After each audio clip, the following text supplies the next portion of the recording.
This is just a test. There is no peril to your body, because we already own your soul.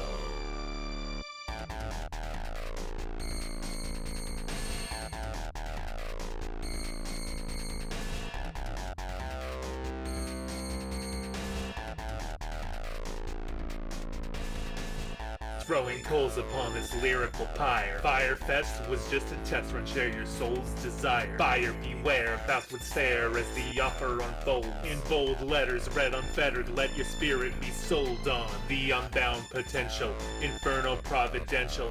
Signing your name on the blood-dotted line, just grab your writing utensil. Essential apprehension, but don't you pay heed. Just shut your conscience off and put your name on this deed. Concede your hesitation and embrace the cold. You'll get everything you asked, it only costs your soul, so come on.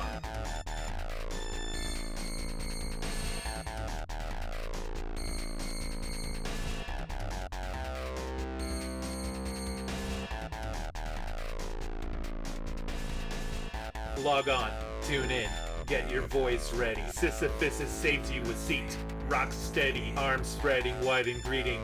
Dagger behind, sport is blood, the show is live, the chosen weapon is mine. Do in kind what you're dealt on this Stygian cruise. The buy-in's only 2 drachma, what can you lose? 7 card, aces high, and the joker's in play. We're all killing time, sailing across this river of pain. The pawns are information, parading to war. But how fair is the game when someone owns the board? So come on.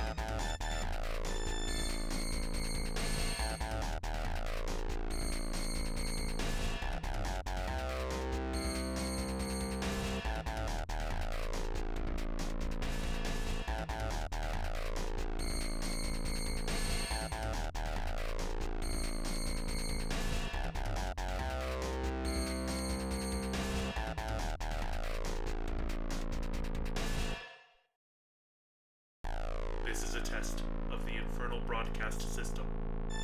Do not panic, this is just a test. There is no peril to your body, because we already own your soul.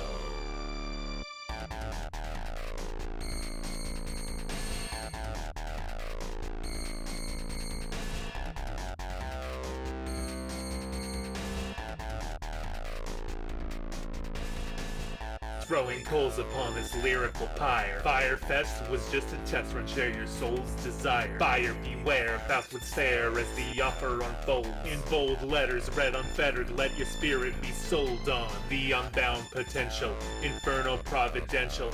Signing your name on the blood-dotted line, just grab your writing utensil. Essential apprehension, but don't you pay heed. Just shut your conscience off and put your name on this deed. Concede your hesitation and embrace the cold. You'll get everything you asked, it only costs your soul, so come on.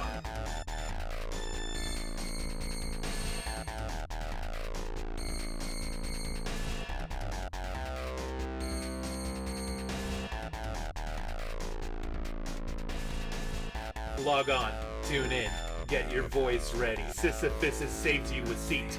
Rock steady, arms spreading wide in greeting. Dagger behind, sport is blood in kind, what you're dealt on this Stygian cruise. The buy-in's only 2 drachma, what can you lose? 7 card, aces high, and the joker's in play. We're all killing time, sailing across this river of pain. The pawns are information, parading to war. But how fair is the game when someone owns the board? So come on.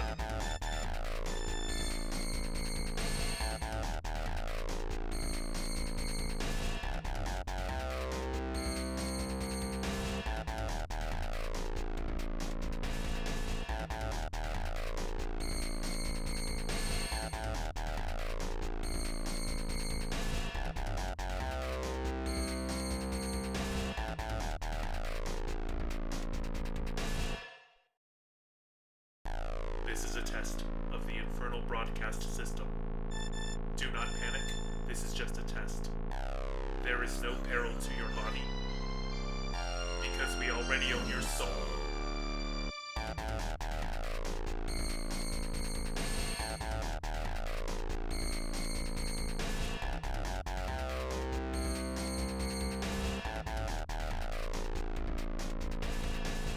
Throwing coals upon this lyrical pyre. Firefest was just a test run, share your soul's desire. Buyer beware, thou would stare as the offer unfolds. In bold letters, read unfettered, let your spirit be sold on. The unbound potential, infernal providential. Signing your name on the blood-dotted line, just grab your writing utensil. Essential apprehension, but don't you pay heed. Just shut your conscience off and put your name on this deed. Concede your hesitation and embrace the cold. You'll get everything you asked, it only costs your soul, so come on.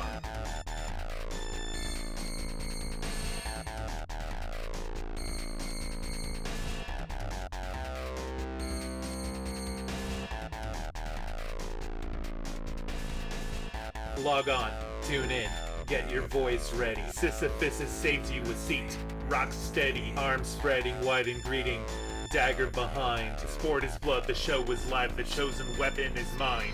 Do in kind what you're dealt on this Stygian cruise. The buy-in's only 2 drachma, what can you lose? 7 card, aces high, and the joker's in play. We're all killing time, sailing across this river of pain. The pawns are information, parading to war. But how fair is the game when someone owns the board? So come on.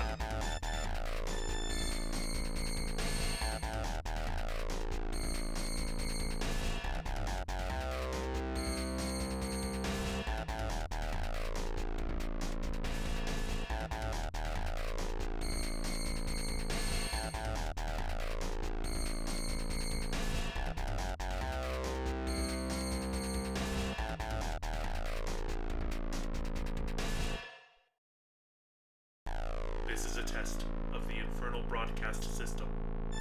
Do not panic, this is just a test. There is no peril to your body, because we already own your soul.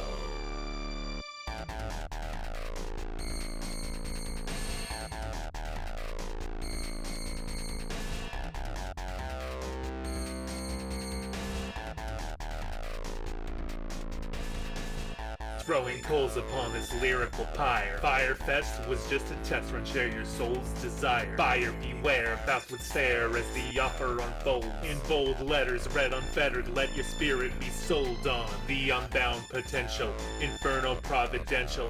Signing your name on the blood-dotted line, just grab your writing utensil.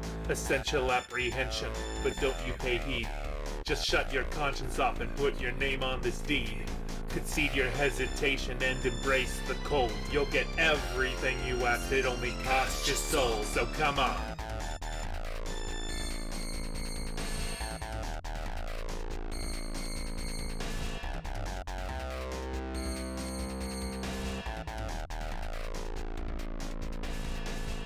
Log on, tune in, get your voice ready. Sisyphus has saved you a seat. Rock steady, arms spreading wide in greeting. Dagger behind, sport is blood, the show is live, the chosen weapon is mine. Do in kind what you're dealt on this Stygian cruise. The buy-in's only 2 drachma, what can you lose? 7 card, aces high, and the joker's in play. We're all killing time, sailing across this river of pain. The pawns are information, parading to war. But how fair is the game when someone owns the board? So come on.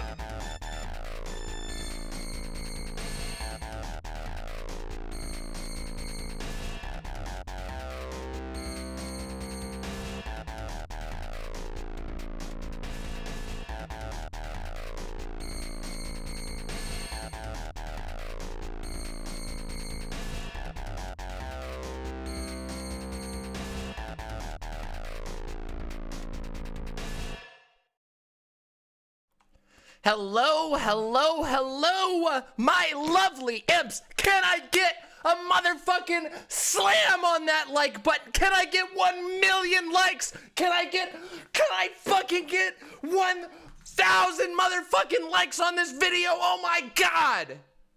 I'm gonna need some subs, some likes, some motherfucking energy because we are going to CPAC today, baby. It's hype time. Let's do it! Hello, everyone. Neverac, Purple B-Chan, Wolfgar, Adam Flores, Withotro, Satriel, Windleby, Lonnie, Nuts, Comrade Cygnus, DB Michelle, Ziltoid. Hello. And from YouTube chat, We have V Noir, Ashton Eadsmo, fucking Bazooka Llama Productions, Comrade Cat Pernicus, Jason Sanderson, Mr. Man, Viking Tees, Ira102, and I Am High. I'm gonna need some motherfucking likes on this video, motherfuckers. If we're gonna make it through here, how the fuck we gonna do this? It's an Odal rune, I believe. We'll be talking about that. Don't you worry. We got a lot to talk about tonight. How did you not get the notif? I don't know. Fuck YouTube, bro. We love YouTube here. Today's one of these days. Believe it or not. Thank you. I love this hat too. This is one of my favorite hats. Can I get 69,000 likes? Oh, no worries. Hey, I'm Nelson. Good to see you. You ready? You ready for this? This is going to be fun. Listen, there's a lot of wild shit that's been going on at fucking CPAC, okay? Let's just... What is going on here? Why is my audio so fucking loud? That's weird. Did I? Huh. Oh, well. All right, this should be fine. Maybe it's just because I'm screaming. Yeah, oh, we'll be watching The Samurai Conservative again. Yeah, I'm excited to cover all this. God, we have so much to talk about. So, what else did I want to mention? I can't even remember what I was going to say now. My brain just was like, I was hoping, listen, I don't have a cowboy hat, but I was hoping to start this stream with a cowboy hat and just start it and go, yeehaw, let's go in there. Yeah, we're having a conversation with No Comment Chick later. That's going to be really cool. And then we're going to do some catch up on conservative cringe that we've been missing out on, you know? Because we've been missing out on some conservative cringe while I've been tied up with this other stupid nonsense. So we gotta do it. The golden statue. Oh my God, so much happened at CPAC.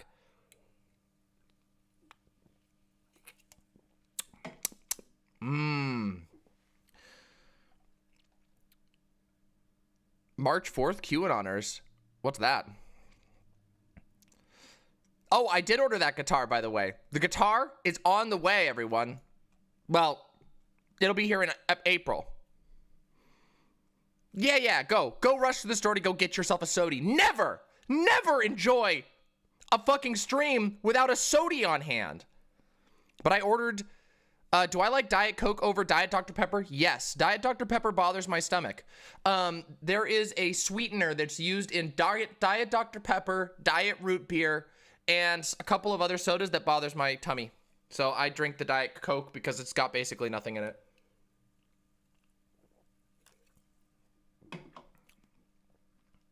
I did not hear about that dangle bangle. Listen, for those of you who don't know, for those of you who weren't here last night, guess who came back last night? Guess who fucking came back last night? J-Derv.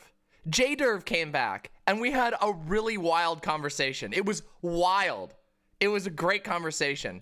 I was actually blown away. I couldn't believe that last night, at the last minute, right before the stream ended, J-Derv showed up. It was actually fun. We had a fun convo, even though I still got his number. You know that. I got his fucking number there.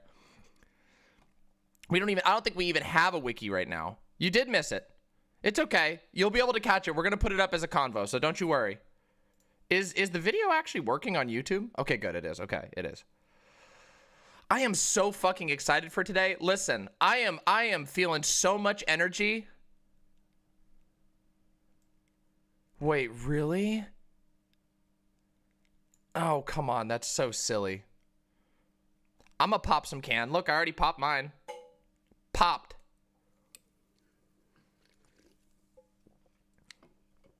Oh, the water option is good. Best stream drink? Easy. Oh, no, I accidentally voted for seltzer. Shit. I didn't mean to. I pressed the wrong button. Listen, water is good, I will say. And I like tea, and I like coffee, but nothing really beats Diet Coke for me. It's the one thing I have in common with Donald Trump.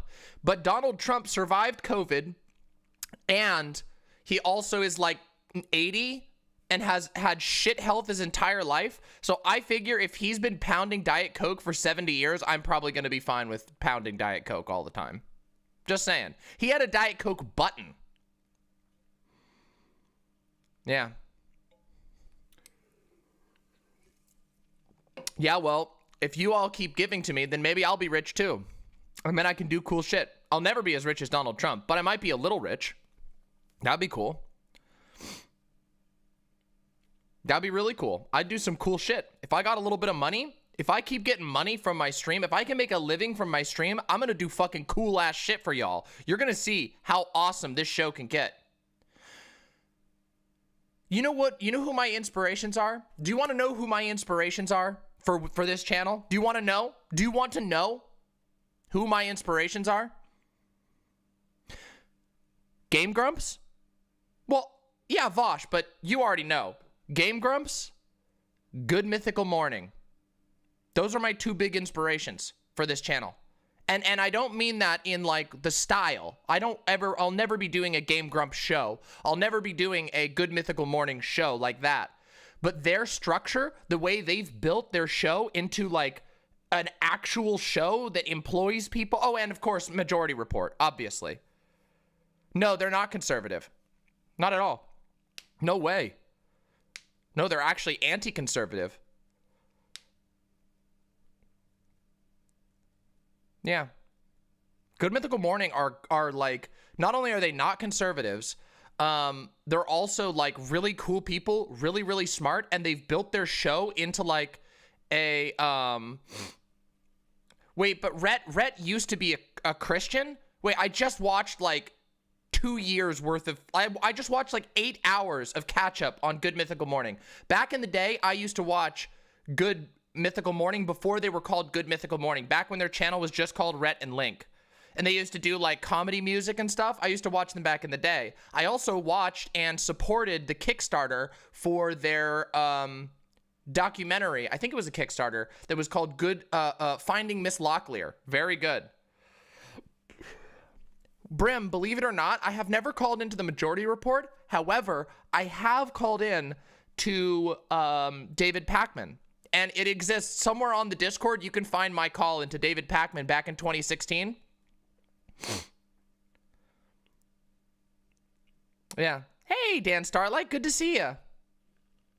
Yeah, back in 2016, on the night of the election, David Pakman was doing a 24-hour stream, and I called in and I was like, hey, I want to talk about trans stuff. You cool to talk about trans stuff? And Pakman was like, yeah. And so I did. Yep. Basically, you got it, Silent. You got it right there. You fucking got it. And also, not only that, but they make God tier content. Yeah, God tier fucking content, too. That everybody loves. Have you ever seen Good Mythical Morning's content? Their shit is great. Like, it's great. Like, really good. Even their frivolous spin-off content. It's so good. Same thing goes for Game Grumps, too. Even though I don't watch them anymore, they're just, like, good. It's good shit. It's really good shit. It's still good to this day. Anyway, we'll talk about that more in the future. High production. It's not just high production value, though, Pickle and Croissant. It's high production value, and it's deeply creative. Like, Rhett and Link are, like, unironically, highly inspired individuals. Like, they really got a lot of creativity going on. And they're deep thinkers. If you watch their Ear Biscuits podcast, you'll learn that. They talk about a lot more deep stuff on like Ear Biscuits. And they're not like the deepest philosophers in the world. But they are big brain individuals. And I respect that a lot. Yeah. Game Cumps. Fun. Well, Dango Bangle, it's not that, like, Aaron is, listen, I think Aaron Hansen's a fine person, but, I mean, I can understand, like, not wanting to, like, lose a friend that you've been friends with and made content with for a year. Well, we're gonna definitely get into that, Brim, don't you worry. Yeah, don't you worry. I don't know, JonTron, listen, did you know that I met JonTron IRL? Did you all know that? Like, I also met, let's see, who did I meet IRL? I met JonTron IRL. I've had a conversation with the Angry Video Game Nerd. I met Pro Jared IRL. Yeah, I did. Yeah. Lonnie, I bumped into JonTron. Like, literally, I was buying something at an event, and then I turned, and I was like, oh, shit. And it was JonTron, and I was like, oh, wait a minute, you're John Jafari. And then he was like, yeah. And I'm like, big fan of your stuff. Hope you have a really good time at this show. And then John was like, okay, bye. Yep. Yeah, Pro Jared. I met Pro Jared, yeah. Yeah, that was way back. That was before he had his whole, like, racist arc. Yeah, I don't even know. It's just a big mess. That was well before the Destiny v JonTron. That was, like, years before the Destiny v JonTron one. Yeah, like, years. I met AVGN at a premiere. I got an invite to the second world premiere of the East Coast world premiere of the AVGN movie. It was really cool. The AVGN is the most realist dude, seriously. And that was cool. And then I met Pro Jared at PAX. That was kind of weird. Because I didn't really know Pro Jared that much, but I bumped into him. Oh yeah, and I went to at PAX, I also went to okay, this is a cool story. I got a cool story for you. Ready? I got a cool story before we do the CPAC stuff.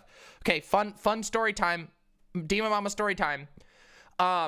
When I went to PAX East, the AVGN was giving a panel about video games, and the moment the PAX people like they let everybody in, you know, and everybody got in, and then the PAX people are like, okay, enough, and then they go do other stuff. The PAX staff left. He's like, okay, everybody, don't tell the PAX staff, but I lied. I have nothing to talk about today, and I never had anything to talk about today. Today, I want to review games with you guys. No joke. And so he just picked people out of the audience randomly to review video games with live on camera for the event instead of doing a panel or anything.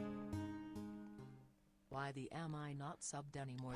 This is Thank you, Kaboka. Still love her stuff. Thank you so much. So me and my girlfriend at the time, we like freaked out, and we got our friend. We were like, pick my friend, and we were screaming to get my friend. And so my friend got to go up and play what's it called? Not Friday the 13th. Yeah, Friday the 13th. No, Friday the 13th. What's the game? What's the game with Nightmare on Elm Street? Nightmare on Elm Street. That was the one.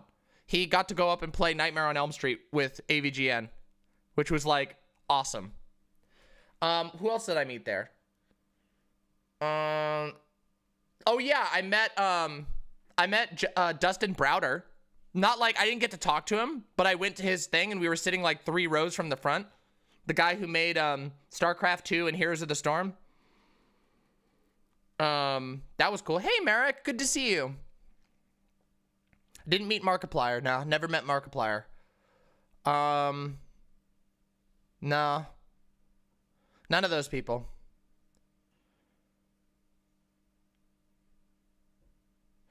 Actually, there is like kind of a communism option, but yeah, Kaboka, it's a grim game. It's a game about how shit things are when stuff gets really grim. And that's something that everybody should learn because it is true. When shit gets really grim, you don't have many good options. So yeah. Anyway, there's my fun story about PAX. I feel like there was a bunch of other cool stuff that happened at PAX. Well, okay, I did, I went to the Asus Blizzard after party at PAX, which was one of the cringiest things I've ever been to, but it was fun. It was just really cringy. Yo, that's awesome fun, though.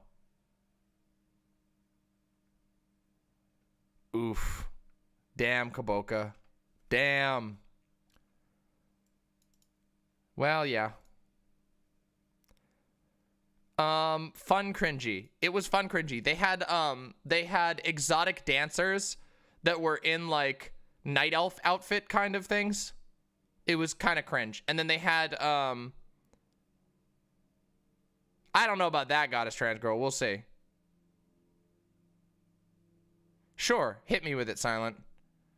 Yeah, they had exotic dancers who had like night elf outfits that were like really cheap, but it was funny. They also had all of the drinks were served in little vials, little like science vials, and they were glowing drinks. and they were like $5 each. It was ridiculous. And then they had a bunch of computers set up on the sides, and you could stand in line and you could play with other people, and there were like a whole bunch of gamers there and fucking professional cosplayers. It was interesting. Oh, they could afford it. They just didn't want to. You know that. Anyway. Well, I think I have the potential to get really big on YouTube too, but we gotta keep pushing. And that means content, which means no more stories for now. Although I do have a fun story I want to tell later. Later tonight, I have a story, like a proper story mama story I want to tell you. Because I've been thinking about doing this on stream, and I think tonight will be the perfect time. It's a story called Hell Island, okay?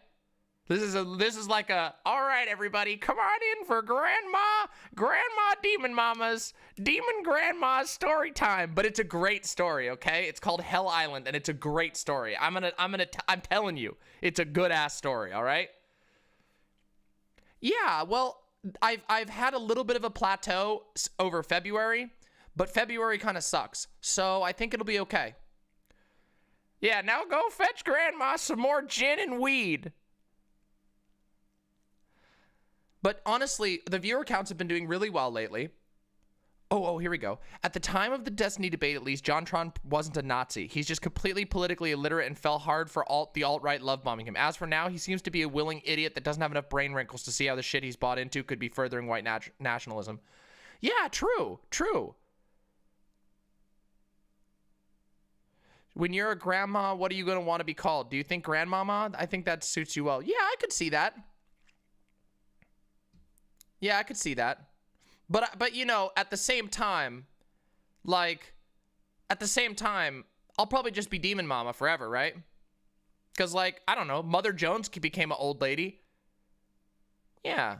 No, I mean, I don't know if I'll ever have, I mean, listen, the likelihood of me having kids at any point, like adopting kids at any point, is very low. But that's okay. I'm gonna keep going until I can't no more. All right? So, without any further ado, let us get into the nonsense, yeah? Let's get into the nonsense, everyone. Yeah, exactly. I'm a mama to the imps. That's the way it is. My nana was a baker and I blame her for getting fat. Whatever, it's not that bad. Yeah, exactly. Spiritual mama. Yeah, exactly. Yeah, exactly, Kaboka. Listen, no joke, someday, if I make a fuckload of money and can actually afford a house, you know, and can get stable and not live in a shitty apartment anymore someday, then I will maybe consider adopting kids. Honestly, I'm not trying to toot my own horn here, but I do think I would be a good parent. I literally helped raise my entire family. I was the first child. I know how to take care of babies. I know basically everything there is about, like, childcare, like, as far as the basic facts. I know all that shit. We adopted kids in my family. I had half siblings who were way younger than me when I was in high school. So yeah, who knows? Maybe someday. We'll see though.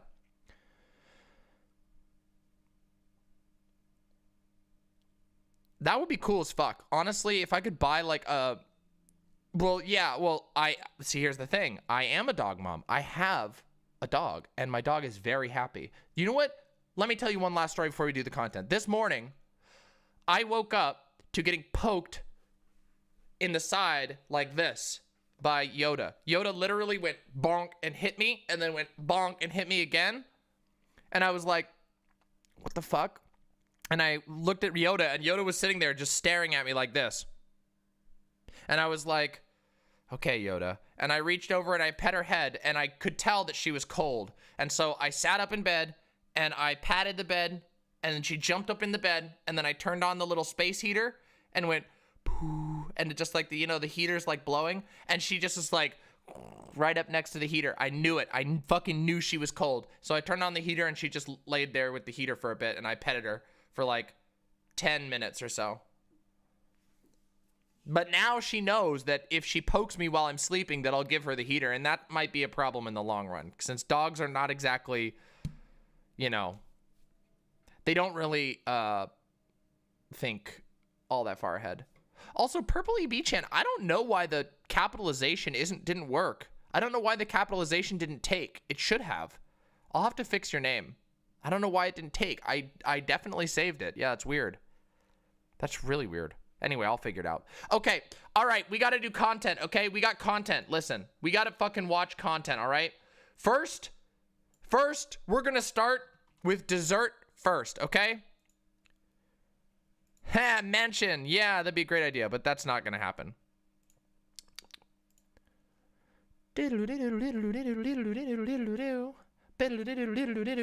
Ready? All right. So hold on a second. First, though, before we have to bring a proper send in, okay? All right. Watch this. Ready? Here we go. Bang. Hit it, Joe.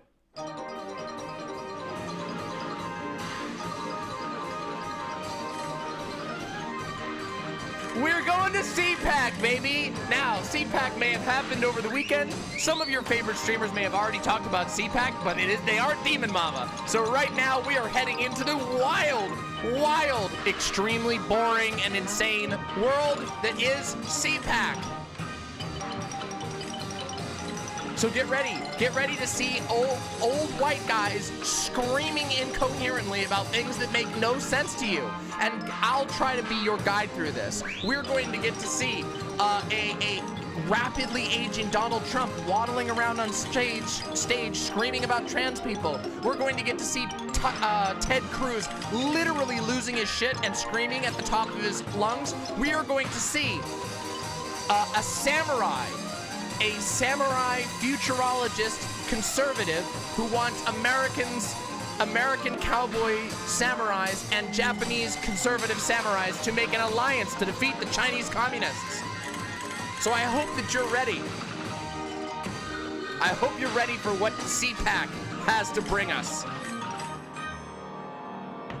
Yeah, I believe that, Dango Bangle. I believe that, Dango Bangle.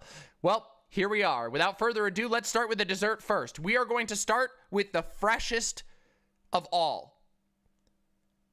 Did you hear that only 55% of people attending said that Trump was their preferred candidate for 2024? Only 55%? A majority of the attendees of CPAC are voting for a guy who literally just left office and probably won't be alive in 4 years? That's still pretty concerning.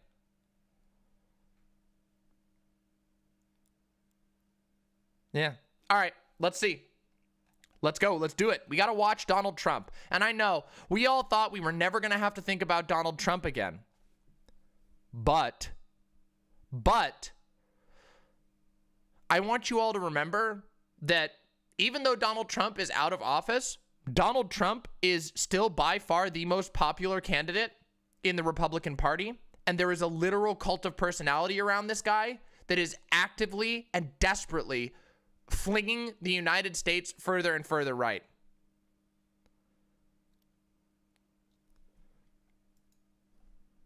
Donald Trump, Ron DeSantis, Kristi Noem, Nikki Haley, Mike. This is a joke. This is hilarious. By the way, I bet that this is fucking, I bet that this is impacted deeply because Ron DeSantis, like most of the people at CPAC are probably coming from Florida. Just gonna say, no one was even close. This is, I know that this seems like only 55%. No. This is ridiculous. There is no one who even comes close. The entire Republican Party is obsessed. They worship Donald Trump. They're not kidding when they say that they think that he is the God Emperor. I'm not kidding you. So let's continue. Let's find out what Trumpism has to offer, okay? Let's find out, okay? Weak. Low energy already. The fuck is this shit? This is the official independent coverage, and there's like a stream of numbers at the bottom. What the fuck? Thank you very much, and hello, CPAC. Do you miss me yet? What is this audio? How is this possibly the audio? How is this fucking possibly the audio levels? This cannot be real. This is maxed out official coverage by the Independent. Oh, I know. We'll talk about that. Don't worry. What the fuck? Is there anything better? Is there any better? What the fuck? Is there any better coverage of this? Trump speech, CPAC, full, YouTube. Is this better?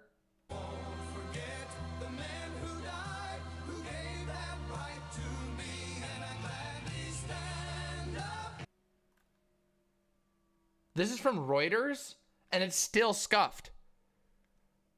Oh my god. I need to get the fucking add-on, but the one for Chrome is better, and the one for fucking Firefox sucks. How do they fuck this up?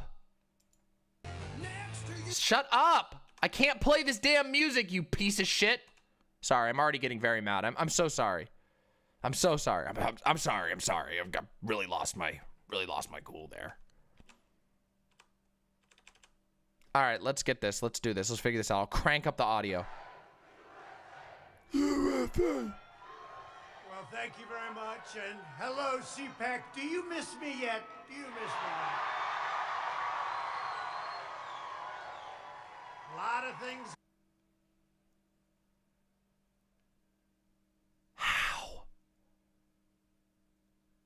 Do you think that CPAC is just performance art for the benefit of leftists to enjoy? No, I really wish that was the case, but no. Going on.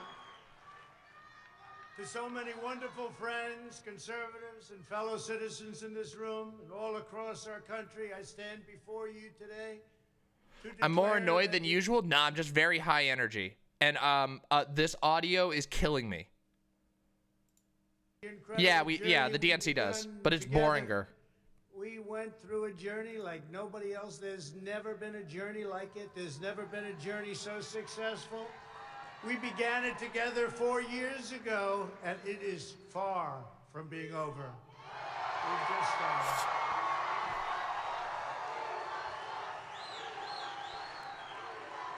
Yeah, exactly, Kaboka, I wish. Our movement of proud, hardworking, and you know what this is? The hardest working people, hardworking American patriots, is just getting started. And in the end, we will win. We will win. We've been doing a lot of winning. As we gather this week, We've been doing a lot of winning. We've been so successful losing the election, disappearing for days, getting sued into the ground. Whoa, MAGA with full brim. Yep. Yeah, we'll talk about that in a minute. Yeah, I got to talk about that one. in the middle of a historic struggle for America's future, America's culture, and America's institutions, borders, and most cherished principles. Our security, Hey, there our goes the audio a little bit. prosperity, and our very identity as Americans is at stake. Like Our very identity as Americans. So, okay, we all know that Donald Trump is a fucking pseudo-fascist piece of shit. We've all known that. We've known that for a long time. But let's be real. Ever since the 4th of July this year, it's been full on fucking fascism. 100%. There was the unbelievable GOP messaging when we watched the GOP, the RNC convention. We've fucking seen his speech on July 4th, which was just raw fascism, literally talking about heroic Americans restoring the spirit of the people of America. Oh, don't worry, Kimberly Guilfoyle came back again, and now he's talking about this again. The purity of the American psyche, the purity of the future of America. We are at war for the future of America. This is just raw fascism. Just raw. And it's going to get worse. Why is the stream max 720p? It shouldn't be. I hope it didn't get busted. Is it busted? Did my output get busted? No, my output should be correct. No. Oh no, the output is busted. That's sad. Why did that happen? Oh, bullshit. How? Oh well, I'll fix it in the future. Sorry, everyone. We'll fix it in the future. perhaps at no other time So no matter how much the Washington establishment and the powerful special interests may want to silence us, let there be no doubt we will be victorious and Yet, America Aztec. will be stronger and greater than ever before. America will be victorious. We will be stronger and greater than ever before, he says as he just waddles around and squishes his fucking diaper. Literally, oh God, it's so fucked. It's so fucked. I want to thank my great friends, Matt and Mercedes Schlapp. Matt Schlapp. But listen, okay, one of the best things that Chapo ever did was point out how stupid Republican names are. They're all named things like Henry Blarg and shit like that. Matt Schlapp. Mercedes Schlapp. Harriet Kerblunger. It's so bad. Yeah, Donald Trump. I mean, even Donald Trump. Yeah, it's all stupid names that sound like fucking... It sounds like random name-generated names for, like, dungeon oozes. Like, if, you know, like how games will have, like, random name generations? Like, imagine if you had, like an ooze name generator. Yeah, Harriet Kerblunger. Yeah, I'm not kidding you. You think I'm kidding, but it's true. Yeah, it's like random ones. It's like, yes, exactly. Margarine Clubfoot. Yeah, sorry. That was my off-the-cuff one. Was Harriet Kerblunger, but it's true. It's all their names are like this. Thank you, Mercedes. Thank you very much, and the American Conservative Union for hosting this extraordinary event. They're talking about it all over the world, Matt. I know you don't like that, but that's okay. All over the world. I also want to pay my love and respect to the great Rush Willard Limbaugh. Romney. Willard Mitten Romney. Doug Ducey. Yep. Who is watching closely Jethro Billy Bloom. and smiling down on us. He's watching and he's loving it, and he loves Catherine. Catherine, thank you for being here. So great. Thank you, Catherine. He loved you, Catherine. I will tell you that. Who? Who died? So fantastic. Thank Wait, you. who the fuck is this? Sorry, who's this? Oh, Rush. Who is oh, Rush, watching Rush. closely? Rush watching closely from hell. I don't think they get cable in hell. All right, send that to me afterwards, And Sawdust John. smiling down on us. He's watching and he's loving it, and he loves Catherine. Catherine, thank you for being here. So great. Thank you, Catherine. He loved you, Catherine. I will tell you that. So fantastic. Thank you, Catherine, very much. To each and every one of you here at CPAC, I am more grateful to you than you will ever know. Nice, We are yo, good job. gathered this afternoon to talk about the future of our movement, the future of our party, and the future of our beloved country. For Canceled. the next 4 years, the brave Republicans in this room will be at the heart of the effort to Oh, yes, oppose Vermin. the Oh, we radical are going full in on the cringe. I promise you, this is going to be a wild ride. Wait, Vermin, I'm sure you've seen it. You've seen The Samurai, right, Vermin? Wait, you probably saw it last night. Oh, yeah. Just so you know, we're going to probably see this. We're probably going to see this. But not only that, but the speakers and attendees had to be yelled at by the staff of the convention center. You haven't seen The Samurai, Vermin? Okay, listen. We're not watching the whole thing, but when should we do The Samurai? Okay, Vermin. If you have to leave at any point, please tell me and we'll stop and do The Samurai. But otherwise, we'll wait and do The Samurai. Because The Samurai is a treat. Oh, it's a real treat. The Samurai is... Oh, it's so good. It's so good. Democrats, the fake news media, and their toxic cancel culture. I love how Donald Trump sounds like literally they're adopting... We're adopting the... the Republicans are adopting, like, the stereotypical... cringe language that they like make fun of by SJWs. They're like, the online democratic discourse is so toxic. It's toxic cancel culture. And they're like, and then at the same time, they're like, oh, it's those damn queers. Oh, it's so ridiculous. Like, I can't believe that they've accidentally digested their own stereotypes. Have you been shadow banned? No, Nibiru. I just can't always answer every single thing you send at me. I'm sorry. No offense, but goodness gracious. Sorry, there's lots of people, okay? And I'm trying to react to something. Goodness gracious. You're all good. I'm not mad at you. Don't worry. It's fine. I see everything. I just can't always react. Let's go. Nothing new to our ears, cancel culture. And I want you to know that I'm going to continue. Is the bot to not fight working? Oh boy. Right by Demon your bot's side. busted. We will do what we've done right from the beginning, which is to win. We're not starting new parties. You know, they kept saying, he's going to start a brand new party. We have the Republican Party. Oh, shit. Oh, shit. Oh, yeah, of course. Most of the time, convention centers aren't,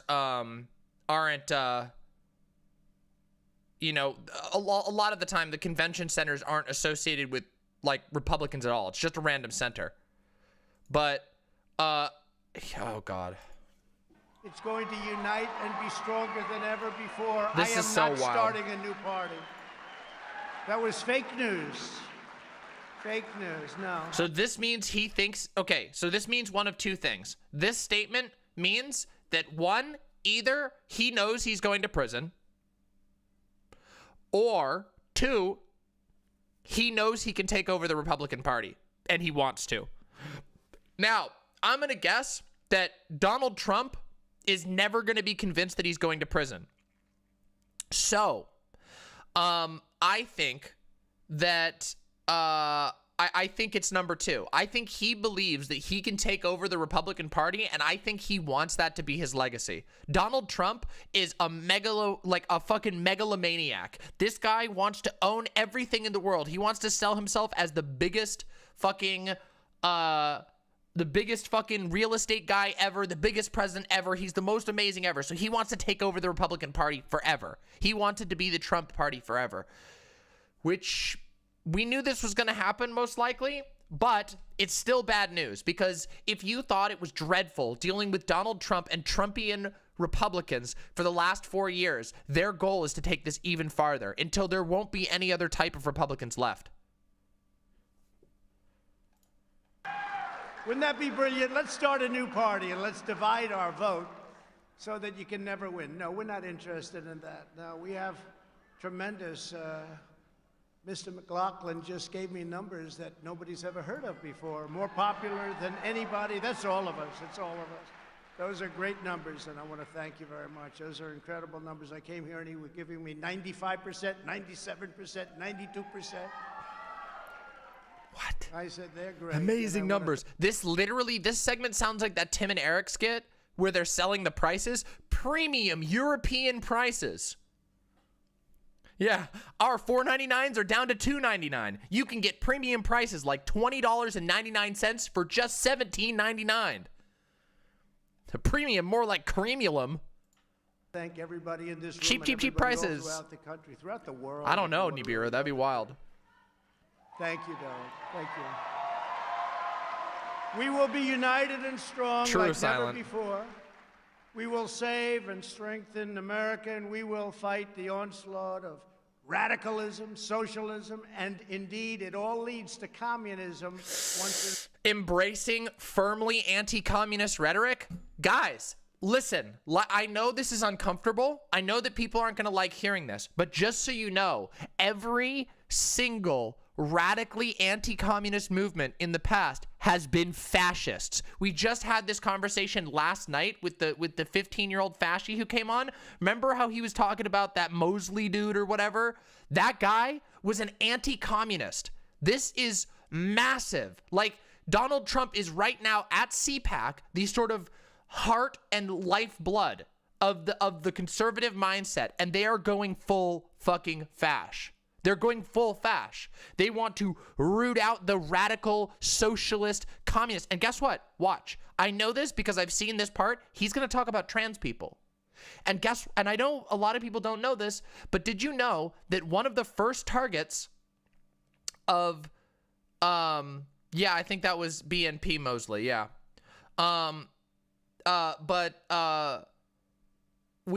Trans people were one of the first targets of the Nazi regime. You know this, let me show you.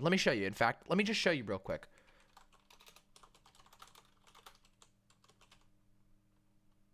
Hold on, watch this.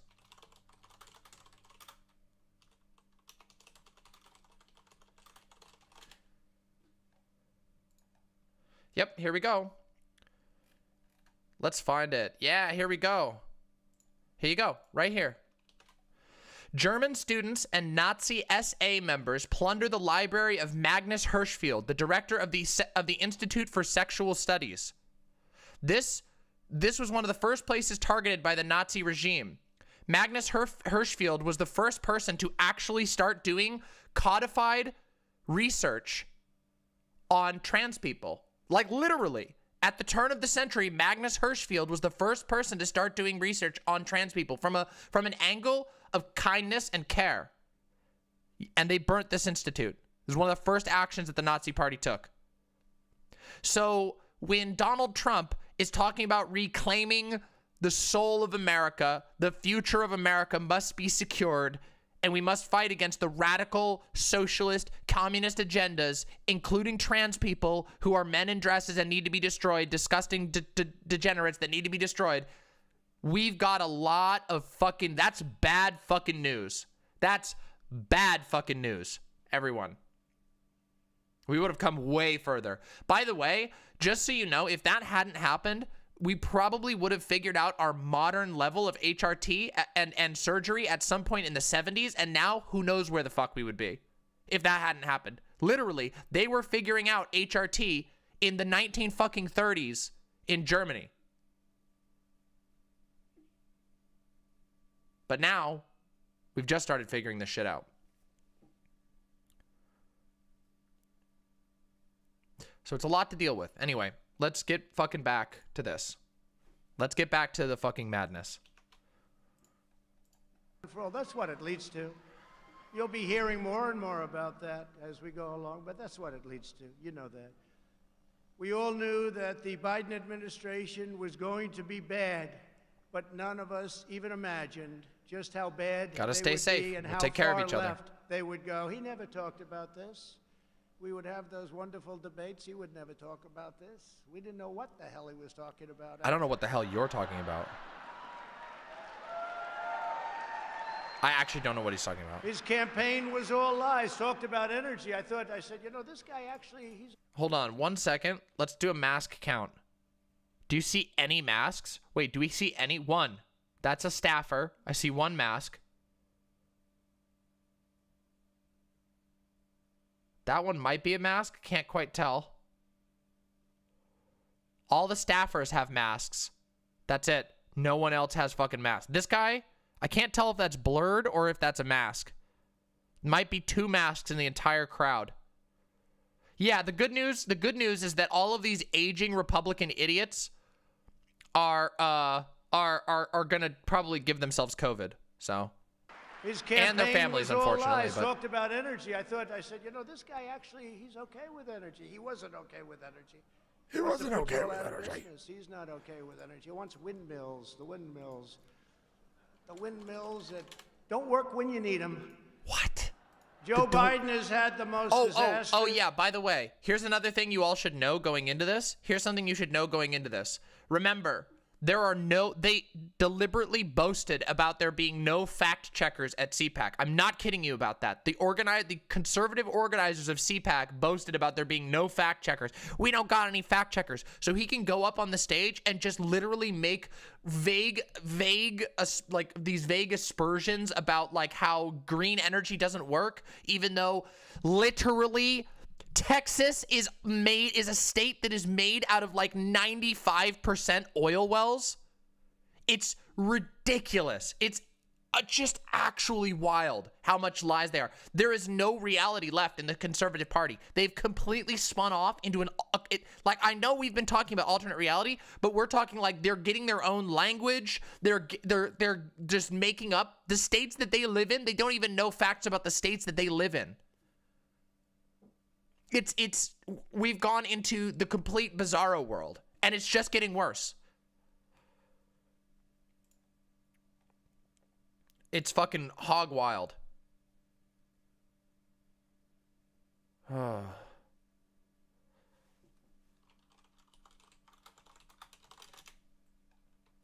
right. Let's do this. Okay, here we go. Let's continue. Sorry, I just had to answer a text real quick First month from of any president Irene. in modern history. That's true. Already the Biden administration has proven I'm sorry, what did he just say? that they are anti-jobs. The most disastrous modern first history, month of that's any true. president in modern history. Just literally made up. It's like, okay, Already- by what metric? Nah, we don't need a metric. We'll just say it. I don't like you. The Biden administration Biden has sucks. proven that they are anti-jobs, Anti-jobs? anti-family, What? anti-borders, anti-energy. What? What? And they're anti-energy. They're Joe Biden. Joe Biden is a black hole. He's a black hole in human clothing. He wants to suck up all light in America, all energy, and pin it within his large gravity well. Please recognize that Joe Biden is anti-reality. He's anti-job. He wants to eat your family personally. He wants to consume your borders and your energy. Anti-women and anti-science.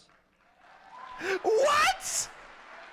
I'm sorry. In just one short month, we have gone from America first to This is the grab him by the pussy guy, remember?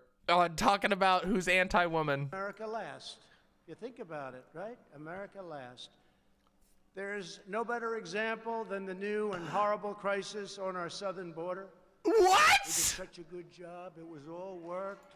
What is he talking about? What crisis? Oh my God.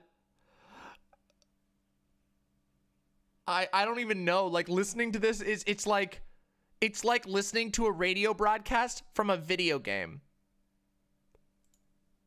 Nobody's ever seen anything like we did, and now he wants it all to go to hell. When I left office just 6 weeks ago, we had created the most... Dude, you didn't really do that well. If everything that you did turned around in 6 weeks, just think of how weak it was. Just think of how fucking weak you must have been. secure border in U.S. history. What a Chad. Biden just came in and was like, no. We had built almost 500 miles of great border wall. That helped us with these numbers because once it's up, you know, they used to say, whoa. I love that he boasts about 500 miles of border wall. Hey, anybody, real quick, anybody in chat, you want to look up how many miles the southern border of America is? Just let me know when you get back to me. Doesn't work well. You know what I've always said? Walls and wheels. Those are two things that will never change.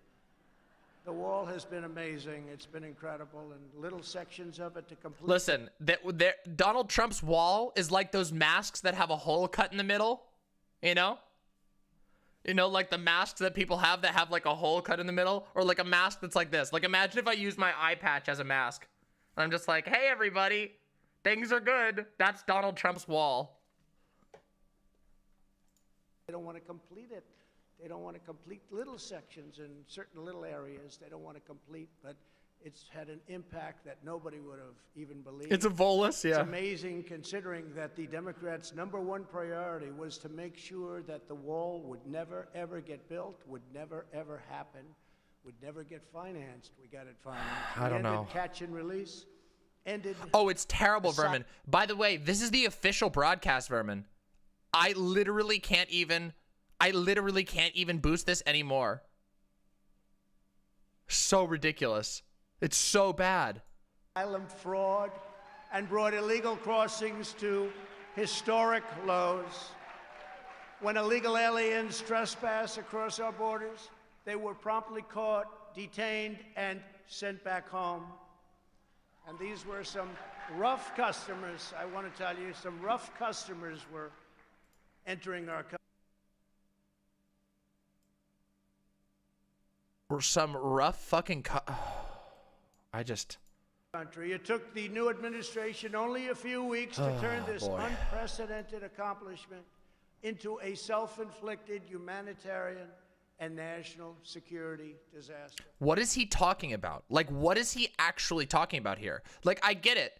I get that these are his talking points, but in the past there was something that he was saying. Like, it was exaggerated. Like, you know, the caravans. He was like exaggerating ridiculously, but what is he actually talking about right now? Like, Texas is frozen over. Like, what is he talking about?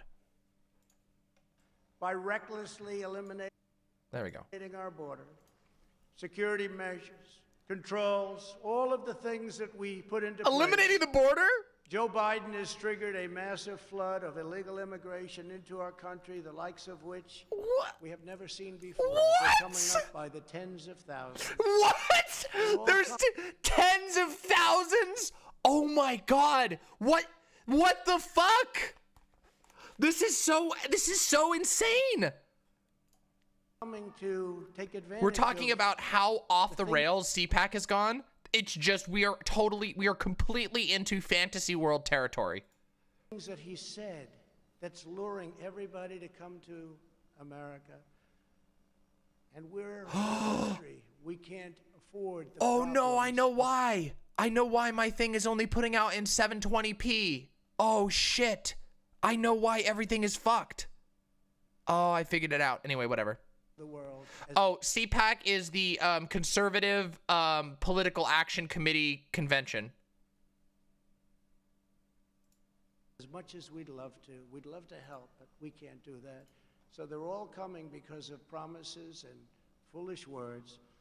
Perhaps worst of all, Joe Biden's decision to cancel border security has single-handedly cancel? Oh no, cancel culture has come for border security. Oh my God. Launched a youth migrant crisis. What? That is enriching child smugglers, vicious criminal cartels, and some of the most evil people on the planet. You see it every day. Just turn on the news. You'll see it every day. Under my administration, we stopped the child smugglers. We dismantled the criminal cartels. We greatly limited drug and human trafficking to a level that nobody actually thought was possible, and the wall helped us a lot. And we protected vulnerable I don't even know people how do I even react to any of this? from the ravages of dangerous predators. And that's what they are, dangerous predators. Literally just describing all immigrants as predators now. Oh my God. But the Biden administration has put the vile coyotes back in business. And it has done so. What? The coyotes were able to get back in business after 6 weeks? Apparently you didn't destroy them very well. Holy shit. Very, very big way. Yeah, oh yeah, this is one. Oh, by the way, the coyote thing. Oh shit. God damn it. I accidentally pressed a button. Fuck. God damn it. For 10 years. God damn it. The government provide $1 billion a year. It's a lot of money. Their finest. That just needed to be finished. Okay, here we go. First remarks when I came down the news coming up, and you have many of them represented here today. It's already been bought. What? For them, and it's millions of people. Here we go. Planet. You see it every day. Just turn on the news. You'll see it every day. Anyway, coyotes. The coyotes thing is a fucking dog whistle to QAnon. QAnon is obsessed with these like coyotes, which are apparently human trafficking people, like people who traffic humans, and like they're like a real thing, but it's not like this huge deal. Like it's not like what they're making it out to be. But QAnon is obsessed with it, like fucking obsessed with it. We stopped the child smugglers. We dismantled the criminal cartels. We greatly limited drug and human trafficking to a level that nobody actually thought was possible, and the wall helped us a lot. No, and we it didn't. protected It vulnerable objectively people did not. from the ravages of dangerous predators. And that's what they are, dangerous, dangerous predators. Yeah, but they're like, are they a very big thing? Oh, okay. I thought that they like misused the term really extensively. Anyway. But the Biden administration has put the vile coyotes back in business, and it has done so in a very, very big way. Under the new administration, catch and release. Thanks for informing me. Has been restored. Can you imagine? We work so hard. Catch, you know what that is. You catch them. You take their name. They may be killers. They may be rapists. They may be drug smugglers. You take their name and you release them into our country. We did the opposite. We not only didn't release. Okay, excellent. Let's do this. Let's fucking fix this shit once and for all. How the fuck do I get this? Here we go. Let's try it. Let's try it, AT5D2D Derek. I gotta fucking fix this shit. 600% sound volume. Let's do it. Access your data for all websites. Is that really what I want to do? I actually don't know how safe these things are.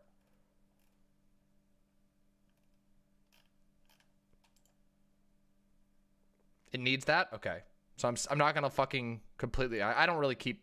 Whatever. Who cares? Listen, I'll fix it. I'll get rid of it if I need to. Okay, got it. Let's go. So why do I fucking use it then?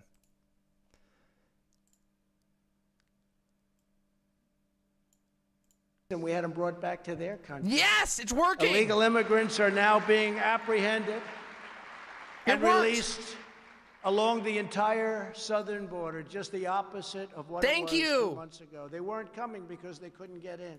Once they think they can get in, they're coming, and they are coming at levels that you haven't even seen yet.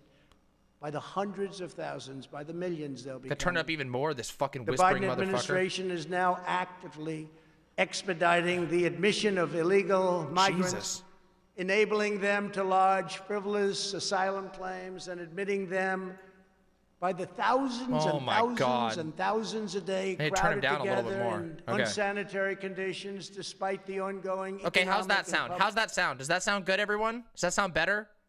I need to be louder than Donald Trump, but he needs to be audible. Okay. Public health crisis, okay, COVID-19, or as I call it, the China virus. Oh, so original, my dude. There's no masks. There's no double masks. That was a new one that came out 2 weeks ago. First, Fauci said, you don't need masks, no good, no. Then all of a sudden he wanted, now he wants double masks. No, that's, I hate this. I hate that they've been able to turn this stupid lie. This is a complete lie. Like, I hate that they've been able to turn this. The vagina virus, that would be better at this point, honestly. No social distancing. It's a virus from China that makes you grow a vagina. No, nothing. No, nothing. They're together, and it's sad, actually, and it's sad for them, and it's sad for our country. What the Biden administration... If you already have a vagina, you just get a second vagina. Now, yeah, it's part of the Biden feminization program, the BFP. But yeah, this lie that he's been saying about Fauci saying that masks don't work, that's not what he said. The reason why, originally, Fauci said, don't buy masks. Stay at home. That's what you need to do, because doctors need the masks. That's why. And then later, he said, oh shit, we're fucked. Nobody will stay home. Okay, just get the masks. So stupid. Administration is doing to push... Yeah, true, but then it lets you do TP, vermin hands. Coyotes is dangerous, immoral, and indefensible. Hard to believe it's happening. Biden has failed in his #1 duty as chief executive. Yeah, you could. Sure. America's sure, Posadas laws. John. Why not? This alone should be reason enough for Democrats to suffer withering losses in the midterms and to lose the White House decisively 4 years from now.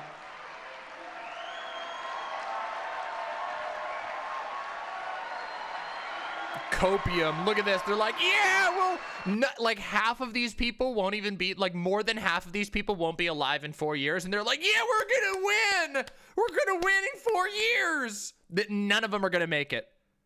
First of all, they're all getting COVID actively, and most of these people are in the area where like most people will die.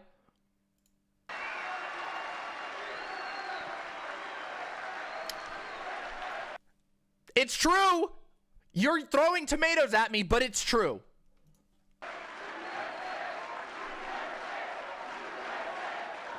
These guys, listen, this crowd literally cannot even manage a chant of USA without becoming breathless. How are they going to survive COVID, let alone the next 4 years?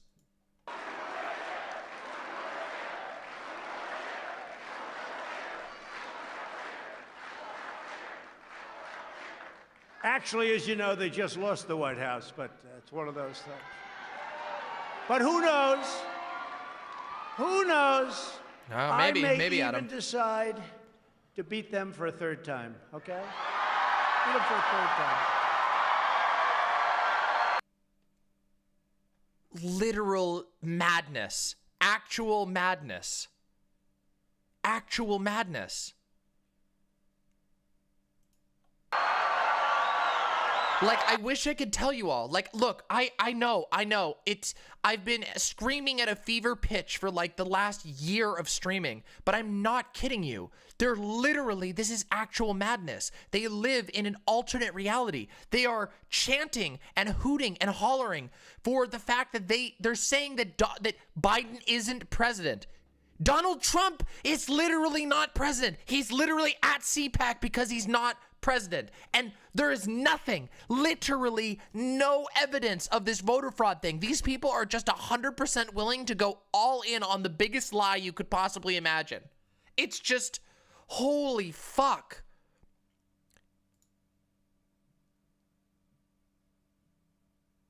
Holy fucking shit. True.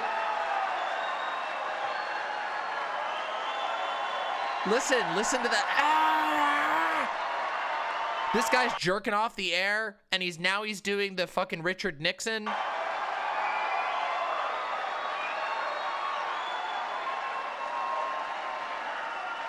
Also, fun game to play. Fun game to play at any fucking like Republican event is spot the brunette.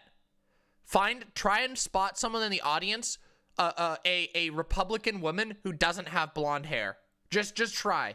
I promise you it won't happen. They're obsessed with being blonde. I'm not kidding you. It's true. Every Republican, it's like having blonde hair at this point is like a fucking warning flag. I know, it's terrible. Yeah, but a night, come on. Joe Biden defunded the border wall and stopped all future construction. The only one is Kimberly Guilfoyle, and yeah, Kimberly Guilfoyle gets away with it because she's like, America will rise!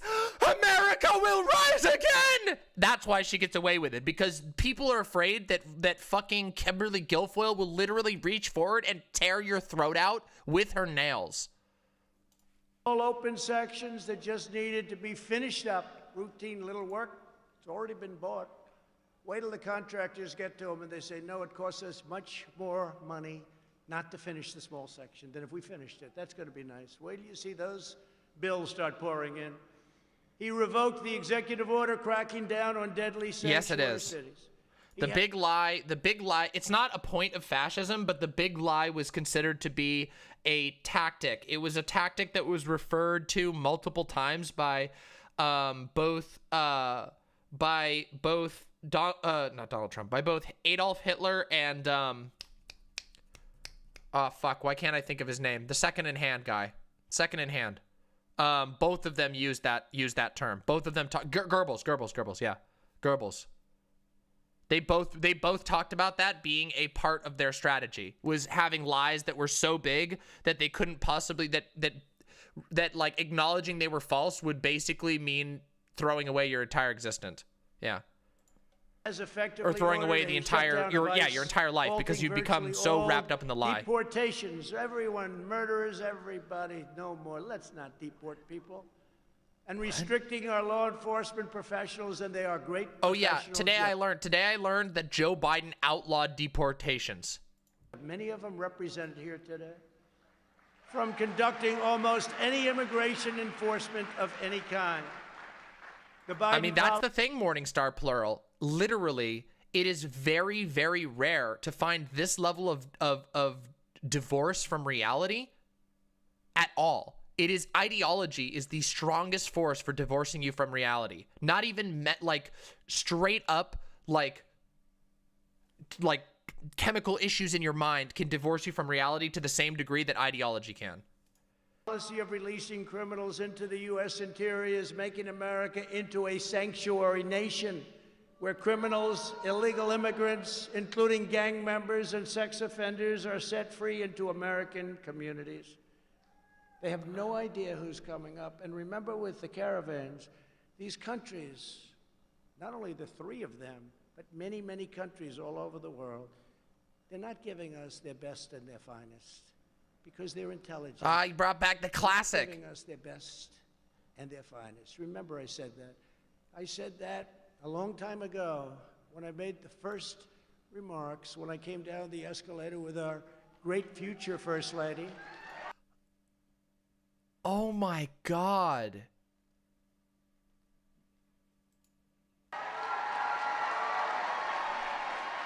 Who says hello, who loves you as much as I love you.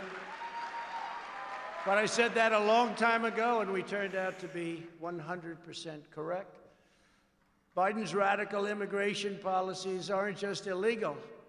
They're immoral, they're heartless, and they are a betrayal of our nation's core values. It's a terrible thing that's happening. The core values of our nation are being betrayed. The Republican Party must hold Joe Biden and the Democrats accountable. They ripped up the diplomatic agreements we negotiated with Honduras, Guatemala, and El Salvador to shut down illegal immigration. You know, they got a fortune. They got paid $500 million a year. When I came into office, those countries were refusing to take back illegal alien gang members, including MS-13, the most vicious, probably of them all. No matter where you go in the world, MS-13, they do things that even the worst don't think about. What? So I asked, how much do... Literally sounds like... I don't even know. Oh my God. Oh. Oh God. Okay, I gotta take this hat off. This hat's starting to annoy me. All right, everybody, hair downstream. It's time. It's time. No more fucking hat. Fuck the hat. I can't do the hat anymore. We pay these countries. How much do we pay them? Sir, we pay them approximately $500 million a year. It's a lot of money. Yeah, it's a lot of money. I mean, it's peanuts compared to the way other countries rip us off, but that's a lot of money. It's penis? I said, okay, we aren't going to pay them anymore because they wouldn't take back the criminals. And this was true with the Obama administration. It was true for many, many years. So we'd catch a murderer, we'd want to bring him back to Guatemala or Honduras, El Salvador. They wouldn't take him back. No, we don't want him.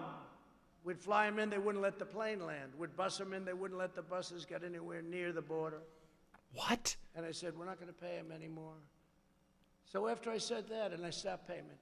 What? Like a term that we use in the world of business, let's stop payment. So we stopped A payment. term that we use in the world of business, let's stop payment? Is that a term that you use in the world of business? I'm not gonna pay for this. As I say in the world of business, yeah, we ain't paying, as they say in the business world. They were delinquent. We stopped payment. And they very quickly came to the table and we made a deal, very quick deal. We still kept the money. We still didn't pay because we Then made you're a a deal. fucking dickhead. What do you mean? What the fuck do you mean? And when illegal aliens came, You lied to them and tricked them into an agreement and then you didn't pay them anyway? No wonder they don't do anything with you. What the fuck? What the fuck? No wonder they wouldn't accept your fucking bullshit. Maybe that's why they didn't do it in the first time. across our border. They were rapidly deported and lovingly accepted by those countries. Yeah, it's where literally they- like, and then we had a big robot come in and he kicked all the bad guys' butts, and it was called Trumptron 2021. It was so cool. And then they tried to beat me up, but they couldn't beat me up. Yeah, it's literally like 5-year-old brain. True, Silent. Came. And it worked Dump out it. great. So now they Stop accept payment. the people. And then we ultimately stop got along payment. very well with those countries, those 3 countries, and many countries throughout the world because they respect Trumptron, the Trumptron would have like an anal exhaust port that just belches out toxic sludge constantly. So it literally has to have a diaper on it, or else it will poison all of the nations it's crossing across on the way to the target. Didn't respect us. Stop the They payment. couldn't believe what they were getting away with. But now Joe Biden has wrecked this great deal, wrecked it. And they're already doing what they were doing before, and they're taking the money. And that's just a small portion of what's going on. To top it all off, I did all of the coolest things, and my friend Joe Biden, he is a fake friend, and he did all of the dumb things. people are pushing a bill that would grant mass amnesty for millions of illegal aliens while massively expanding chain migration. That's where you come in Chain and migration. grandmother. Why? Why does he say words like this? And how can anybody stand it? It makes me go insane. How the fuck do people stand it? Yeah, chain. Fuck you. Fuck this shit. How? Father, your mother, Chain your migration. brother, your cousins. They come in so easily. I fucking hate this guy's voice so goddamn much. It even requires that the U.S. government provide illegal border crossers with taxable funded lawyers.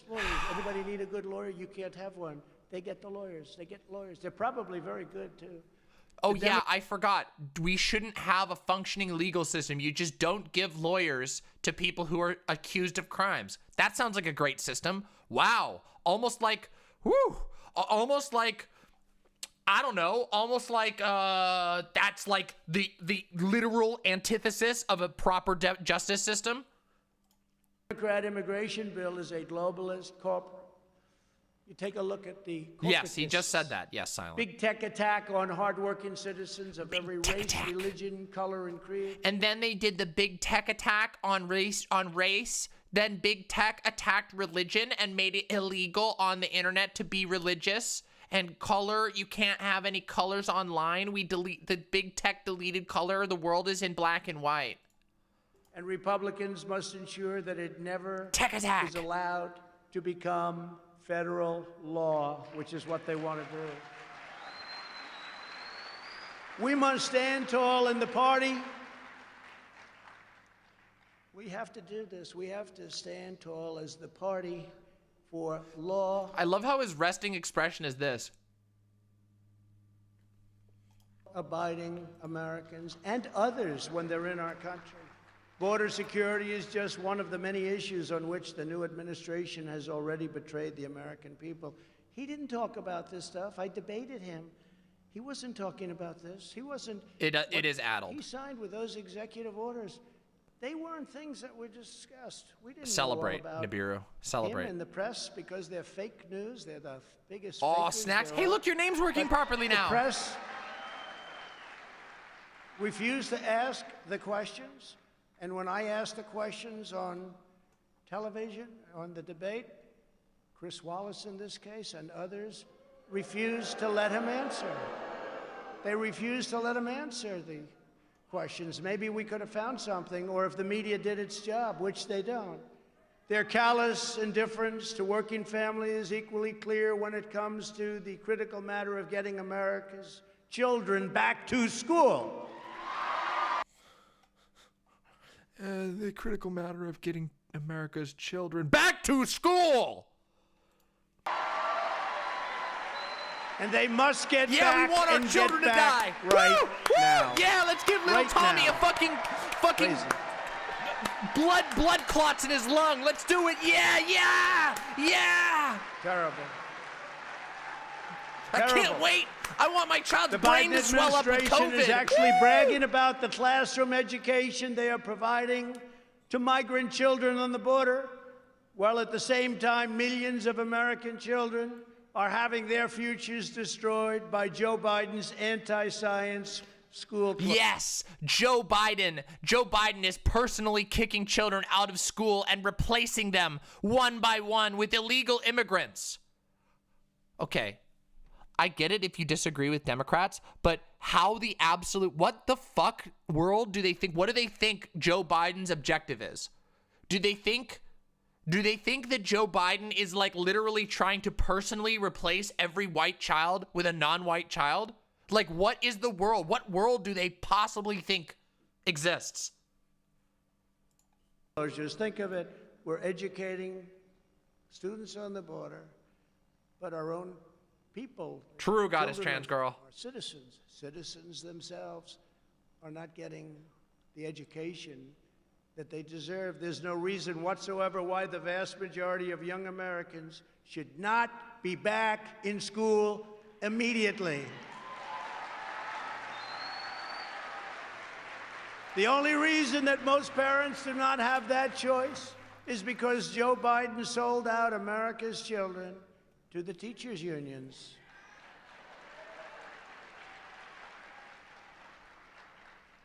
His position is morally inexcusable, you know that.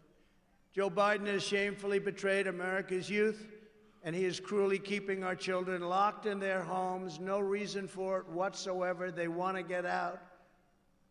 They're cheating the next generation of Americans out of... I'm sorry. How many people in the audience have been locked in their home? of the future that they deserve, and they do deserve this future. Look at his hand is fucking purple and swollen. That can't be good. To grow up, and they're going to have a scar. It's a scandal of the highest order and one of the most craven acts by any president in our lifetimes. It's the teachers' union. It's the votes. Oh, it's the shouldn't teachers' happen. union. And It's I the have- votes, and voting shouldn't happen? Is that what he's saying? That voting shouldn't happen? Nobody has more respect for teachers than I do. And I'll bet you a lot of the people within Teachers. that union, they agree with Teachers. everything I'm saying. Even the New York The Times is calling teachers. out the The Democrats. teachers. The mental and physical health losing of my these young mind. people This shit makes is my mind reaching a melt. breaking point. Tragically, suicide attempts have skyrocketed, and student depression is now... Yeah, because you commonplace, and people it's- literally shot down any aid to the American people, you fucking piece of shit. You and your admin, you and literally Mitch McConnell and the rest of the Republicans literally shot down every chance at aid outside of $600 fucking dollars that you tossed carelessly into the hands of fucking random people.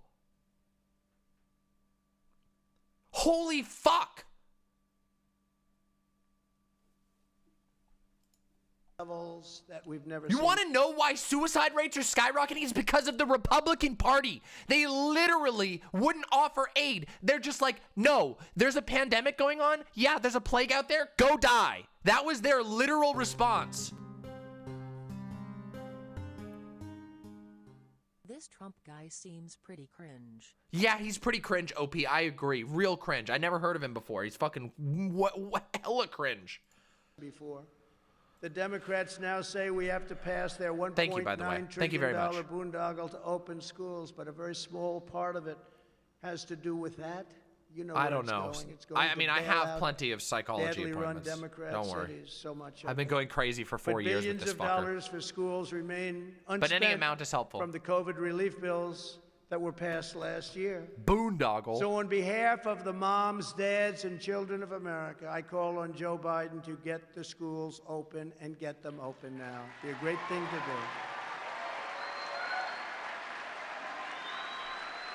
Oh, I found one lady with a mask. Here she is, the one lady with a mask. This lady, how old do you think this lady is? I'm gonna guess in her 80s. This lady is, two ladies. Oh, three. These three have masks. Four. 4. There's 4 masks in this audience so far. There's no way she's 60. She's way older than 60. She's got to be in her 70s, maybe even 80s. When I left office, and we're very proud of this because this was something that they said could not be done. The FDA said it, everybody said it. Any article you read said it. Couldn't be done. It would be years and years. I handed the new administration what everyone is now calling a modern-day medical miracle. Some say it's the greatest thing to happen in hundreds of years. 2 vaccines produced in record time with numerous others on the way, including the Johnson & Johnson vaccine that was approved just yesterday. You had nothing to do with these. Literally nothing to do with them. And therapeutic relief also, if you're sick. If you're sick, we have things now that The vagina virus. What has taken place over the last year under our administration. It would have taken any other president at least 5 years. What? And we got it done in 9 months. Everyone says. What? It would have taken every other president 5 years. Oh my God, this is just so ridiculous. I think he's just realized he can say literally anything. He would be like, it would have taken them 1 million years to get it done, and we got it done in 10 seconds. Believe it or not, every Democratic president would have taken 1 million years, and we did it in 10 seconds. 5 years, 5 years. Can you imagine if you had to go through what all of the countries of the world who are now getting the vaccine or soon will be getting it from various companies, but can you imagine if all of those countries had to go through what they've been going through over the last year? You'd lose hundreds of millions of people. Every other country in the world is doing better than us. There's like 4 countries that are doing worse than us in the entire world. What are you talking about, you fucking idiot? I pushed the FDA like they have never been pushed before. They told me that loud and clear. Yeah, because you were pushing them to research whether if you injected light into your veins, if it would cure you. They have never been pushed like I pushed them. I didn't like them at all. But once we got it done, I said, I now love you very much. What the Trump administration has done with vaccines has, in many respects, perhaps saved large portions of the world, not only our country, but large portions of the world. Not only did we push the FDA far beyond what the bureaucrats wanted to do, we also put up billions and billions of dollars, 10 billion, to produce the vaccines before we knew they 10 gajillion. We put up 10 gajillion dollars. You wouldn't even believe it. So many dollars you can't even count. were going to work. It was called a calculated bet or a calculated risk. We took, or as we call it in the business world, a calculated risk. In the business world, we gambled wildly with your money. As they call it in the business world, it was a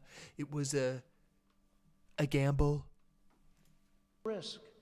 Because if we didn't do that, you still wouldn't have the vaccines. You wouldn't have them for a long time. So think of that. We took this bet. Anyway, everyone, I have to go take what we call in the business world a dump. I'll be back. Got to go use the what we call in the world of finance and real estate the bathroom. I got to go take a as the financial experts say, a poopy. Made a bet because we thought we were on a certain track, but you'd be starting to make them right now. It'd be a long time before you ever saw them. It takes 60 to 100 days to manufacture and inspect new doses. I feel like I want to tear my own head off right now. 100% of the increased availability that we have now was initiated by our administration. 100%. Hello, Dorky. Good to see you. In fact, the Welcome. director of National Institutes of This Health, is painful, but it is funny. Francis Collins, he's Fauci's boss, actually. I think he's a Democrat, too, by the way. Recently said that our Operation Warp Speed Happy to have you. was absolutely breathtaking and that the Trump administration deserves full credit, which we do. Oh yeah, this is the thing. I guess this is as good of a time as any to say it. So people pointed out that the stage, which is a temporary stage, has been constructed in the shape of an Odal rune. Now, for those of you who don't know, let me just show you. Here we go. This is the Odal rune, by the way. Hey, welcome back, Smile. So this is the Odal rune, by the way. And as you can see, here we go. I'll show you. This is what it looks like right here. And as you can see, boink, boink, boink, boink, boink, boink, boink. That's a pretty, you know, that's pretty interesting. Now, a lot of people have said, wow, that, you know, you're seeing, you know, patterns where there aren't any or whatever. But I really do not think that it is a stretch to say that when they're going on stage and you have multiple Republican, the centerfolds of the Republican Party, the literal pillars of the Republican Party, going up and giving speeches about how the soul of the American people must be reclaimed. We must secure the future. We must defeat the communists, the degenerates, all this shit. When you have them standing up there and screaming about this shit, it's very weird to also have a stage that is built in the exact dimensions of an Odal rune, which was a strongly and heavily used Nazi symbol. Now, do I think that Donald Trump ordered the rune to be there? No. Do I think that there are probably some Nazis on staff at CPAC who made this decision and nobody knew enough to tell them no? Yes, that I do believe. I do believe that's the case. I do believe it's very, very likely that at least a couple of people in positions of power at CPAC said, in this political climate, we could probably put a Nazi symbol hidden here and have plausible deniability. And realistically, there was a whole bunch of suits who didn't notice that and didn't realize what was going on, and the people who were building it didn't know that.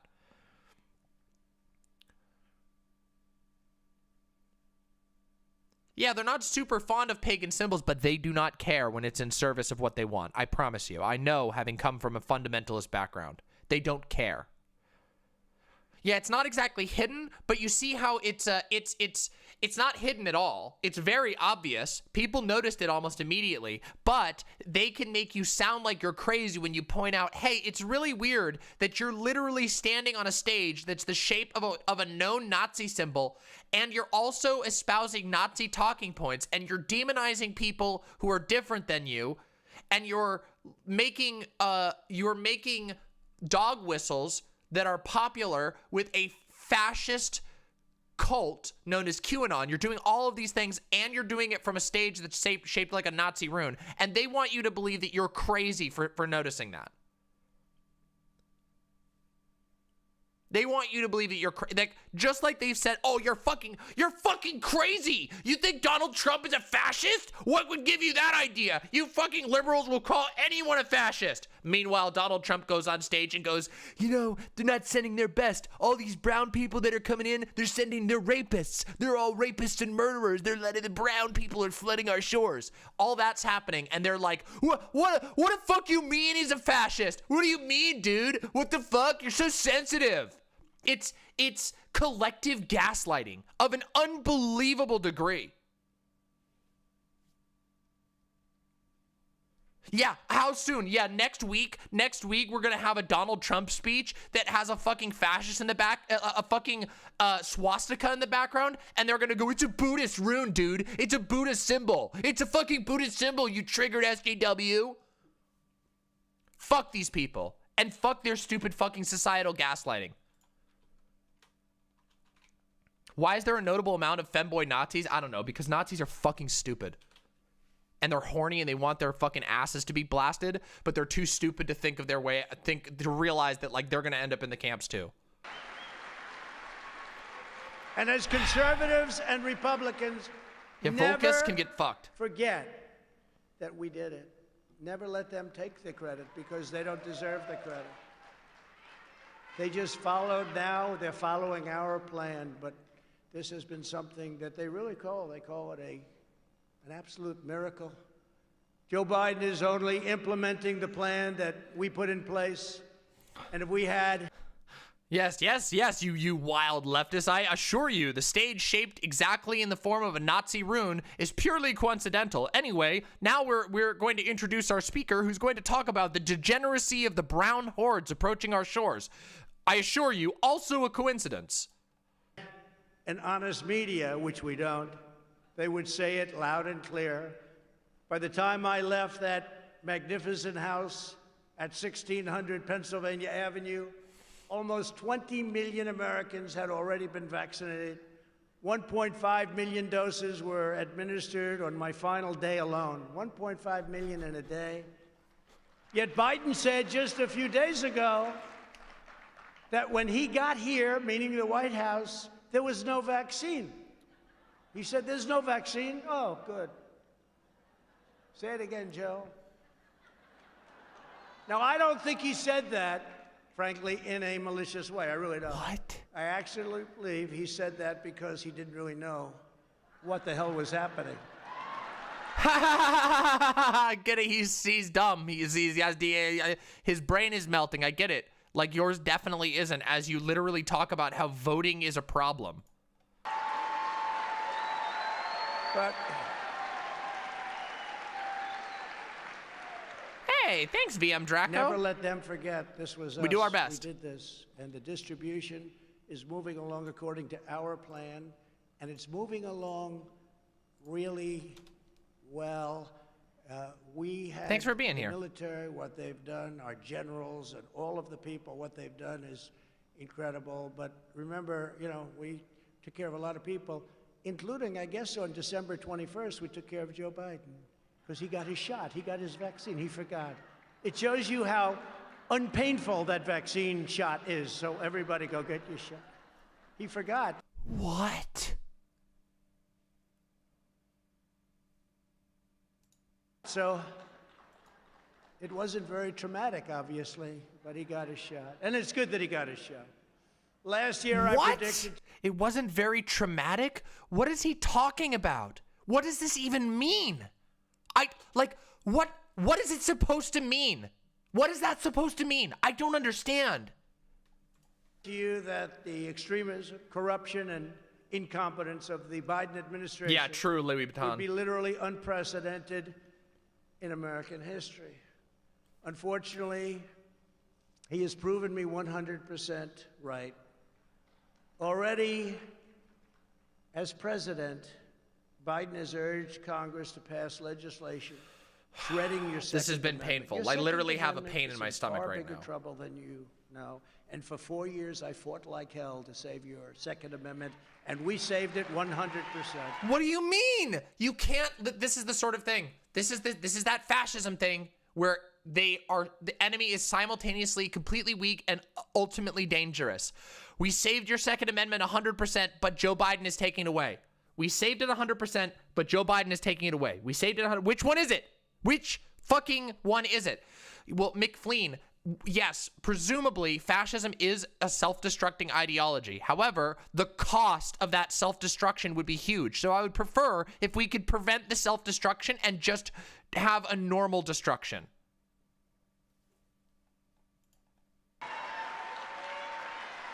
We saved it. He signed an order to conduct politically correct far-left indoctrination trainings in every department of the federal government. What? Including far-left indoctrination trainings? The U.S. military after I had terminated these horrible things that were being preached to our military. And he wants it to go forward. It's insane. Within his first few hours, Biden eliminated our national security travel bans on nations plagued by terrorism. His first priority was to open our borders to unvetted travelers from Libya, Yemen, Syria, Somalia, and many other countries where strict vetting cannot occur.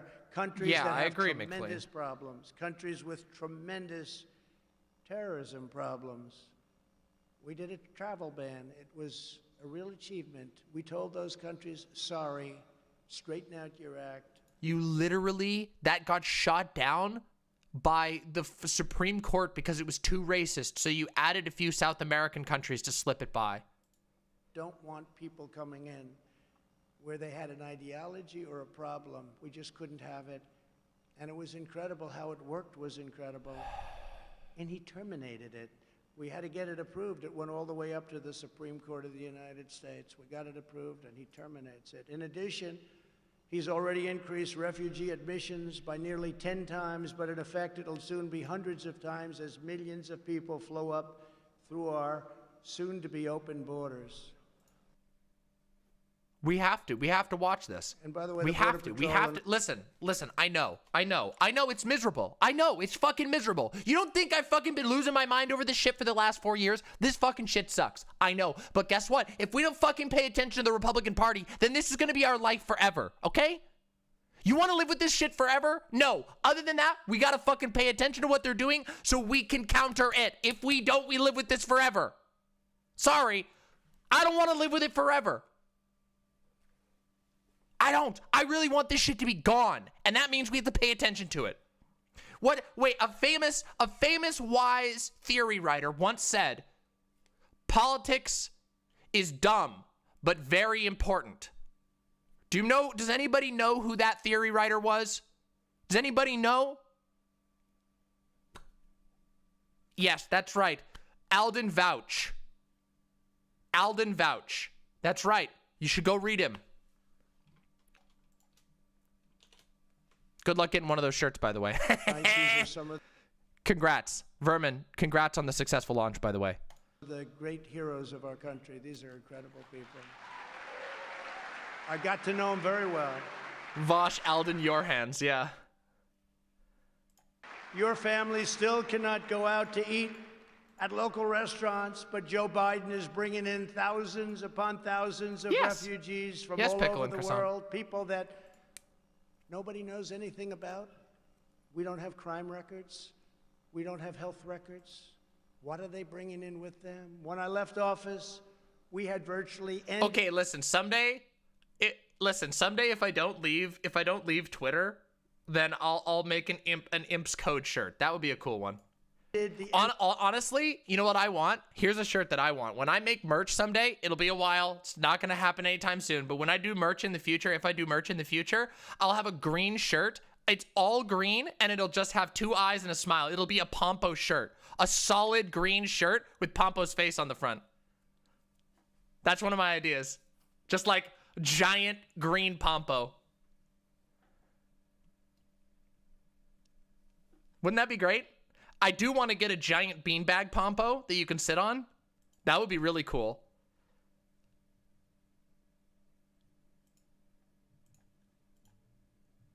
Oh yeah, I'd totally make hoodies. But it's going to be a while because the thing is I'm really picky about... Yeah, we need the mauled... I want the mauled emote on a hat. Hold on. Where's the thing? Oh, I don't have it. Okay, I want the mauled emote like my ghost hat where it's like a stitched on. I want the mauled one to be like that. Yeah. Yeah, an embroidered hat. Yeah, it's got to be one of those. And yeah, I would like to get a giant beanbag Pompo someday. Am I doing call-ins? Probably not today, but who knows? We'll see. Yeah, we'd have mod merch. Oh yeah, someday we'll be doing, by the way, I mean this, I'm serious. It's my goal to do mod merch where when you join the mod team, you get a shirt that's like, you get like a jersey that says you're a mod member. You know, like, hey, welcome to the mod team. Here's a cool jacket that has like the Demon Mama mod team. And then a number on the back or something. Like a sports jersey. Wouldn't that be cool? Like a varsity jersey. Yeah, the Letterman's jacket. Yeah, you got it. That was Silent's idea, to be completely honest. So Silence get that. Yeah. Yeah, that would be specifically for mods. But yeah. Yes, it is absolutely worth talking about that, and we will. Oh, the number could be sick. Yeah, mine could be sick. Oh, that's so good. See, now we're getting into all these ideas. Listen, I'm not starting a cult. But I'm not going to start a cult. I don't have any desire to do a cult. However, I do want to reward people who fucking help me out. My mods help me out a lot. Yeah, I would buy a Pompo beanbag. Yeah, give the mods matching jackets, a gun, and a shiny badge to show their authority. Yeah, exactly. So people know.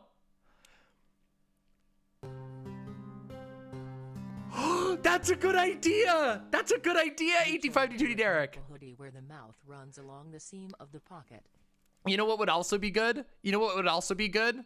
A fucking what would it be called? What are they called? An impo kigu. Like a little red kigu with a hat that has horns. A little red, it's just a red kigu that says like Demon Mama on it, and it has horns when you put the hood up. See? I got some good ones. Got some good ideas. Trump is a shitty ass robot. Ah! Oh my god! Posadas John, what the fuck? Holy shit. We're gonna have to talk about that in a little bit too. Anyway, let's get back to this nonsense. Enough. We can't just have fun all the time. We gotta talk about this shit. They go on forever. I would go to Dover and I would see Trumplebee. caskets, coffins coming in. I'd see the parents and the wives and the husbands. I would see the kids. Endless wars, 19 years in Afghanistan. We have it down to almost nothing left, and I hear they might want to go back in. Why is he Iraq. whispering? Remember, I used to say, don't go in, but if you're going to go in, keep the oil. Well, we went in and we didn't keep the oil. We had made historic peace deals. He's just actively advocating for invading and literally stealing, invading and literally stealing another country's resources. Like, you know how like the conservatives had to pretend that they weren't there for the oil? Now conservatives are just like, no, we should have stealed it all. We should have just annexed the country. At least, like nobody thought were even possible.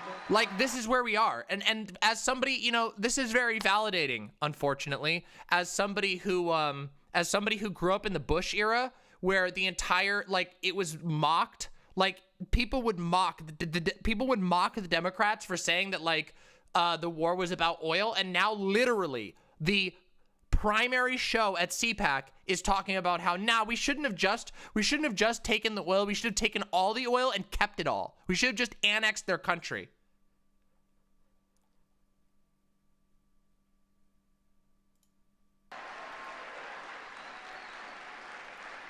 With not a drop of bloodshed. Don't worry, we're going to take a break in 15 minutes to talk to Irene.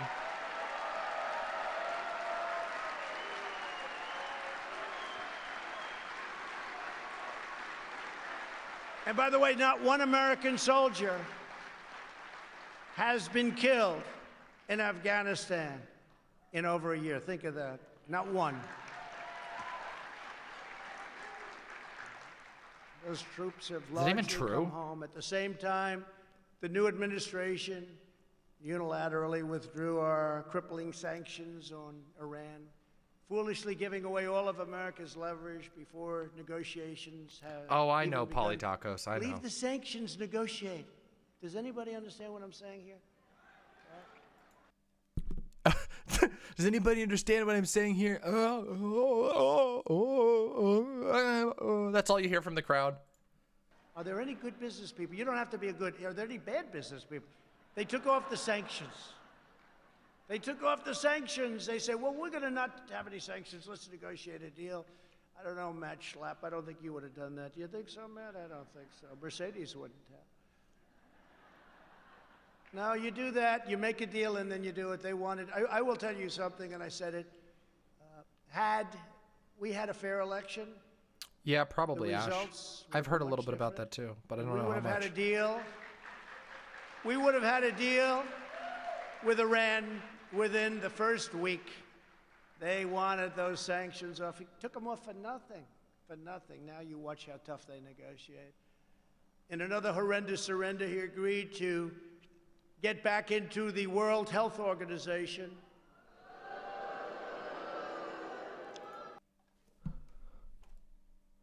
They're literally booing for the World Health Organization.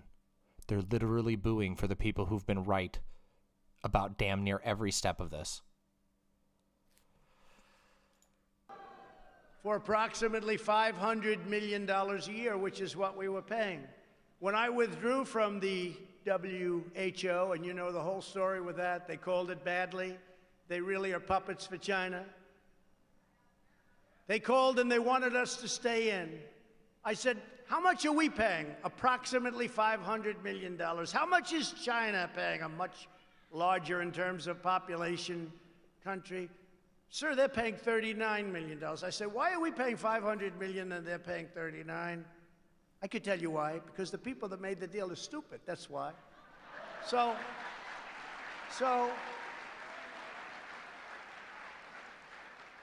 and I had no idea how popular it was. I didn't even know if I would be able to politically, because people were so happy when I did get out. But I said, so if we went in, we could get it for 39 million, which is what China, not 500 million, which is what we were stupidly paying. And they said, we can make a deal. We want you to go in. We can make a deal. Okay, and I decided not to do it. But we could have had it for 39. We could have had it for the same as China. And they decide now to... What do you mean? That's not how it works. The WHO needs money to successfully keep control of disease all across the world. It's not a fucking deal, you idiot. You're not bartering for a product. You're contributing to the world's, to an organization that's meant to keep health and safety on an okay level worldwide. These people are so stupid. They think it's like, hi, I wanted to go to the WHO store. Can I have one pandemic protection plan, please? Go back into the World Health Organization and pay $500 million. What the hell is wrong with them? No, this is just emblematic. It's a tremendous amount of money, but compared to trillions, it's not, but it's a tremendous amount of money. Why would China pay 39 million and we're paying almost 500 Yeah, it's the self-victim narrative, million? yeah. Why? Victimization So we narrative. could have made the same deal that China had, 39 million, and they just say, we're going back in. We're going back into the World Health Organization. They go back in, they pay 500. It is so sad. Just like the Iran and the World Health Organization, Joe Biden put the United States back into the very unfair and very costly Paris Climate Accord without negotiating a better deal. They wanted us so badly back in. I'll tell you, they wanted us. I was getting called from all of the countries. You must come back into the Paris Accord. I said, tell me why. Give me one good reason. First of all, China doesn't kick in. Hey, here's a good reason. The world is going to burn. We're literally boiling ourselves alive. We are literally going to destroy our own nation because we refuse to actually care for the environment, and we have the most to lose. We have the most to lose of basically any nation. Like, and I'm saying that, like, obviously, individually, we don't. Individually, poor people around the world are going to suffer the most. But as a country, we control the most, which means we have the most to lose.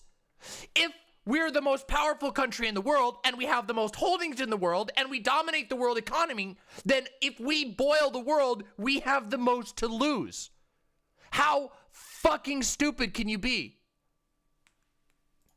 For 10 years. Russia goes by an old standard, which was not a clean standard, and other countries, but we get hit right from the beginning. It would have cost us hundreds of thousands and millions of jobs. It was a disaster. But they go back in. I could have made an unbelievable deal and gone back in, but I didn't want to do that. Surrendering millions of jobs and trillions of dollars to all of these other countries almost. Well, yeah, obviously the Paris Climate Accord is mostly virtue signaling, but I know this is going to sound really stupid, but virtue signaling is actually a little bit important. It's actually important that it is indicated on a global level that people care about the climate. Even if it isn't that strong, it's actually important that we can all at least outwardly agree that, yeah, we do need to do something about the climate. Yeah, we actually do. Because it indicates a global agreement on a specific issue. Even if everybody's kind of cheating it on their own, it means that at least in the open, we all have to go, okay, yeah, it's probably bad. We should probably do something about this. It makes not doing that look bad. All of them that were in the deal. So they have favorable treatment. We don't have favorable treatment. And we just said, we're going back in. To go back in, they wanted us so badly. You could have negotiated. If you wanted to go back in, which frankly, we have the cleanest air, the cleanest water, and everything else that we've ever had, so I don't know why we have to. What? And what? This guy is already, this guy right now, this guy you're looking at, see how his eyes are closed and he's like heaving? This guy is dying of COVID as you watch. This guy's asleep, but this guy is dying of COVID as we watch. Good does it do when we're clean, but China's not, and Russia's not, and India's not?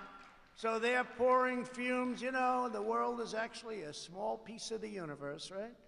They're pouring fumes, and we're trying to protect everything and building products for 3 times more than is necessary. No, they could have made a great deal. If they were going to go back in, that's fine. But they could have made a great deal instead of just say, we're back in. These people. And in one of his first official acts, which was incredible because we're trying to do all the good things and they're trying to do all the bad things. Again, he talked about energy. He never... Hey, thank you so much. Hey, thank you so much, Satanic Templar. Thank you so much and welcome. New imp, thank you. Said he was going to do this. He canceled the Keystone XL pipeline, destroying not the 8,000 or the 9,000 or the 11,000 jobs that you hear, but 42,000 great-paying jobs on just about day one, right? He never talked about that during a debate because he wouldn't have gotten away with it. Well, he would have because they cheated so much it probably... Yeah, exactly, Silent. Remember the old political cartoon that goes, what if climate change is all a hoax and we make a better world for nothing? True. Weird. It's almost like it would actually be really good for us to not be as wasteful. Like, wow. Imagine that. No, but that was not a topic of conversation, remember? Fracking, you can frack. Oh, we love fracking. During the primary, no fracking. As soon as he got through that, he said, no, of course, everybody can frack. No fracking. You wait till you see what happens. This is another incoherent and stupid point. It was Biden only wanted to ban fracking on federal land. Not fracking in general, just on federal land. Hate to defend Biden on this, but all he ever said was that he didn't want fracking on federal land. That's it. With your gasoline, wait till you see what happens. True, Polytacos. We cannot let this stuff continue to go on. One of my proudest accomplishments as president was to make America energy independent. The United States became the #1 energy superpower on earth. #1.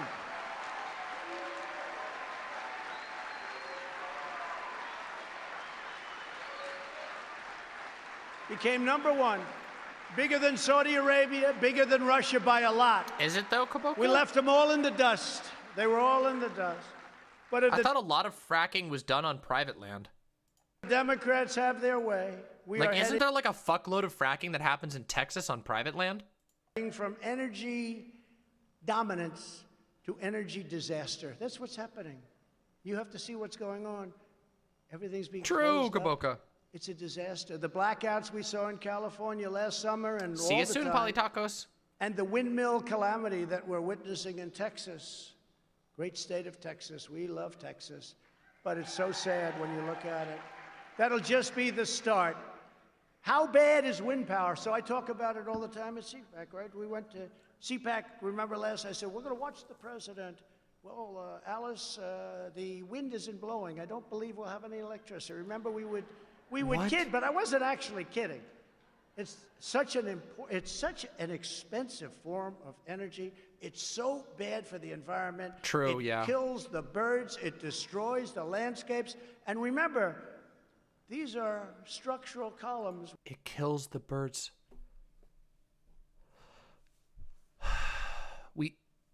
We literally talked about this in the PragerU video we did about this, but all you have to do is paint one of the wings and birds don't run into it. All you have to do is just paint the wings of the of windmills. That's it. That's all you have to do.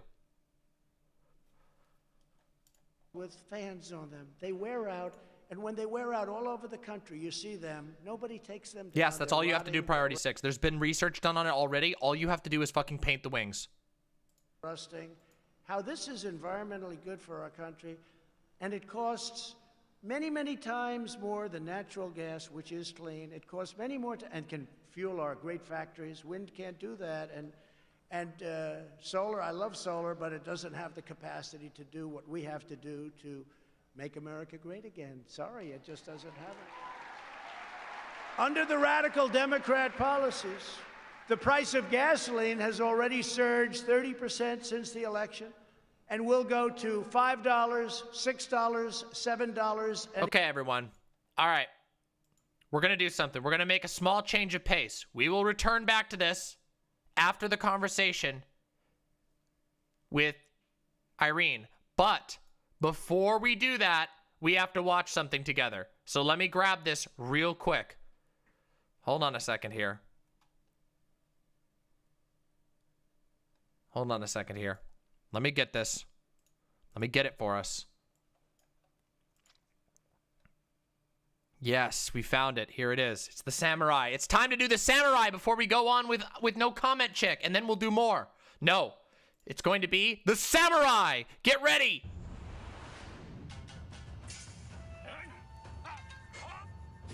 The last samurai is right back. Hello, America. Hello, America. Why is it so quiet still? Fuck, hold on. I gotta replay that. That was too good. Hold on, let me crank it. Oh, it reset. Okay, there we go. American conservatives. My name is Genki. Just listen to Hello, this. Just America. listen. Just listen to this. This is one of the best things ever. I want you to just bask in the LARPy. Yeah! The last samurai is right back. The Hello, conservative America. samurai. Hello, American conservatives. My name is Genki Fuji. I'm a Japanese journalist and an author of more than 70 books on international relations. I run online World Forecast News Service. I respect President Trump and American conservatives. President Trump fought against Chinese communists in order to protect the entire free world. President Trump, he's a real American samurai. I want to make US-Japan alliance stronger. I want to build solid friendship with real American patriots or American samurai. Let's fight together for freedom. Yeah! Let's slash the cancel culture. Let's start US-Japan samurai to samurai alliance.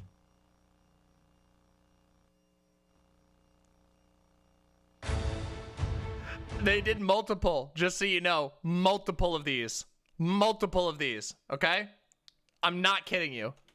Well, I'll show you some more of them as it goes on. There are multiple samurai commercials. Yeah! I want you to stand with the American and Japanese Samurai Alliance versus the evil communist Chinese. Yeah! And it like slashes the screen in half.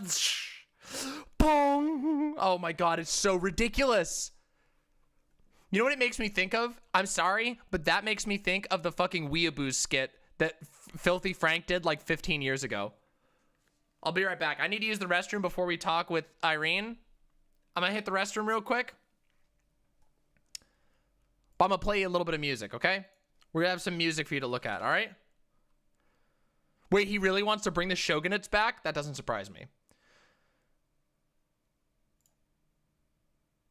Here we go. I'm gonna give you something good. Ready? Hold on, let's see here. Here you go. Here's a little guitar solo to listen to.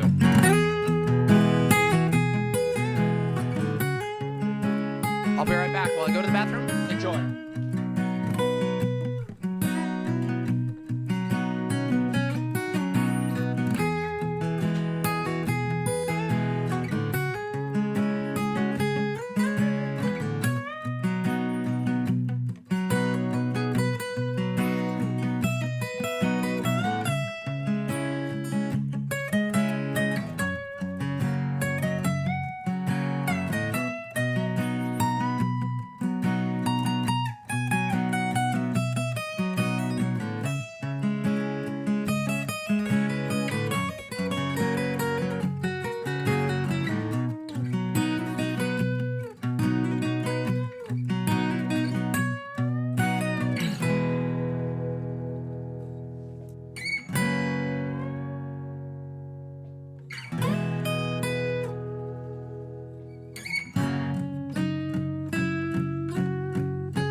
American Samurai Demon Mama is here.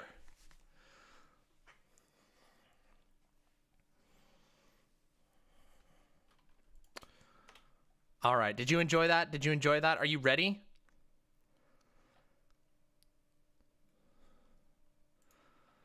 Listen. All right, I gotta call Irene.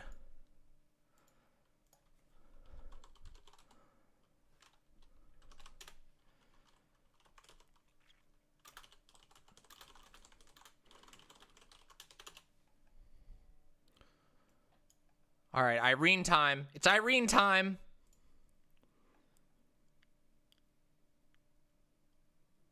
We'll do more CPAC stuff after and more other stuff. So don't worry, there's going to be plenty of entertainment. Don't you worry, there'll be plenty of entertainment. I'll keep you imps entertained all night.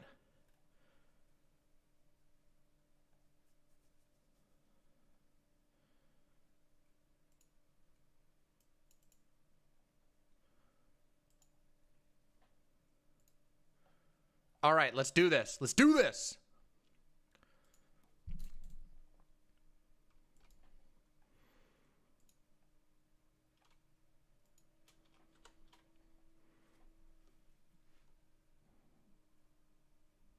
Tina Mama. Hello. Greetings. How's it going? Oh, looks like you're getting a weird image from me, aren't you? You're getting like the, let's see, I think I might have to do something with my OBS to give your end the right image for me. Here we go, starting virtual camera. Yeah, there we go. Works better for you. Okay, cool, cool. So we're on here, we're live. I'm gonna bring you up in a window. Okay, let me just get this thing up here real quick. Yeah, I don't think I'm Anthony Wagoner is my name. I don't think that's No. It's my last sub on YouTube. Latest sub. Oh, well, congratulations. Sorry, I thought that said latest guest. It's okay. It'd be a weird thing. Good job. Good on you, Anthony. Good on you, Anthony, for subbing. I know, right? Yeah, good on you. Good choice. Good choice, definitely. Good thinking. A sub exactly. and a comment. I mean, how about that? Not just like basically a gentleman comment and for a no scholar. comment chick? Oh my god. I know, right? Does he even know the irony? Yeah. Probably. Whoa, shit. Senpai Chow, do you know the irony? Oh my god, that was turned way up. Did you hear that or something? Did you hear my stream alert? I didn't. No, I just saw it though. I could see it for Oh, sure. okay. Yeah, it's everything's big. We went to Stream Elements and it's almost like Alice in Wonderland, you know, where she goes into that thing and I don't know if everything's big or it's that she's really small. I think it's that she's really small. Yeah, that's right. Yeah. She eats something and she becomes really small. And that's what I feel like right now because all my little dudes have become big gators, big stubby gators. And it's great, but it's a little bit intimidating too. Oh, wait, so you're going to have me on your screen as well. How do I do Oh, yeah, that? you're on my screen okay, right so now. maybe I should hide my camera. Oh, I see. Oh, because we're doing the infinite. Oh, Yeah. no, I'm not going to say it. It's not the an infinite regress. regress? It's actually called recursion. It's a Yes, different it is thing. called It a seems like recursion. it would be called that, but no. There we go. It's actually okay. not. I'll be here in this corner with a little tiny bit of lag, but everybody can deal with it. Yeah, I mean, I Or could. actually, hold on, there might be another way to do this. Hold on, there the might be- other option would be whereby, if you want to do that. No, it's I just got it. gonna- I got the solution. I figured it Okay. out. Okay, Wait, as how long do as I- I'm not posting cringe to your feed. No focus here. No, you're not posting cringe at all. This is fine. We'll make this work. This will do. We'll have to make it happen like this. Okay. We'll figure it out. Oh, Are they you want me to- ready? We were just watching CPAC and the American Oh my American God. Japanese Samurai Alliance, which has Oh, been a geez. wild Oh, ride, yeah. of course.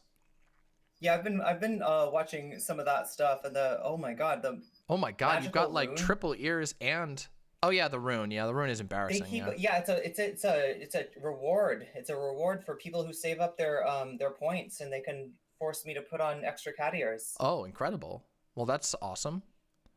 My chat says get in the fucking robot, but that's the wrong character, so it's all right. I mean, yeah, Yeah, wrong character. you're not too far off. You're Asuka not was too far always off. ready to jump in the robot. Asuka was more than ready to get in the robot, basically every time. Absolutely, absolutely. Yeah, these are not just like if you think these are decorative, like think again, right? Yeah, they're not. They're actually. Why would I an not extension. need these? Of course I need. It's not like I'm an algorithm. Come on. Yeah, true. It's not like I'm somehow cybernetically. Yeah, what the fuck? What are you thinking? What kind of weird headcanon? People do have weird headcanons about me, Demon Mama, and they have weird headcanons about you too. Oh, of course they do. Like, I know. I'm the most fictionalized character on Twitter and YouTube right now. The comic book villainess of the nightmares of so many. True. Yeah, I don't know. A lot of people have been mad at me. A lot of people have been really incoherently mad at me in the last few weeks. And actually, realistically, the last 3 months, if we're completely honest. Oh, yeah. But yeah. The villain, the biggest villain, the most hated person in all of fucking YouTube and Twitter and apparently Twitch Politics. Twitch Politics has been spending a lot of time talking about me lately. Will say, made a lot of content for a lot of people. Yeah, so for somebody that's not even on Twitch. Yeah, people ought to be a little more thankful. I create a lot of content for them to talk about. They've made a lot of money off of my face, okay? Every time I log on to Twitch in the last 2 weeks, it's been my face plastered all over the place. Yeah, that's right. Yeah, it's a SEO that's on the rise, Emily. True. Yeah. So more little dudes, and they're so big. I love those chunky little dudes. Demon Mama. Yeah. I hate to bring you like I feel like I brought you out here and we're in the middle of the jungle or something, like giant little gators and it's good. The hypnotizing cats and whatever. It's all good. Oh, I gotta fix that one. I can tell you, by the way, if you want, just so you know, if you want, I can tell you how to. It's a little complicated, but I can send you the way that I got it so that I can have both my camera and use it in Discord. It's a little bit complicated. You basically have to run 2 instances of OBS, and one is just pulls in your cam from your camera, and then you have Discord and your main OBS thing both grab the camera from that OBS. And it's a little bit complicated to set up at first, but once you get it, you can get a clean output like I have. So you don't have anything popping up or chat or anything. It makes life a lot easier. Definitely. No, that sounds great. Yeah, I'll send that along. Something out. I switched to Stream Elements not too long ago, and it's good because like it ended up upping my quality. I just had everything downgraded from having had a really like Spartan setup when I first started, and then when I did the Stream Elements, everything was default. So it was like, oh, this is what 60 FPS looks like. Wow, no, this is good. So there you go. That went up, but I've had to figure out everything. You know how you get your Stream Elements set up just like you want it, and then you're onto Stream. This is Stream. Wait, no.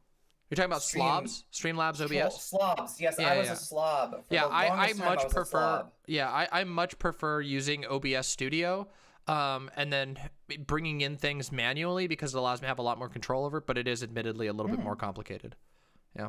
Right. I'm kind of on OBS Live right now just because of a lack of latency, and it seems to be there's a few hang-ups to it, but yeah, you just fuck around and find out, chat. Yeah. Fuck around and find out. If you want to be a streamer, you literally do have to fuck around. It's a lot of experimentation. On. There's no documentation for anything. You just got to figure it out all yourself. It's kind of a mess, honestly. If you're lucky, you'll have good chatters that'll be like, I can't hear you right now, like, or you're coming out of the left side, but not, you'll have somebody that can work with you tech-wise. But yeah. So, all right, you want to talk? Let's talk. What do you want to ask me about tonight? You can. I trust you to ask a good question. So hit me with whatever. I want to ask you, when is your infrared video coming out? Yeah. Well, listen. When I get the check for 175, which is my standing offer for infrared, he paid 250 to fucking Vosh. He can pay 175 to me. And 200 to Xanderhall, right? Did he pay 200 to Xanderhall? Well, then that's what I heard. All right, then I'm bumping it up. It's 195. The 175 deal is gone. It's 195. You get a $5 off, 5% off deal, or whatever. Wait, it would be 2.5% off. All right, listen, that's fair. That's fair as fuck. So then we'll see. Once I get my check. Yeah. I wonder how much he paid for that. I hope he didn't pay for that Sonsol interview though. With Dylan? Yeah, that was a little spicy. Yeah, that was rough. That was fun. I watched some of it. Maybe we'll finish. I don't know. Maybe we'll finish it on stream at some point. I watched a little bit of it. Yeah, no, it's Oh my god. I know it's it some real started shit right there. spicy. It got right into it. I don't know. The There's guy just seems like memes. very It's angry. so thick with memes. Like, yeah, it's just I can't even remember. I can't even pull one out. Like, that's how thick it is with memes. It's meme soup. It's like a meme stroganoff, actually. Is Oh, what it is. all right. Well, I mean, I'm fine with that then. Maybe we'll check that out a little bit later. We got a lot of stuff to do, so Highly recommended. Highly recommended. But really, what we brought you on here to talk about the real meat is and potatoes. what you've been doing in these past weeks when you have been like just under under the scope of DGG and like a whole bunch of people that have this headcanon of you being this super evil villainess that sneaks around in bad faith trying to start arguments with people or blow shit up when in reality you're trying to get off the phone the whole time. Yeah, well, let's see. I'm trying to think. I want to be completely fair to all of the people who have, all of the literal thousands of people who've had horrible things to say about me. And I want to just make sure that I'm not saying that people said different things about me than what was actually said. But as of the last checkup, I am a genocide-denying transphobe who is also who uses TERF rhetoric and also didn't think about transition enough before I transitioned. So there's the that's the conclusion, I think, is what everybody has. That's the character that's been written for me. Whether that's true or not, is up to the people to decide. Though I will say a significant amount of people have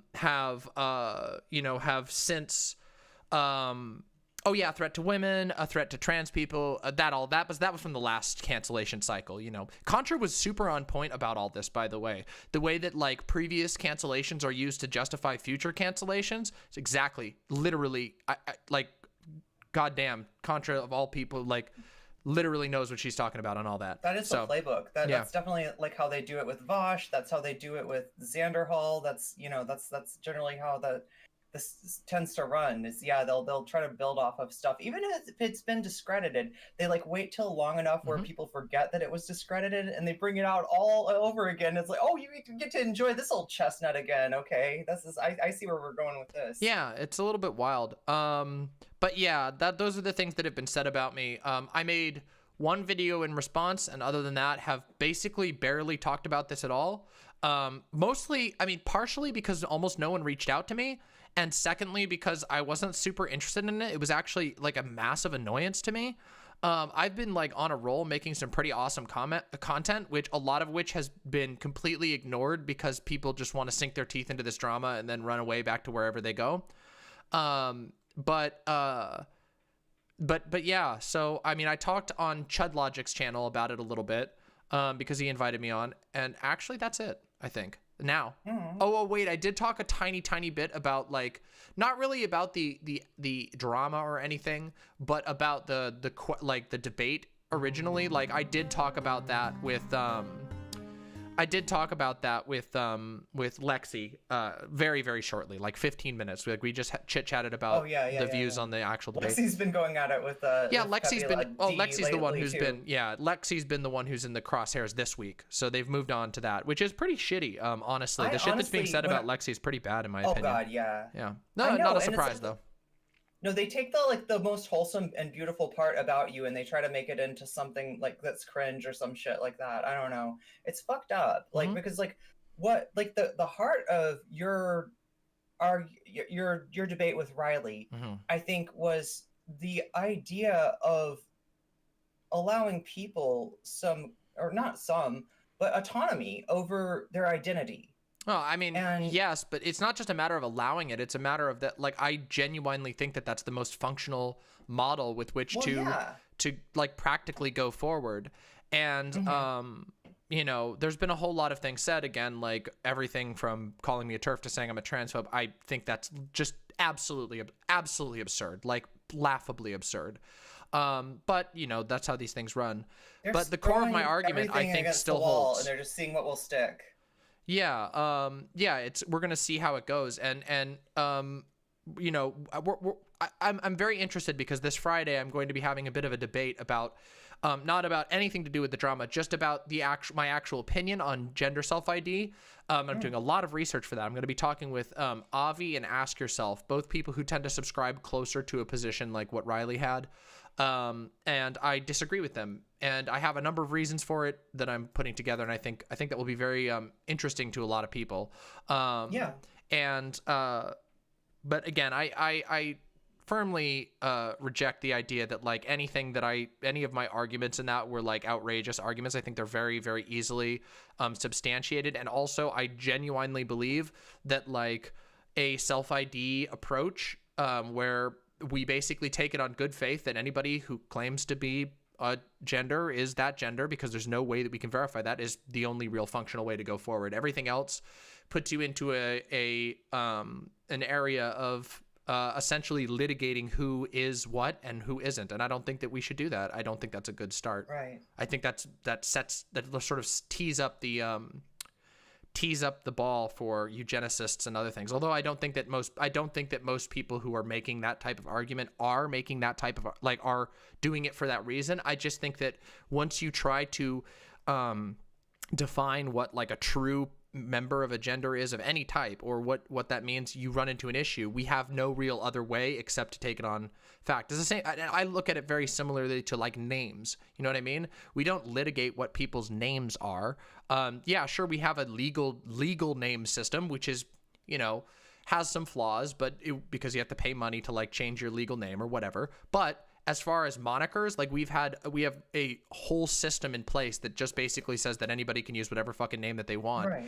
Except for in very specific situations, like again, like if you're like purchasing a business or something like that, then you have to use your legal name. But other than that, it's like if somebody says, "Hey, my name is Jake," then you go, nobody goes, "Is it really Jacobinius? Yeah. Is it really your name, Jacob, or is it Jacobinius?" Nobody seriously says, "Look, but you look more like an Andrew to me, but Yeah. you look more like a Bartholomew to me." Like, you know what I mean? It's not like nobody's trying to find a formula to say, okay, like based on these characteristics, this is what your name should be. And like this like that was one of the so I've debated Irrelevant so far on this. I didn't really like, I wasn't trying to debate our Relevant, but I guess he was watching my stream and I was talking about it and he was like, "Oh, she's posting massive cringe." Usually he's okay with me, but he had to come over and have a little chat with me and set me straight on some. Oh, our Relevant? Oh, did he have a problem with what I said too? Yeah, he was a little bit pearl clutchy. Yeah, well, doesn't surprise me. But yeah, no, that was like one of the things that they're just like bunch of people. The story of the last 2 weeks is a bunch of people who've never talked to me had complete and utter meltdowns, like public meltdowns about how I'm the most dangerous person in the world without actually understanding my opinion at all, and literally just regurgitating word for word the exact opinions of somebody else. It's just like, okay, I don't know. Again, I found this whole thing to be ridiculously like exhausting and boring and frustrating. And as time has gone on and I've gone back and reviewed everything, like I'm just like, I don't know. Yeah. The cancellation, I think it was fair. It's fair to be called a cancellation. I was just about to say that based on the way you're describing it, that's exactly what it is. And by people who like, a lot of these people have complained vociferously in the past about, you know, their own cancellation or the concepts of cancel culture, you know. Yeah, like, their idea of cancellation is like two people tell them they're wrong on Twitter. My idea of cancellation is 3 months of perpetually getting comments saying that I should be deplatformed, that I'm like a subhuman piece of trash, floods of TERFs flowing in, and telling me that I'm like the most popular one they've been running with lately that I've been seeing quite a lot on my videos is it's fat guy in a dress, fat guy in a dress, fat guy in a dress is the one thing that they've been posting quite a lot, mostly on the videos that are pertaining to this drama and the previous drama. Yeah, just a lot of shit, and basically and so like that's my definition of canceling. But you know, I understand there's some people out there who are very, very, you know, they don't have quite as thick of a skin as I do, and you know, I wouldn't want to minimize their cancellation when somebody told them they were wrong on Twitter.com. But sure. Well, that was the thing that confused me about the original debate, and I'm glad that you're continuing talking about the subject matter with somebody who hopefully, you know, you can just like agree to disagree or whatever with, because like that's what I didn't get, is that like, you know, Riley was trying to kind of walk you down this like logic tree because, you know, she's engaged in this project and she wants, you know, she would like to have you sign on and be like, yes, you know, I'm on board with this too, right? And so she's walking you down this logic tree, and you're just like, listen, there's a real hang up here. This is not how I see that. And what I don't understand is, why did that set her off so much? Like, what? How did it? Like, I have no clue. Like you were I saying, have no with, clue, like, and I'm not really super interested in speculating. Yeah. Like, you know, again, I don't really have much interest in speculating on what's going on in her That's mind. true. You Like, can't really, again, yeah. like from the moment the conversation ended, I've been blocked, and to my knowledge, that hasn't changed at all. In fact, God, it's so out of hand. It's like ridiculous. But my one response is all that I've really done on this, minus people who are like asking me it. And you know me, I've literally always been willing to discuss things that I believe, discuss my opinions, be open to critique and whatever. Yeah. So obviously, if people ask me to come on their show and talk about it, I will talk about it. But I'm not gonna I haven't done like 8 videos on this or anything like that. So, you know, I don't know. This whole thing has just been a very confusing experience. And to me, it seems like very transparently, people finding basically anything they can to try and like whip up anger against me is what it seems like. Yeah. And I talked about Destiny about that. Like that was the thing, that when he came on with Merrick, I just could not figure out, like, what are you doing that almost every other debater is not doing. Do you know what I mean? Like, and he couldn't give me an answer. Yeah, I don't know. You know, he couldn't tell me what was bad about you, and all I can get is that he wasn't expecting what he got in the debate that day. It didn't look good, and like, instead of maybe, I don't know, like coming back and having another bite of the apple, because, you know, he can roll. You'd think he could, maybe not. Well, you got sleep stiny, didn't you? Huh?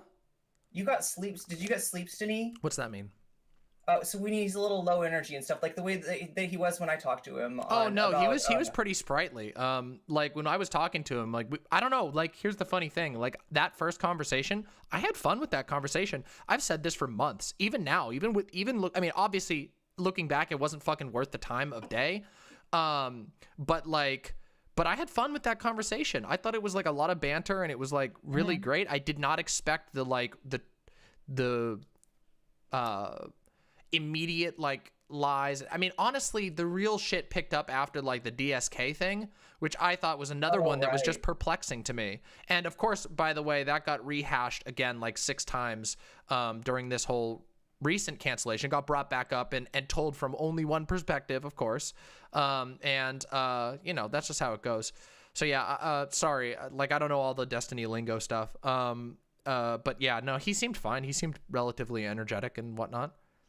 Yeah. No, he just, I don't know. I just feel like instead of like, you know, instead of scapegoating you, like he should take some pride in himself as a debate bro. And he should want to come back and challenge again. You know what I mean? Like did anybody ever check if he actually posted that conversation on his channel?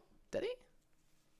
I don't know. I wonder if he ever did. I believe that would be a no. I believe that would be a no. And, you know, hey, Destiny, thank you. Because, like, that way, I think my video probably did better because it wasn't available. Yeah, probably, there. So, like, I did a little debate analysis on that one and enjoyed it quite a bit. And that's what I don't get. Is, like, why can't that just be a fun debate, okay? Like, and I can hazard a guess. Because I have talked to him a little bit about that. I'm actually really curious about this. Because, like, I want people like us to be able to engage with people like him without it being this weird thing. And I honestly think it is this weird thing. It is a weird thing, yeah. He has this complex that he's like, you know, he thinks he can't like go hard on us or something like that. So therefore, if we ever come at him with anything like harder than a little pinky flip, he, kind of freaks out because he's like, hey, I'm not allowed to, fight back here. And it's like, wait, who said you're not allowed to fight back? Where did you, like, he's got a weird idea of like what we expect in terms of allyship. Yeah, there's a lot of things I could say, but I don't know. Sometimes I feel like it's not even worth venting my opinion because I know exactly what ends up happening. And I'm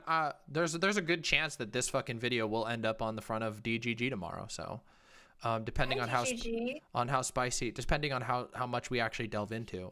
But whatever. Yeah. No, that is always a looming threat. But yeah, no, it's like a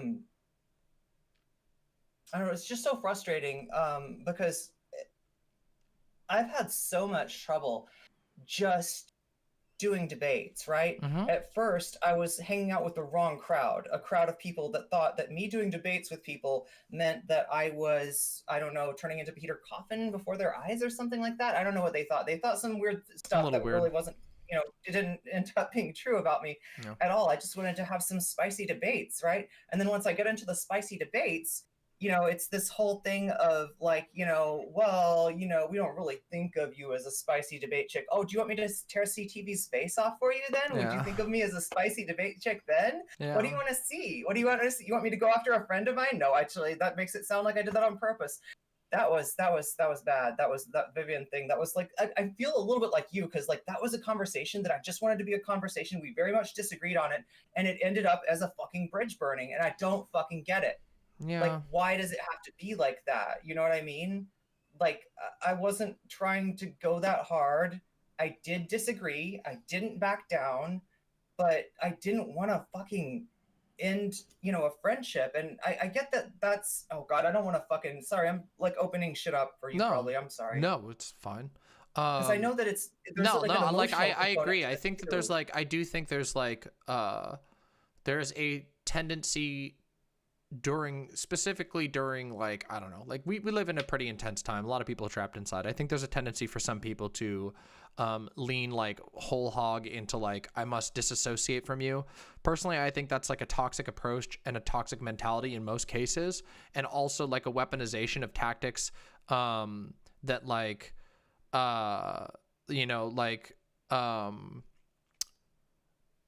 like a weaponization of tactics that are mostly designed to like, hey, like if somebody is harmful in our communities, like we need to have a way to like get them out of our communities so they don't keep hurting people. But I think it gets distorted when it enters social media and people stop understanding like what they're doing, and there's no verification, and it's really, really easy for these things to get hijacked into like, because communities like, like a Keemstar-esque community can get involved and just find, be like, ooh, here's some drama that we can generate clicks from. And it might be something that starts as like a internal community disagreement or a worry over, problematic elements or whatever. And then it gets jumped on, and then it spins out of control and becomes just a totally destroyed mess. So, yeah. Yeah, that's what I always say, is that like some of the work that people end up just, or some of the viciousness that we show to each other on the left, like, you know what I mean, in terms of like harming people that people only mean to go this far, actually ends up like getting used by like, Nazis later down the line. Yeah. Right. That's TERFs common. And everybody else. Yep. Yeah. So it's kind of like, even if you think that you're only doing this much, you might be opening the door to like a lot more harm. And I don't see why it has to be like that. Like, I like arguing with people. If I disagree with you, it doesn't mean that I like, think you're a bad person. I mean, there are some, like lines I won't go beyond. Like if somebody's, arguing for something that's horrible or ghoulish, or like, just not okay with, doesn't respect me as a person or my friends, right? Then well, I mean, like, that's as you know, I've been doing debate for a long time. This has been a lot of the content on my channel is debate content. And like I don't even mind like a little bit of like attempts at dunking, but like I don't know, I can't think of like I can think of like one occasion where I've ever even felt like somebody needed to be deplatformed, and that was when there was a literal Nazi like making jokes about child murder and shit. Like that was the type of stuff that and there was one other time where there was somebody who was, and this wasn't even because of like their opinions that I felt, but like they had some serious PR dirt on them that I felt could be dangerous to other people in this space. So I made people aware of that because they had videos out of them admitting to baiting their child into like misbehaving and then beating their child like severely hard, like their tiny child. And I was like, oh my God, like if anybody has this person on their show, then it could be a disaster very quickly. So it's like diffusing a time bomb before it went off, basically. Those are like the only 2 times I've ever engaged in like deplatforming rhetoric or anything like that. Like my lines are generally like, yeah, you want to dunk a little bit, you want to like get a little spicy or whatever, sure. But I don't know. I think there's a line when you just start, when you basically say gloves are off, I'm just going to make up like complete lies and also like use these like extremely hyperbolic lies to also advocate for your deplatforming and all this stuff like that. So yeah, I don't know. I've just realized there are some people who don't really share that type of worldview. And those people aren't really, productive to engage with. Like, you know, online debate and whatnot is like to a certain degree is a market of trust and a market of respect. And it's very easy for people to, we're all in tenuous positions. It's easy for our platforms to take damage, or for us to get banned or brigaded or whatever. So I don't know. I think you have to be able to trust people to a certain degree to be able to make content with them, to be able to have conversations with them, or to be able to work with them or their communities. Yeah. True. Yep. No, that's yeah, and it is a trust issue. It is kind of a one of those things that you God, and it's gotta suck to like be in a situation where you feel like you're with somebody you know can trust and to just have it spiral out of control like it did.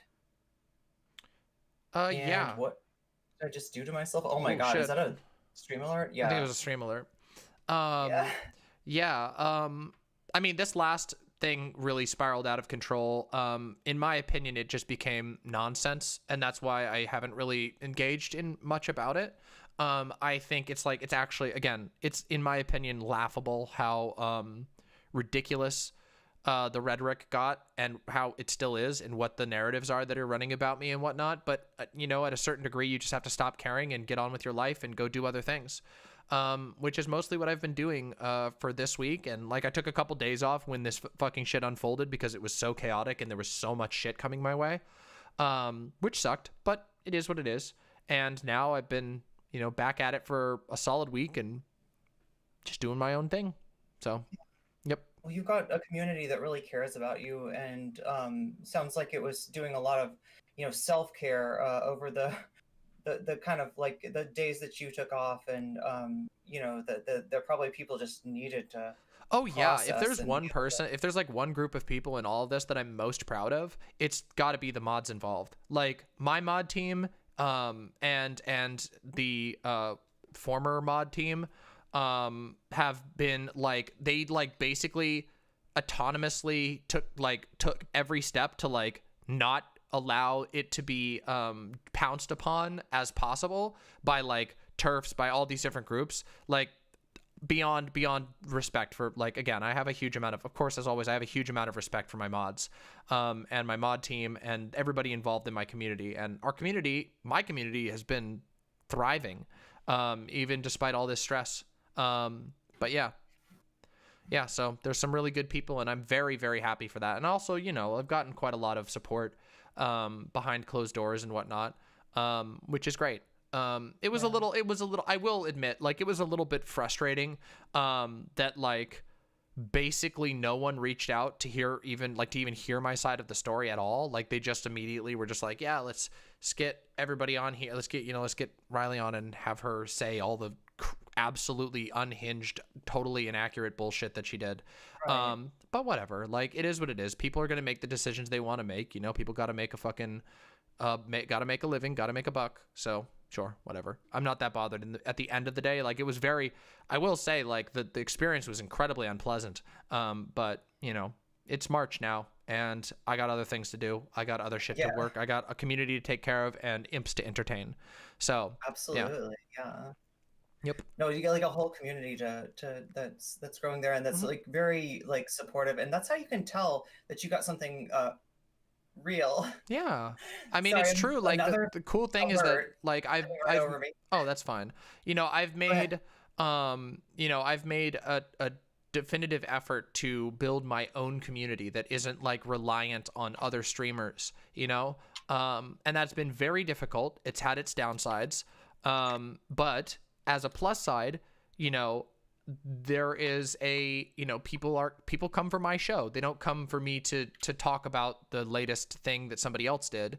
Well, I mean, I guess if you really want to go to the big picture, I do talk about politics a lot, which is usually people doing something and then I'm reacting to that and whatever. But they, you know, there's like a lot of stuff that, like, I do a lot of original content. I do a lot of original content and original debates, and people, the drama mamas and all that, and it's really fun. And actually, we got a drama mama coming up here sometime this week, so that'll be really fun too. And 2 debates, and yeah, we've been having a good time. And, you know, my video gaming streams. So, you know, again, like, I'm happy that, like, my community is like, it's not like, it's very interconnected, but it's not like a single group of people are like flood into my community and make it happen. It's like, it's people come for me, and that's really inspiring and really flattering. And it, you know, it inspires me to keep making, you know, my own stuff that's made for the imps. You know, I make it for them so that they can have a good time, and and I can get my word out there and whatever. Yeah, in all aspects of your, you know, creative process, from the thumbnails that Jeena makes to... Gina's a god tier thumbnail maker. Oh yeah, no, I love her art style. It's really cool. Yep. Yeah. So, yeah, we, myself, but also like the people who I have brought on to work with me have a lot of their own distinct style, and I really like that. That's something I've encouraged and always wanted to do, and yeah, so. No, you're definitely your own thing, and I love that you're able to grow through this despite the best efforts of people to, you know, shut down your voice and I mean, there have been a lot of people. That was one of the things that was most annoying about all this, is that, like, quite literally, from the very top of this entire drama has been this call that I need to be silenced, that I need to be deplatformed, that I should not be allowed, that I should be blacklisted, that I should, you know, my platform should be removed, which is, to me, completely absurd. Completely absurd. And of course the justifications for it are absurd, but even like the outcome is just ridiculous to me. And that's something that I haven't been able to square, and I wonder how other people do square that, how they make that make sense. Because my conclusions from it are not particularly positive for those who've been putting out this type of message. It makes me wonder what's actually going on inside their head and whatnot. But I guess at the end of the day, it's going to come down to the audience, and there's definitely an audience for some of that sort of thing.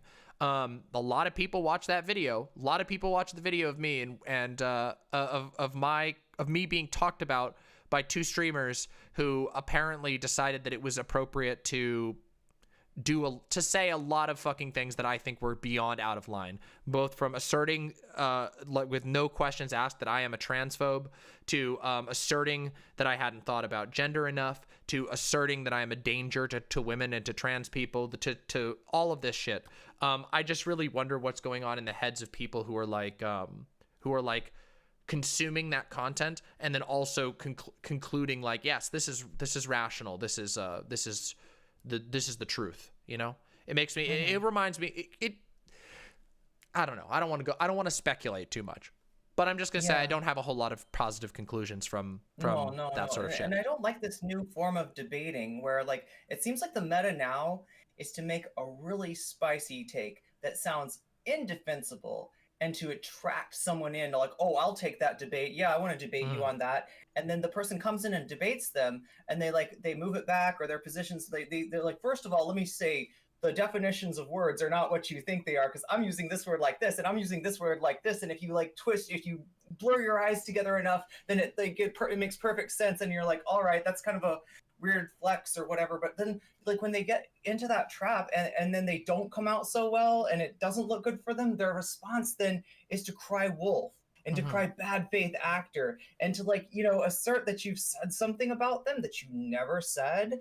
Oh yeah, I mean, or literally the opposite of what you said, like, which has been the case, like the literal opposite of what was. It's just there's no desire for truth. There's no. That's one thing I've discovered, and this is why I just having become like originally, like, of course now for context, like my channel's not that big.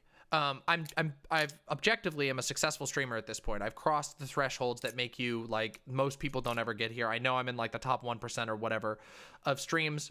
Very proud of that, but like to be completely real, that doesn't mean that your community is very big. The you know, streaming is an industry that's like very polarized. There's a handful of like hyper successes and then everybody else doesn't make it at all. You just eventually burn out. So I've made it like into that area where it's like, yep, I've crossed a lot of the like thresholds that most people never make it to, but I'm not really at the point where I'm a mega stream. Maybe I will be someday. I highly doubt that, but it might happen. And but for now, that's not the case. For now, my channel is rather small.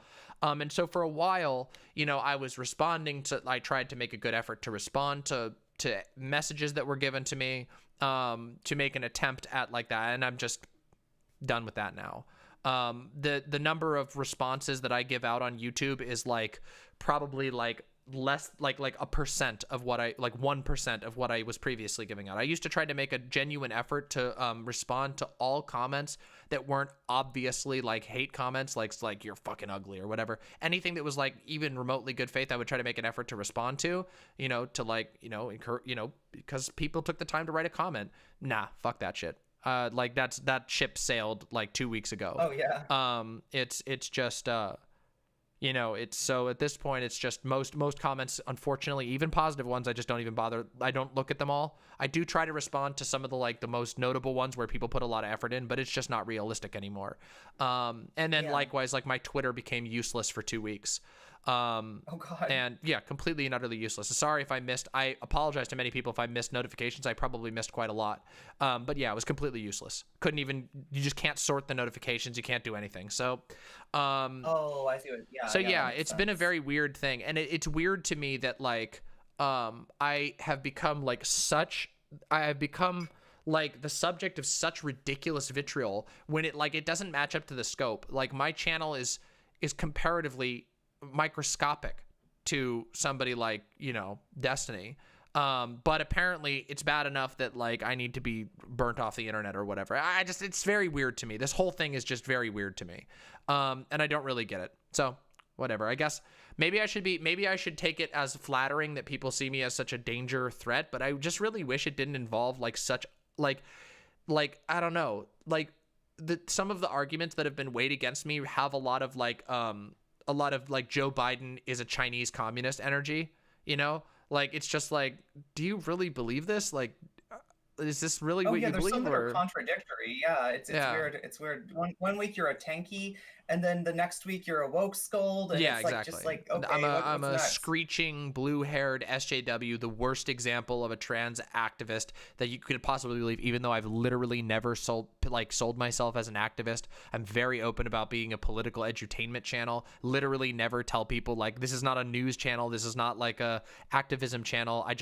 I want to do interesting content that you might learn something from and then go learn more on your own. Like so whatever. Like I've discovered that people have they live in their own whole world that they write based on what they consume. And they're not really a lot of people. And there are some who aren't like this, but there's a lot of people out there, especially in these communities, it seems like, who just have no interest in truth whatsoever. They don't care even in the slightest. They don't care about the facts. They don't care about what happened. They just want to have another stream to watch where they get to laugh at somebody they think they don't like. And that's it. Yeah. That's the be all end all at the end of the day for a lot of people, which is like, okay, sure.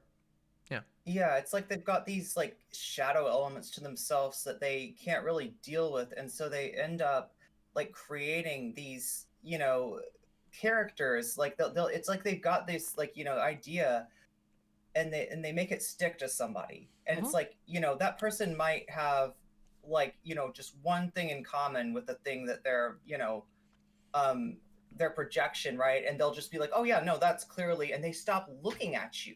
They stop paying attention to what you say. They don't even hear you. Yeah, they don't care. Like it's like their own imagination is like running the show, and like, you know, it doesn't matter what You're you just say at that point. you become just a cardboard cutout that they see Yeah. you and they identify your face, they identify your voice, and then they go, and they have to run all these calculations, and they're just like, yes, SJW, harm to women, transphobe, like Holocaust denier or some shit, random shit that they make up, and it just goes bap, bap, bap, bap, bap, and there's nothing you can do to fix that. Explain to me the tanky thing. Oh, the tanky latest oh, thing. actually, it's really Yeah. funny. Fun I was fact: like, how is- last night I had a talk with that guy again, the guy who made that video on me, J Derv.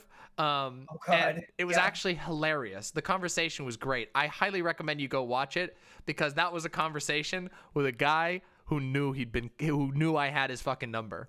And it was Nice. actually because of that, like the act kind of dropped a little bit, and we were able to have like an actual conversation that was fun. I think personally, I think J Derv that's is, good. I think J Derv is funny. I just really wish that like J Derv would like, it's just too much. It's too much dishonesty. It's like, it could be like a fun like Vic Berger kind of like, I'm gonna make a ridiculous like vaguely true but ultimately like heavily edited like goofy shit, but instead it just becomes like complete misinfo. But anyway, he was mad. This J Derv fellow was really fucking mad about me screaming at this vegan lady who did a video about how if you're unnatural vegan. yeah, you know who it is. Yeah. So, and there's this part in the video. There's a part in the video where she does the Black Book of Communism meme where she's like, if communism is so good, then how come every communist country killed 1 million people? And then it like goes on the screen and it like plays it shows like a bunch of contextless images like shooting across the screen of various like bad things happening. Like some of them are like one of them is like a bunch of like sad Russians like carrying big packages down a dirt road in black and white. There's like a bunch of this stuff. Apparently one of those was from the Holodomor. And so I was laughing at the fact that like you're just showing random, like it's like you went on Google and went bad things happening and then like put those up on the screen, and it was just like, oh, Russia, bad thing happening, bad thing happening, bad thing. Look at what happened. It's like contextless brain soup nonsense that's like Fox News tier. So I was making fun of that, but apparently one of the images or two of the images or something was from the Holodomor, and so me laughing at that became the impetus for a claim that I was a Holodomor denier, which is ridiculous, like silly. And then that spun out into a bunch of other accusations about being a tanky, even though it's like literally you got the wrong stereotype. Like if you wanted to go for anything, you could like say I'm like an anarchitty or some stupid shit like that. Like, but even that is like a stretch because I don't even really strongly identify with like any of these titles. Anyway, it was very weird, and it was a big reach. And anyway, it only really stuck to like 2 people. I think there were like 2 dumb shits in Destiny's audience who like picked up that line, but everybody else saw that and was just like, okay, this is like obvious bullshit. But that's where it came from. What I do with the most ridiculous things that people say about me is I meme that shit. Do you know what I mean? Mm-hmm. Like if you're gonna make some easily disprovable claim about me, I'm gonna keep that as a trophy and I'm gonna show it to other people. And whenever people are talking shit about me, like I'm gonna be like, oh yeah, like I'm the way that I'm that Canadian alt-right streamer, like Tolvo said. And it's just kind of like, because like there's some shit like that tanky shit. Yeah. I know, Demon Mama. I've heard you like, you know, argue with people that believe these things. Like it's so ridiculous to be trying to hang that on her. It's really ridiculous. And that's the thing. But like also like I wish that like reclaiming these like things would work, but like it would probably work for the tanky thing. I could probably like meme that one up because it's so ridiculous. But like with some of the other ones, like the transphobe shit, there's a lot of people who actually unironically believe that now. Like they're unironically like, oh, Demon Mama is like a self-hating like pawn of TERFs and a transphobe, and I'm like, how do you even come to this conclusion? But people do. People believe that now because, I mean, and I know how it is. It's because of misinfo. It's because of like ridiculously stupid misinfo that never gets countered, and people are just very confident in the consumption of this misinfo. Honestly, it reminds me of Fox News. Yeah. about their it's like when they trust a source so much because they consider the source to almost be like, part of their like their friend group literal or something like god. that. Yeah, that they would like literally do anything for, including who cares anymore what the truth is, as long as you get approval from the one on high, the God Emperor Trump kind of thing, right?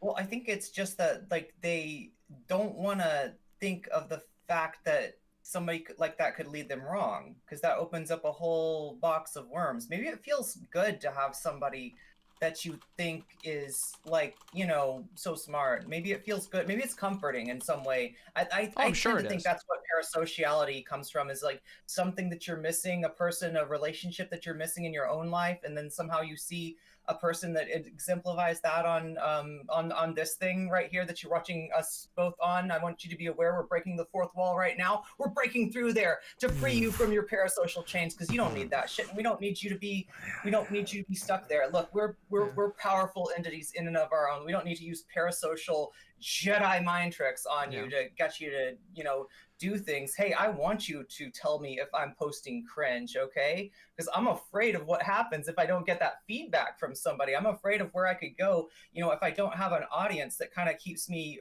real and keeps me honest and checks in with me and isn't afraid to call me out.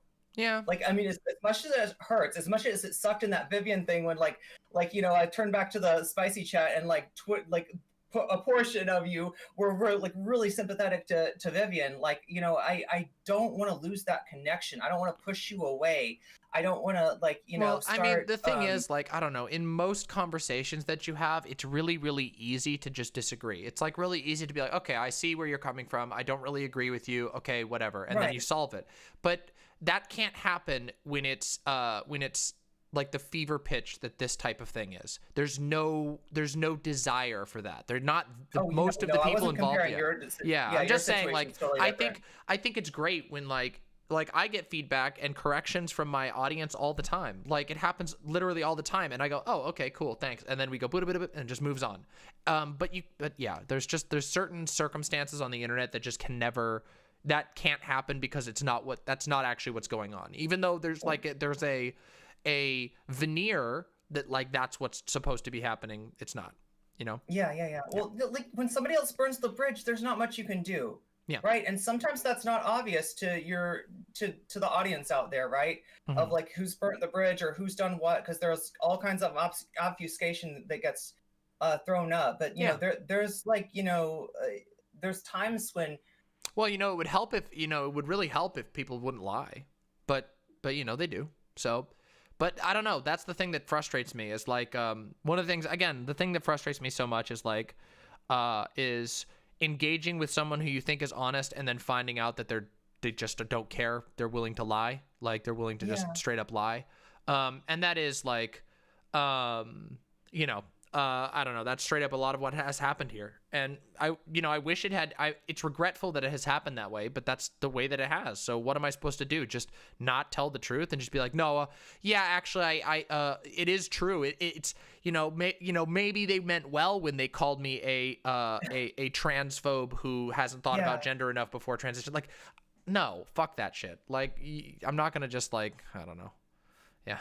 No, you definitely got to. If people tell lies, like they're lying. Like, it's just as simple as that. It's not a matter of like, it gets to a point where like, and in this particular circumstance, to like wrap it back around to what we've been talking about, like in this particular circumstance, like people can think whatever they want about the initial debate, but everything that followed after that was just completely out of like so far out of left field and so ridiculous and so impossible to negotiate with that it almost doesn't even matter what we were talking about originally at all. Like, it's just, there's no connection to reality anymore. And this is, I don't know, it's been frustrating and exhausting, to be completely honest, but yeah. Definitely. Yeah, no, definitely. Yeah. Yeah, it's weird. It's weird when you don't consider yourself to be like a drama person to get kind of like pushed into that space and like hear that from other people that like, it's like I wasn't trying to do drama. I was trying to have an important conversation. I wasn't even trying to do that.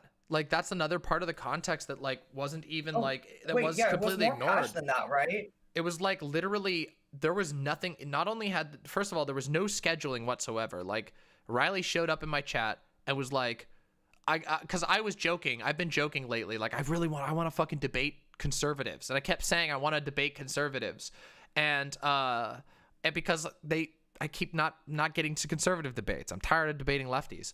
And so, I was joking about that. And then Riley showed me, he's like, I've got a take for you to debate, and was like, oh, furries don't deserve rights or whatever. And I was like, get the fuck on here. We made like a big joke about it. And then of course it went into the Godzilla debate. And then like at the tail of this, it randomly turned into this discussion about gender. And I was like, okay, like I didn't like, we hadn't scheduled this. I don't have any materials prepped. So I'm just going back through and talking about it. And I don't know, like, so yeah, it wasn't even that. It wasn't even like I was trying to have like any sort of serious conversation. Of course I'm always willing to engage in that, but that's not like, that's not what happened. And like, it was presented all the way through with this sort of like framing of an assumption that this was like a scheduled conversation or whatever. Oh, and that was not the case. This was just totally like offhand. Yeah, it was just random, like just completely and utterly random. So I don't know. Again, if you watch Emily's VOD, you know, that's go watch the VOD. Clear. It's up now. Yeah. I took it down for I took it down afterwards because I was just like, and I broke the links to it because the general consensus in my community was like, hey, this is gonna get like, regardless of who's right, this is gonna get used by like TERFs and shit, people who hate both of your communities, to cause shit. And so I was like, yeah, you're right. Let's take this fucking shit down. It's not worth it. We'll just have we'll schedule another one and sort it out or whatever. And then I found out I was blocked. And then from there, it was just like somebody decided to fucking red button it. So yeah. And if the concern from Riley was that she came off looking, you know, a certain way that she didn't feel represented her, like that should have been enough of a remedy for that to allay those concerns, right? Like you were doing, you were absolutely not. Well, that wasn't even talked about. Like that was never. Right. Nobody even bothered to ask if that was the case. Like it was just the narrative was assumed to be being told honestly. I don't know. There's like a lot of fucking shit. You know, there's been a lot of disinfo in all of this, and that makes me, you know, frustrated. But again, there's only so much I can do about it. You know what I mean? Like people have their, you know, like 100, like I don't even know at this point what the view count is, but somewhere in the ballpark of like 80,000 people plus saw the video that Destiny did about me, which was just full of like no context and just made all these assumptions about like, oh yeah, this is like Demon Mama showed up to cause an argument about gender. And it's like, no, actually none of that is true. Like you've made assumptions about how this unfolded and you've read in the most uncharitable interpretations you could imagine, but whatever. Again, they don't care. Nobody cares about the truth. They've already made their conclusions. I'm bad and should be destroyed. So there you go. Well, I'm sorry if I didn't reach out sooner. No, I don't think you did anything wrong. In fact, I really appreciated you uploading both sides of the debate like that. Like I actually, like I saw that. I was like, wait a minute. I saw the thumbnail and I was like, did Irene re-upload my debate? And I was like, what the fuck? And then I clicked on it. I'm like, oh shit, you stitched them together. And I was like, oh fuck, that's great. I mean, not that I would really care. Like, obviously, I don't want people to re-upload my stuff like directly, but like that was like super awesome. Just you so know, you're listening, chat, don't make a Demon Mama clips like you know. Yeah, please, just talk to me about it. I'll help you. But like, right. But yeah, yeah, I don't know. It's just Well, yeah, that was what I was thinking too, because like what happened was the second video that I did on YouTube on that was actually where I made the first video, and basically I was putting it in there into the, you know, editing software so I could see both, you know, of your faces at the same time, you know, so for me to be able to like, because I had watched the debate, but I had watched it from your side, and then I thought about like, okay, well now I'll watch it from Riley's side, and I was like, wait a minute, but like, what if I could make it the best of both worlds? Yeah. So, and I appreciate that because nobody saw, almost no one, like as far as sheer numbers, almost no one saw that side of it. Almost no one did. Yeah. Because obviously I'm at a disadvantage when it comes to that. My audience who watched it live saw it, but because I took it down, that was taken advantage of to run away with the narrative and sell this completely other bullshit narrative, which is in fact very infuriating to me. Like looking back on it, I'm more angry. Like at the time I was just like, God, this sucks. This fucking sucks. But now I'm like looking back, I'm like, God, I really got fucking done dirty in this whole fucking shit. But whatever, you know, if I wanted to make a big stink about that, it would come at a cost, which means that I would perpetuate what they want, which is more free content. And so at the end of the day, I just have to kind of swallow the fact that it was really unfair and move forward and, you know, maybe have a conversation or two like this.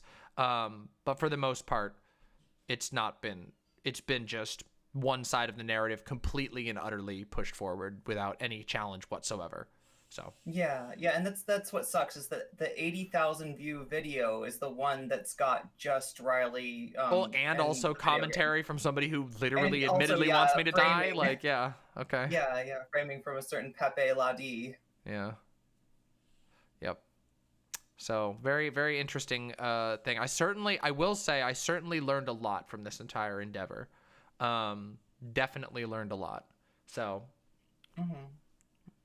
Have you watched his like latest? He's been doing more and more gender takes lately. No, because I don't. Frankly, I don't give a fuck. Like I've seen a few clips here and there. I've seen some clips of some of the stuff that he's saying.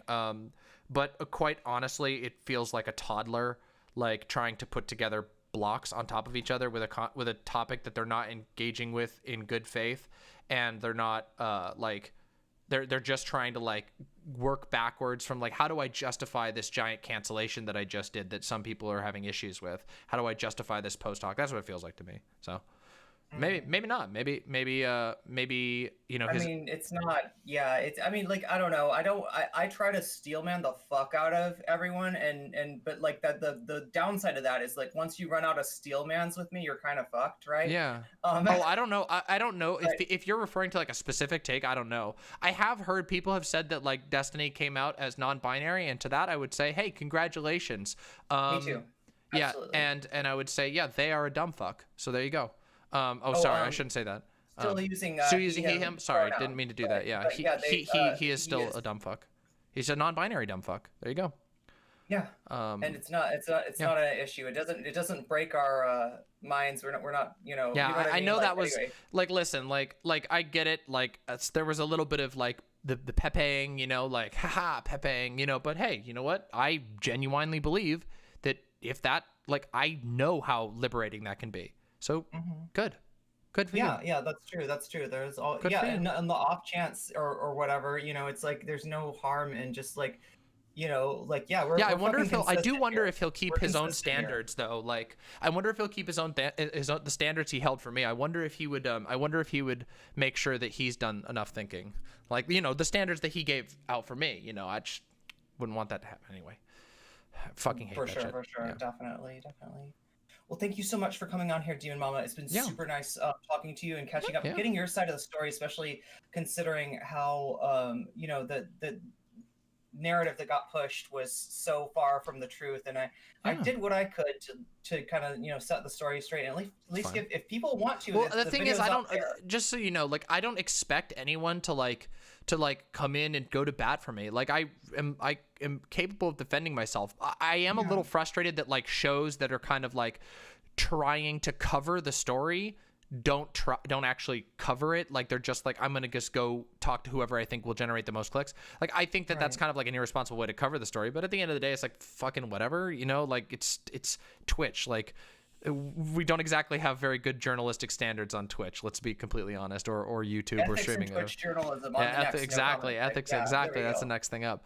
But it's just kind of like, it's one of those things where it's like, you know, I don't expect any of that. Like, but I do appreciate it when people are like, hey, maybe I'm not being told every detail about this that could change the way that like I'm concluding this, especially in a situation where so much of it is up in the air with regard to charitability. Like, there's a lot of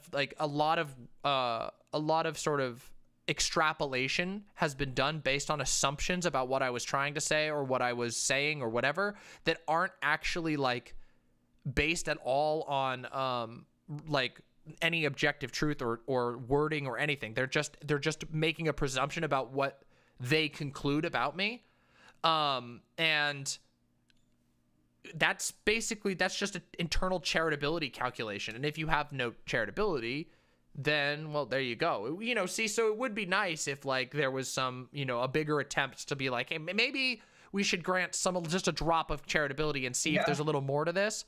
But whatever. Yeah.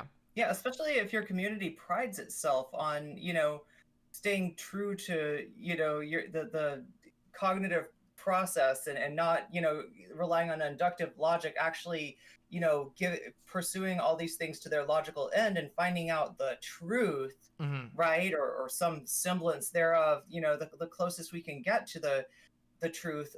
That's kind of what, that's my imperative, right? Is that if somebody's being lied about, I want to expose those lies. Yeah, and I appreciate that. The truth seekers calling. It's a good thing.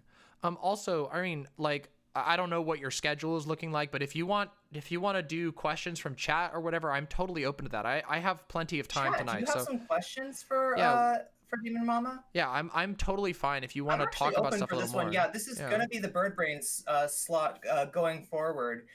Sick. But yeah, for this, I'm kind of rebooting it on Monday instead of Friday. Oh, so, nice. But yeah, we don't have a panel scheduled for tonight, so yeah, we actually do have time for questions. Yeah, sure. Okay, so chat, I'm going to ask you to highlight your messages if you want to ask a question, and if you don't have enough channel points, ask one of the mods, and they will relay your question to me, and I will relay it to Demon Mama. So, Demon Mama, how do you get such nice hair? Honestly, I'm gonna be completely honest. It's just luck, for the most part. Vast majority of it is just luck. I happen to have like very fine hair that is pretty manageable. Although, I mean, I do try to take relatively good care of my hair. I don't shampoo like a crazy amount so it doesn't get super dried out. And I do use conditioner regularly, like very gentle conditioner, but it's nothing special. Like, it's just not overdoing it, not like tearing the shit out of it with like harsh shampoos, and then using conditioner regularly. And I also don't like, I've been blow drying my hair more lately, but it actually does make it a little bit more dry. But for most of my life, I just air dried my hair most of the time, and that helps. So yeah. But oh god, I wish I could tell you more. When I air dry, mine's a mess. Yeah. Shuffle Kitty wants to know, why do you still believe in 17th century Anglo-Saxon metaphysics? Why do I believe in 17th century Anglo-Saxon metaphysics? Do I? I wasn't even aware. I think according to the infrared people. Infrared. Oh yeah. Our lib takes come from Saxony. Saxony. Maybe? Oh, okay. I don't know that I do. I really didn't know that I did. Maybe I do. Maybe I'm up to being educated on why I do believe that. But as far as I know, I didn't know. Re-educated, yeah, definitely. Yeah, probably. Yeah, exactly. Re-education. Gang, yeah, definitely. They were in my chat last night, so that was actually for the past 2 nights I've been dealing with the Gorilla Gang, so that's been really fun getting to know them. But yeah, it was the gorilla emotes. There we go. Oh god, we got the gorilla in the sun. I know. So I've got half my community wants me to talk to infrared, and the other half doesn't. But guess what? None of their opinions matter, because the only thing that matters is cold hard cash, baby. If infrared wants to come on, 195, and we're good to go. Yeah, infrared. You got to know that, like, when you start paying people know that people are going to expect. They're not going to be ripped off. What the hell? That's how the mafia works, okay? You start paying for protection, you're not going to get out of that shit. Come on, infrared, what are you thinking here? The price is just going to go up. Listen, for 195 is nothing. You'll get so much gold content out of me, it'll be great. So yeah, I think it's probably worth your while. Yeah, I would yeah, so if infrared, if you're looking for a good value, a good bang for your buck, definitely 195 is all you got to pay. Yep, it's not so bad. It's nothing. Infomercial for infrared. Yeah, exactly. I'll do an infomercial for that for sure. So, listen, 195 will finance the imps for another week. Oh my god. 7-day ban right from Twitch was what the fallout from the Sonsol Dylan thing. And then are they legal on YouTube, or did they get banned there too? Oh, I have no clue. I have no clue. Yeah, I didn't even hear the threats of violence or whatever actually got. Okay, so another chatter wants to know when are you joining the infrared gang? When am I joining the infrared gang? As soon as I get my check for 195. Come on, and then I'll gorilla post with the best of them.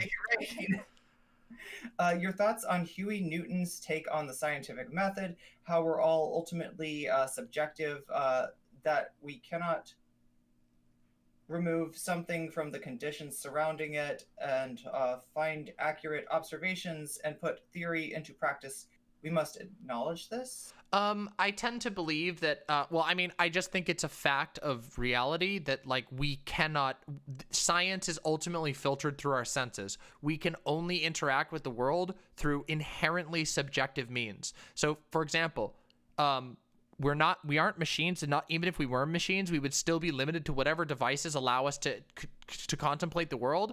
And those are, potentially flawed. Like, for example, you know, we, you know, our sense of touch, our sense of taste, our sense of smell, our vision can be totally messed up. Our sense of hearing can have issues. We are subject to, even in some extreme cases, hallucinations. Now, there are ways to, like, further verify the truth, but there is a point where we have to acknowledge that at the end of the day, we are ultimately, everything that we take in, everything that we determine is subjective. And that should give us, in my opinion, a certain level of humility and a certain limit to how hard we're willing to claim objectivity on anything. And I think that, like, again, like, basically, I'm not aware of any serious modern philosophers or thinkers that I know of who, like, would argue against the idea that, like, we're not, like, creatures of subjectivity, and that most of our systems aren't ultimately subjective. But that doesn't mean that, like, nothing matters and that science doesn't matter. Science is very, very useful, and truth-seeking is unbelievably valuable. It's just that we have to know that there is a line. There is a line that we can't cross, which is that our minds exist as the result of a physical medium that is potentially flawed, that is very flawed, that can be totally compromised, in fact. And we have to recognize that. And it sucks. It sucks to be uncertain, but it's just a fact. So, yeah. Yep. Yeah, no, like, I mean, that makes sense. I mean, like, no matter how many levels of simulation we're experiencing right now, I mean, you're still real, right, chat? We're having this conversation, right? So we're both here, right? Like, it's not like I'm some kind of a mathematical function talking to you or something like that. I'm a real person, and so are you. Yeah, well, I mean, So the there's a lot of mathematical function inside me recognizes the mathematical function inside you, chat. Yeah. All praise the algorithm. There's a great game. There's a great game that touches on this subject. It's called Pathologic 2, and you should play it if you're interested in those sort of things. That sounds like fun. Yeah, no, absolutely. That sounds like a lot of fun. Oh wait, we got more questions for you here. How did the slandering affect the growth of your channel? It's honestly probably a little too early to tell if it has. I mean, we've had a slowing of subs, and our stream numbers have not been growing to the same degree, but it's really hard to tell if that is a matter of, if that is a product of it being February, or if it's a direct result of, like, the slander and stuff. Now, with regard to, like, my personal experience of YouTube, it's basically made it trash because, like, the video that I put out, okay, so there's a few things. I guess there's a few ways I can handle this. So I took a week off of streaming because I couldn't focus on anything because there was so much shit going on. Like, that, so that did impact me. Obviously, not doing 3 streams is 3 days of not getting paid for work and 3 days of not being in the algorithm. It also meant that there was a delay on my posting schedule, so I don't know how much. It's very hard to tell. That's, like, the direct effect, I guess. The second effect, of course, when I did finally put out my video, that video has a fuckload of views and a fuckload of comments on it, like literally thousands of comments, most of which are horrible. So makes my comments segment completely useless. And that sucks. It also got, like, brigaded really hard. We had to lock down the Discord for well over a week, because there was multiple attempts to brigade the Discord. And we did get a lot of people who had to be banned. We had people come in spamming the N-word, stuff like that. Those people were banned. Thankfully, it wasn't like, we have enough, like, my server, I have like an admin that I trust and work with, and we have a whole team of mods. So we had things in place to prevent severe like raiding and hijacking of the Discord in the long run. So on that front, like the my cybersecurity is good and fine. But it did suck that we had to lock it down, and some people will always find a way to break through the cracks. And then we have had a bit of a slowing in sub growth. Earlier this month, we were on like a massive roll, mostly because I was doing like a lot of fresh content that had to do with relevant stuff, like my drama mama on the Joss Whedon situation. I did 2 really huge debates in a row, one with the absolute legends Trihex and Hutch, and one with the other absolute legend Vosh. That was the same week, got a huge amount of growth there. And since then we've had some, slowdown because there's been such a distraction from being able to focus on the content, and also people have not been going to watch those videos because the algorithm gets bent to anything that has to do with the drama and whatever, and that's terrible, and I don't care because they don't stick around. So it's kind of, I don't know the exact extent, but those are the ways that it's affected the channel. And hopefully it won't affect the growth in the long run. I don't think it will really. Something that I've learned about this sort of drama bait, or like this drama baity type of content, like when people try to do this, most of the viewers don't stay around. They come for the drama and they don't even subscribe. Like most of the people who commented on the video were not subscribers of mine, because you can see this stuff in YouTube. They're not subscribers of mine. They've never watched other videos. That video that's got what, 20K views on it now? Mine does not have anything. Mine has like, actually, I don't know. Let me see. Let me tell you how much it is. I can actually get you this info real quick. Hold on. My video just talking about the drama, like not actually, just literally stating for the record what happened and what my views were. Let me actually find out real quick. I can give you the info on how much my video had on it. But that's what you meant as far as people coming and not staying. Yeah, they don't stay. This one was a bit back. It has, oh wow, I guess it does actually have almost that many. It has 14,000 views on it right now, 1,200 comments, and then of course, oh yeah, for every comment, so it's like, quite a lot of views, and like thousands of like dislikes, well over 1,000 dislikes. So this video, but they don't watch anything else.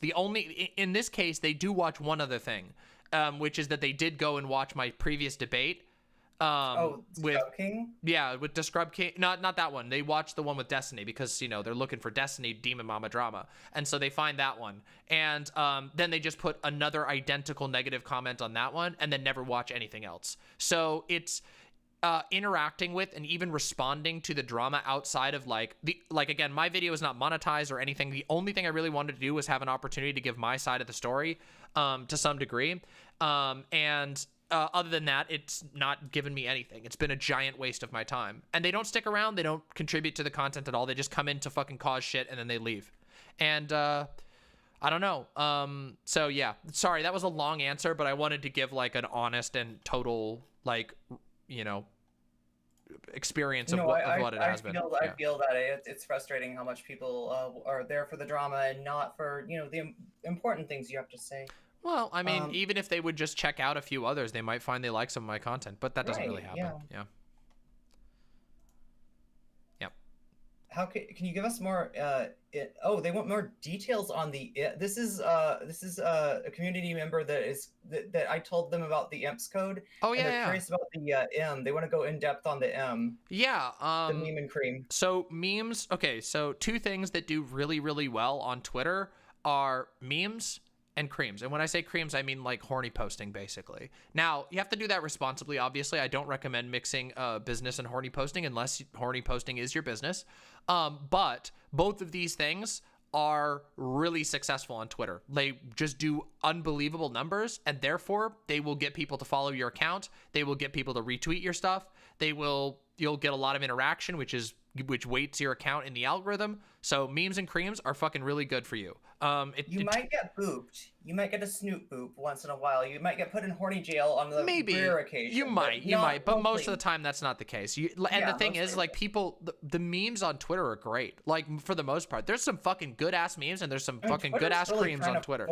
Yeah, it is. I feel like that's the level that you should be engaging on. Yeah, and that's why I have the M's in there, because the M in there is because it's like, hey, you will have fun if you just meme and cream on Twitter. Like, if you're not gonna, if you don't do anything else on Twitter, you can at least enjoy memes, people reposting memes, these great meme threads. Like last night I was reading this fucking, okay, so there's a couple of accounts I've really been enjoying on Twitter lately that are meme accounts. One of them is Insane People Tweets, which, you know, pardon the ableism in the title, but Jesus Christ, that account is hilarious. It's just the most absurdist tweets, usually hyper aggressive people like going way like out of nowhere, or just cursed content. Yeah, it's cursed, just ridiculously cursed content. And then there's another one that was called, the one that I was enjoying last night, which is called it is one of those like bot aggregators that does like from Reddit, and it was like, it's an account that posts the titles of posts from two sentence horror stories, and they're just so bad, but it's so funny, and just to read them out of context, to like see the title, and now those are good.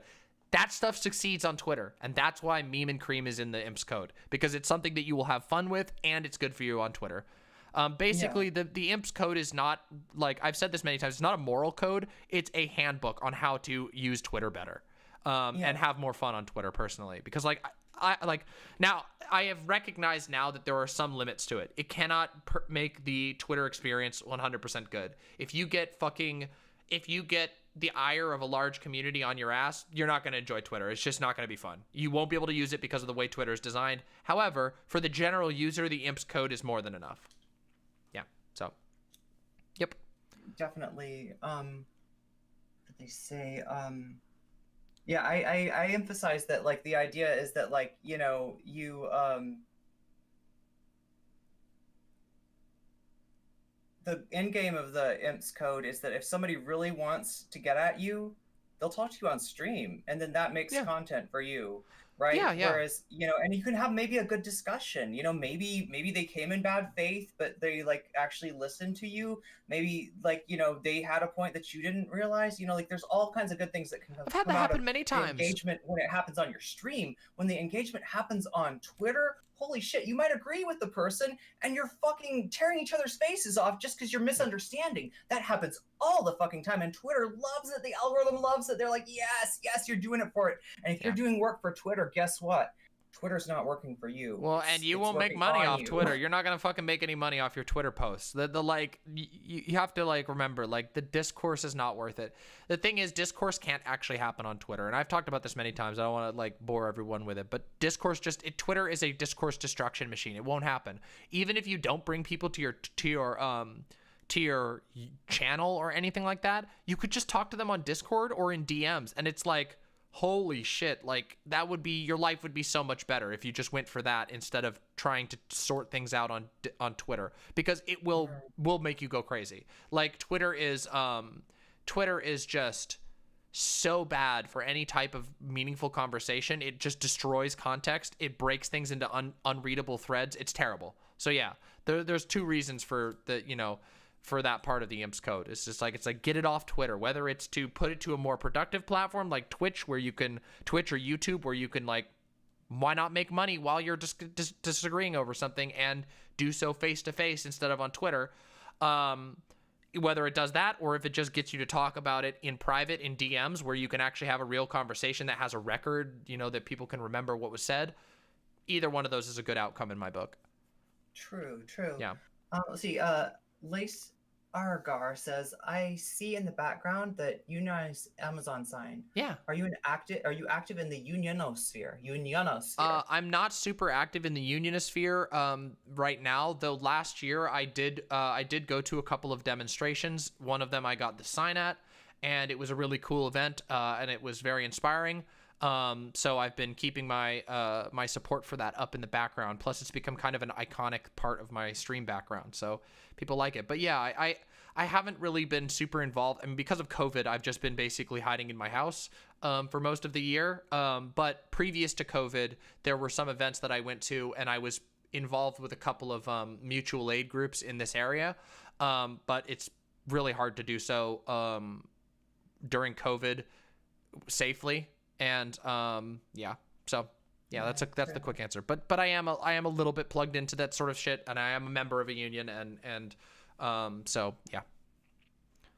Okay, the next question is that bear's head in the background, is that in case a golden Freddy attacks you? It's actually in case, actually, it doesn't really have that much of a meaningful purpose. It's just the head from the Cuddle Team leader on Fortnite, and I did a stream where I played Fortnite, and I've always I used to play Fortnite a lot, and I have always played with the Cuddle Team leader skin since it came out because I love it, and so.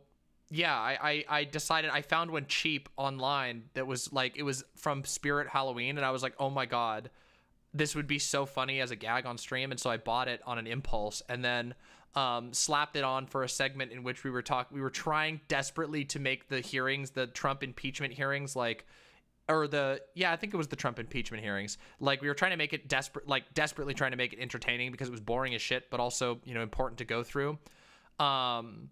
And so yeah, I put on the head and I was like talking about Nancy Pelosi with the fucking giant bear head on, and it was very silly, but we had fun. So yeah, I do appreciate the FNAF reference, but this one is technically from Fortnite. I wouldn't want to steal the valor of Fortnite there. Oh my god, I'm trying to find that Fortnite song. Do you know what I'm talking about? Which one? Something Fortnite, time to get down. Like, oh, I don't know that one. I know the. Do you know what I'm talking about? Do you know Fortnite I know the dances. Song? It's like a kid. It's like a kid. Anyway, the default dance. No, it's like a meme. It's like a meme song that people have been playing on streams and stuff. I never got into Fortnite. I suck at I'm just afraid. I never got into, I see a good question, chat. Oh my god.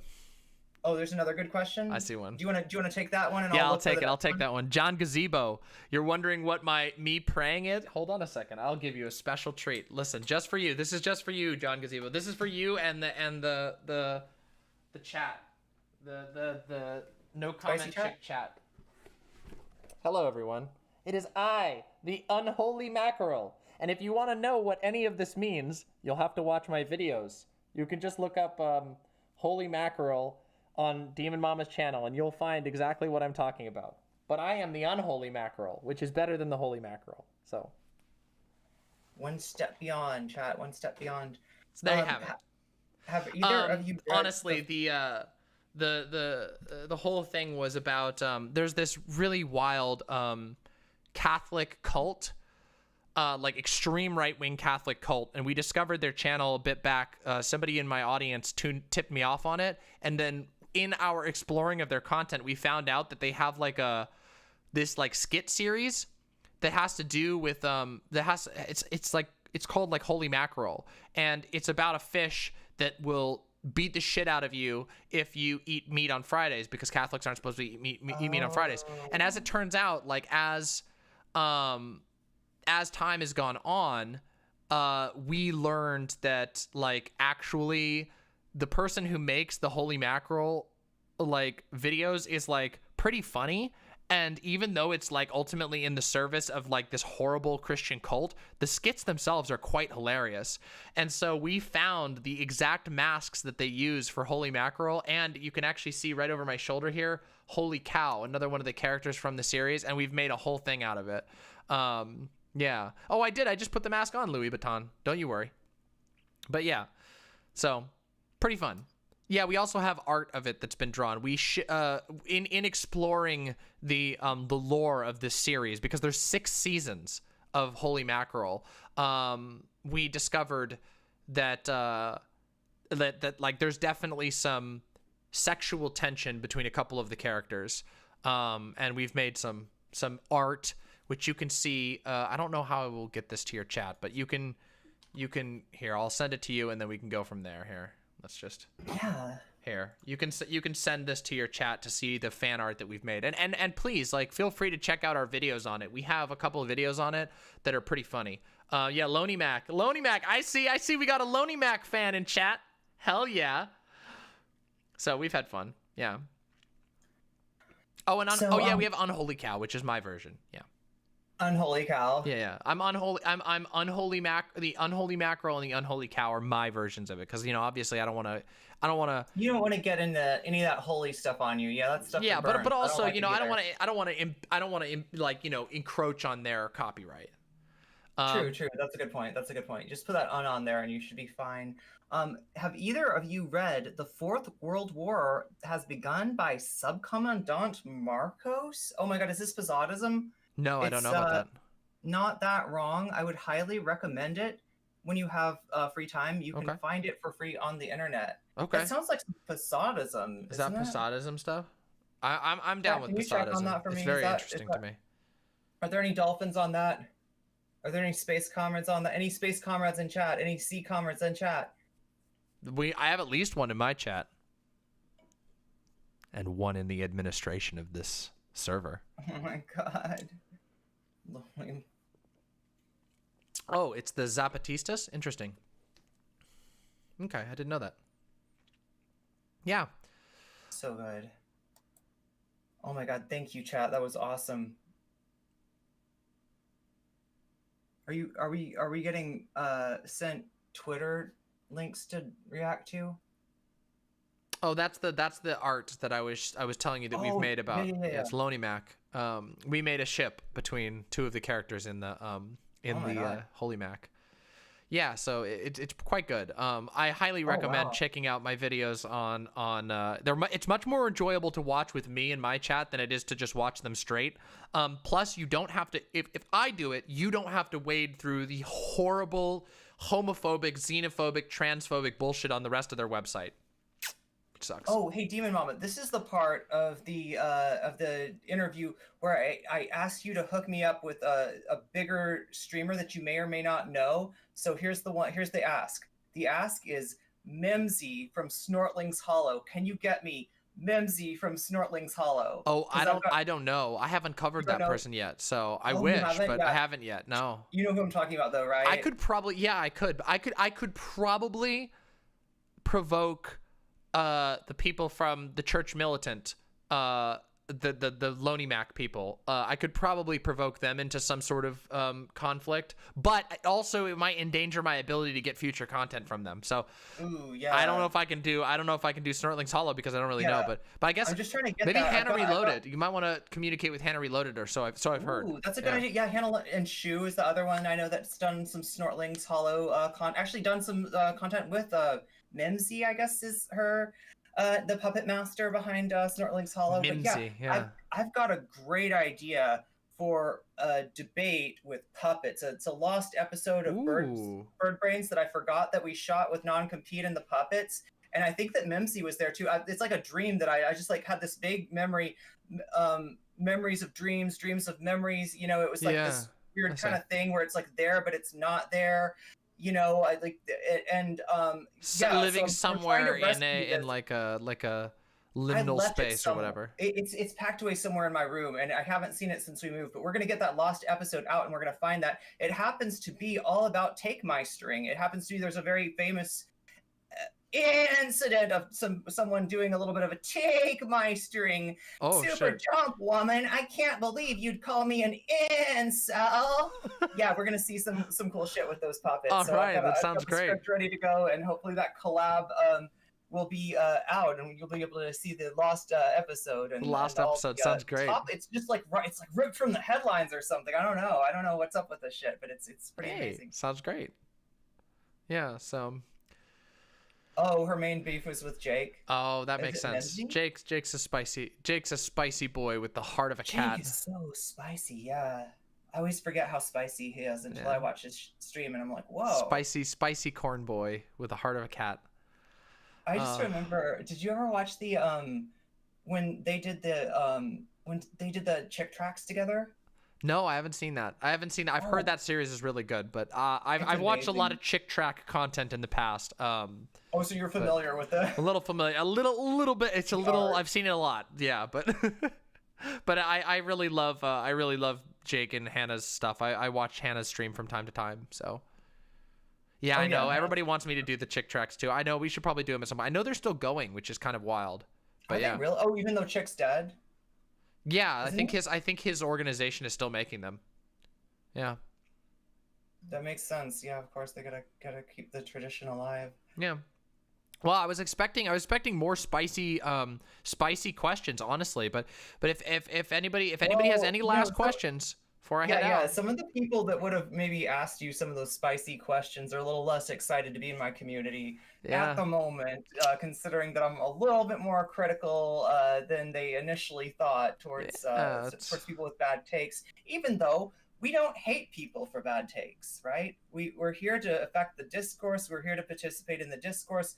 We're not here to necessarily get personal with people just because they want to roll. You know, they can find another jujitsu partner. I've got other things on my schedule. But it's anybody got spicy? Anybody's gonna bring the spice? Anybody? No one has not even one person has a hot take for me? Fine. Yeah, I thought this was the hot take economy. The take economy, yeah, that was part of the take industrial complex. Actually. The hot take industrial complex. It's all right. You have a spicy. Dizzy says. Oh shit. Dizzy, you got a spicy? Aw.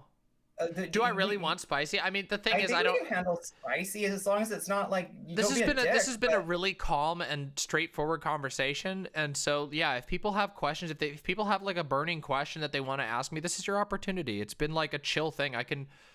What was my opinion on Takis? Oh, I really like Takis. The thing is, I can't eat a whole lot of spicy food because I have like everybody who I sound like a fucking old piece of shit saying all this shit, but it's like my stomach is like really, really sensitive after a surgery I had like 2 years ago. So I like spicy food. I can't eat a whole lot of it, but I fucking love Takis. Takis are so goddamn good. Yeah, they're so good. Yeah, chat has a hot take for you, but don't worry, they're pretty pilled on it. Oh, okay. So everything should be fine. Nice. It's always good when you. Always good to be. Off with those words. I never thought that like in the modern era that the fucking pill removers was gonna be a necessary tool, but I find myself ordering a battery operated pill remover every single day. I think get closer and closer to actually ordering it. Kingdom Hearts never had a genuinely good game.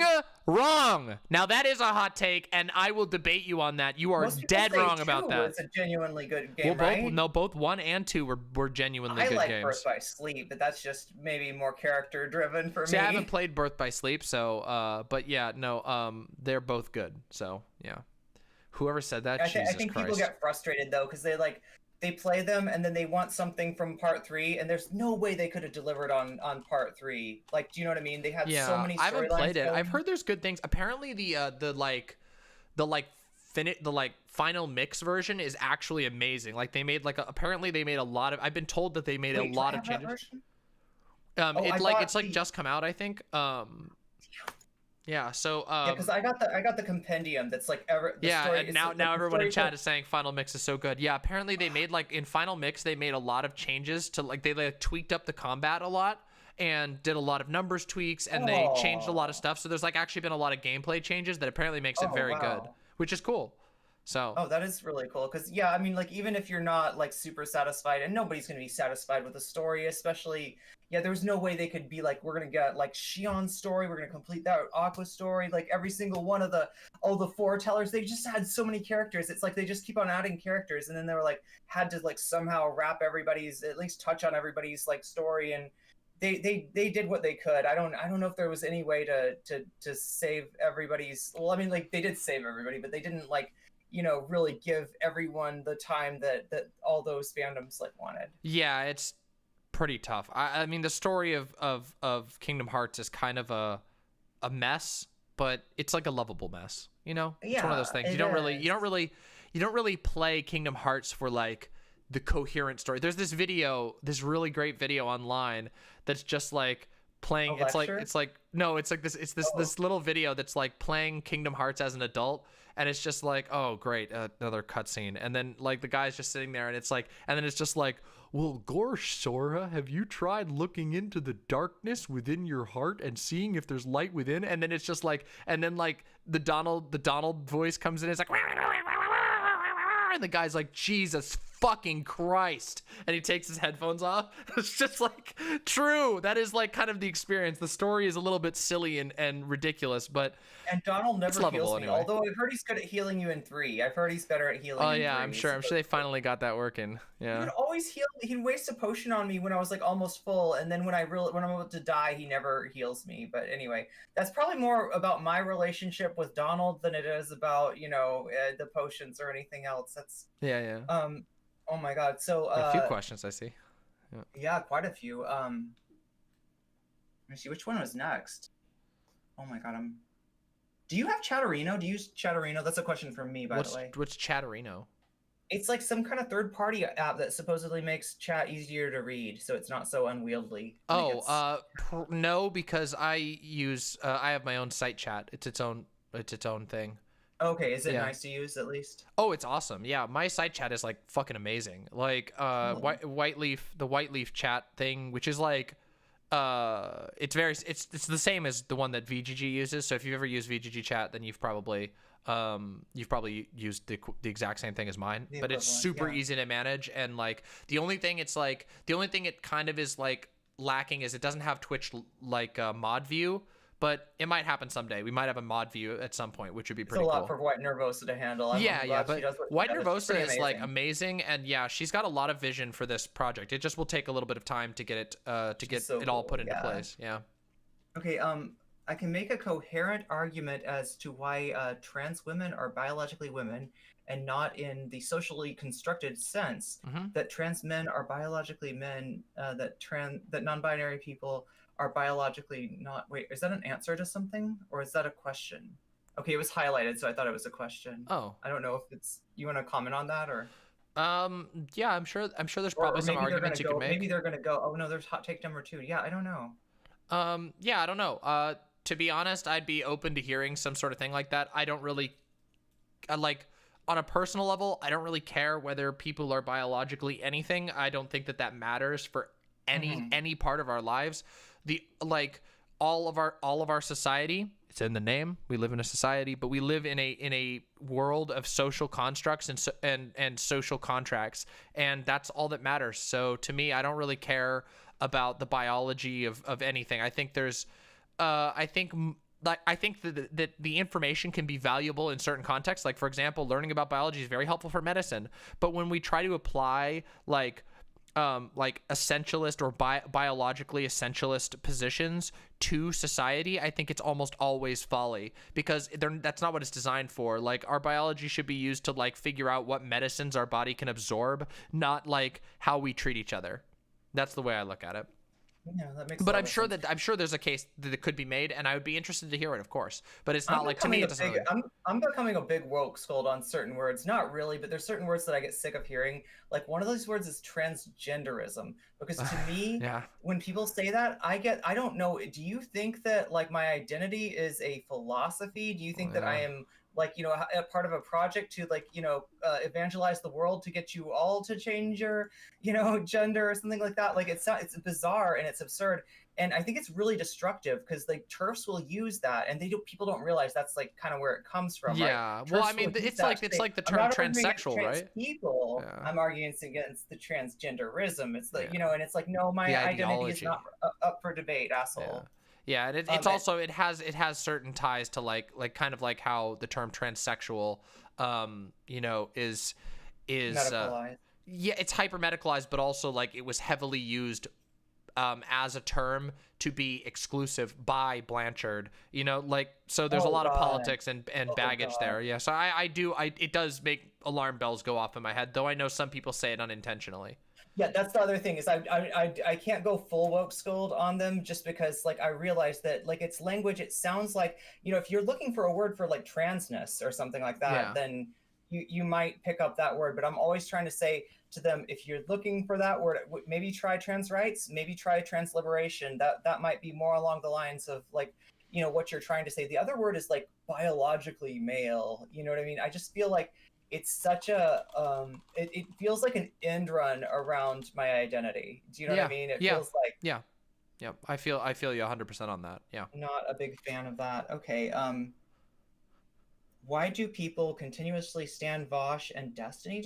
Oh wow, we are getting spicy, huh? All right, let's hear it. Pepe La D and Pepe La V, despite repeated instances of both of these idiots either participating in or avidly supporting rhetoric that targets marginalized people. I can't answer that for Destiny, but I can tell you why for Vosh at least. And sure, this might sound like my bias, but I don't really fucking care. This is my personal opinion, and also my personal experience, and that is that people stand Vosh because even though Vosh has had bad takes, he tends to hold himself pretty strongly accountable, especially these days, to his bad takes. I mean, he has had them. Who hasn't? Literally every person. I think Vosh has made some pretty big missteps in the past. But he also is like incredibly respectful on a general level to most other creators. Also actually supports the space, puts a lot of his time and money back into the space that he works in. Is very literally he's been hugely supportive to me. So obviously, again, I have a bias, but like that's the thing, right? Like if somebody actually goes out of their way to help your channel succeed, that's pretty great. And like I think that people don't give him credit for how willing he's been willing to in the past like actually own up to and talk about at length his mistakes that he's made in the past. So I think that's why why people still stand him. I don't really know. I can't really speak for Destiny because you know, I don't think that I don't think he does that same thing. But maybe he does. Maybe some people see that and that's fine if they do. So and I don't think that like Vosh is like some perfect person. I just understand why a lot of people feel comfortable. And also there's another reason for it too. And this one is like a little bit less of like about Vosh as a person and more about like the type of community that Vosh has built is that Vosh's community, for the most part, feels safer to a lot of people than other communities. Even if Vosh himself isn't like the most perfect hot, like take machine, Vosh's community is run in such a way that it generally makes a space that's actually safe for people to discuss stuff and feel accepted, and that's pretty good. Even if you don't like Vosh as a person, that's a feat, and I think that that like people should be able to recognize that like, hey, there's something being done correct, whether it's in the choice of who's moderating the space, which I happen to think that you know, Vermin does a really good job with Vosh's Discord. In fact, Vosh's Discord was a huge inspiration for my own Discord. Not the only one. There was a couple of different Discords that were highly inspirational. Interestingly, RGR's Discord was the most inspirational Discord to my own. And largely because of how robust and reasonable the mod team was, which is where like, but somewhere in the ballpark of those two Discords was where I was like, okay, I want my Discord to be something in this ballpark where people know that they're safe here. They can engage in, you know, they can go into the arena channel and go debate with each other really hardcore, but know that they're not going to be subjected to like harassment or anything like that. And if anything like that is to happen, that our mods will take action immediately and make people stay. So I think that's probably the reason why. I think those are like the reasons. That is a spicy question, I will admit, but there's my honest opinion. In this economy, oh good. Let me try. Wait. Oh, I don't know what the economy part was about, but Final Fantasy 13 is the best Final Fantasy and is only exceeded by the Gucci shoot. Wait, there was a Gucci shoot? I know there was a Gucci thing for JoJo. Was there a Gucci thing for Final Fantasy? Yay or nay? Okay, that's a big nay from me. That's gonna have to be a big nay. I don't know what the best Final Fantasy is, though. Said that the sequel to 13, like it makes more sense after the sequels. But I swear to God, I played that game through. 13 was just like I didn't understand so boring. What happened. I just thought the gameplay was boring. Like I thought the gameplay was dreadful. I was okay with once I got into that, like what was they called, paradigms? You shift your paradigm and stuff like that. I kind of started to have fun with it eventually, but yeah, it was really different for me because I'd only played like, what did I play? Like, I think I played 8 and 10. And I've played two. I've played 2, 4, 7, 8, 10, or 9, 10, 11, 14, and 15, and a little bit of 13. And I've got to say, you know, my heart will always have a soft spot for Final Fantasy VII. Somebody says nobody liked 8, but I did like 8. I liked 7, 8, and 9. I thought were really good. I really liked 10, and I've actually played 10 recently, relatively recently, like a year and a half ago. I basically played it with my partner, and helped them make basically I was a backseat gamer, and it was super, super good. And it ages really well. Like Final Fantasy X has aged really well. Like you can go back and play it right now, and even the graphics are like a little dated. Is like so like that song of the hymn of the faith, like that, like that actually. I could meditate to that, and I don't really meditate. Too ADD to meditate.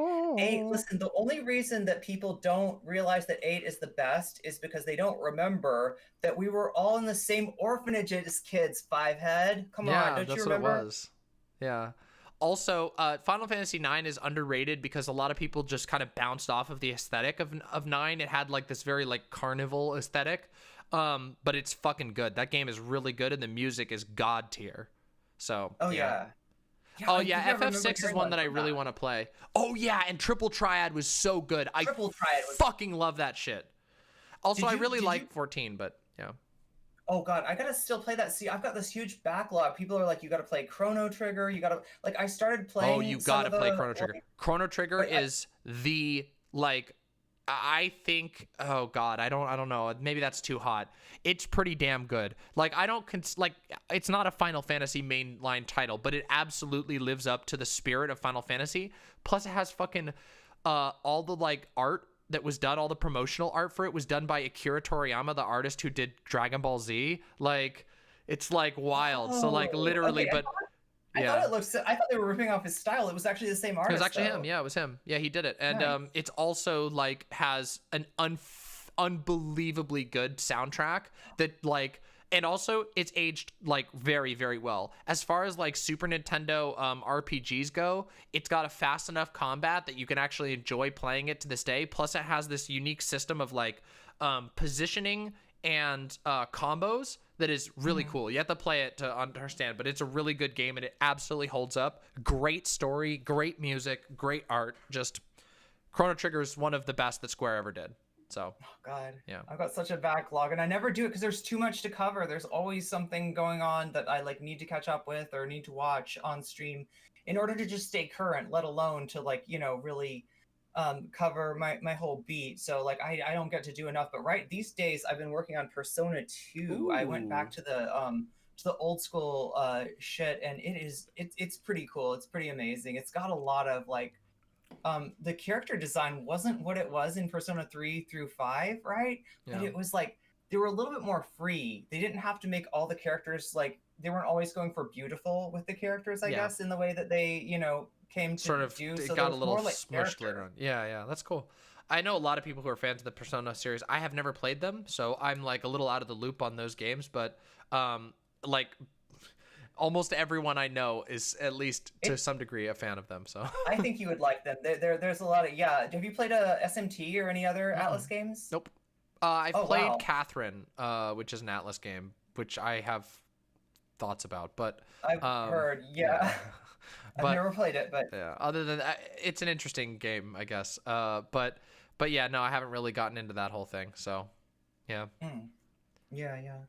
No, it's a very game. It's all about you're instead of it's like Final Fantasy, but instead of your players, you've got demons. Or wait, sounds awesome. In SMT, it is a party of demons. In Persona, it's every person has a demon that they can summon. So yeah, that makes sense. Yeah. Okay. Let's see. What else do we have? Have you seen the bi, gay, trans characters that were introduced in World of Warcraft? Yeah, I have. Some of them, I think some of them were a little bit here's the thing. Some of them are really good characters. Honestly, the new expansion of World of Warcraft was really fun. I just can't keep up with it. I've been way too busy with stream. But yeah, they've added quite a lot of more of a diverse cast. They've been doing that. They've been doing that actually for a little while. I think there was a trans character in Legion, but it was a side story that most people never played. And now they've gotten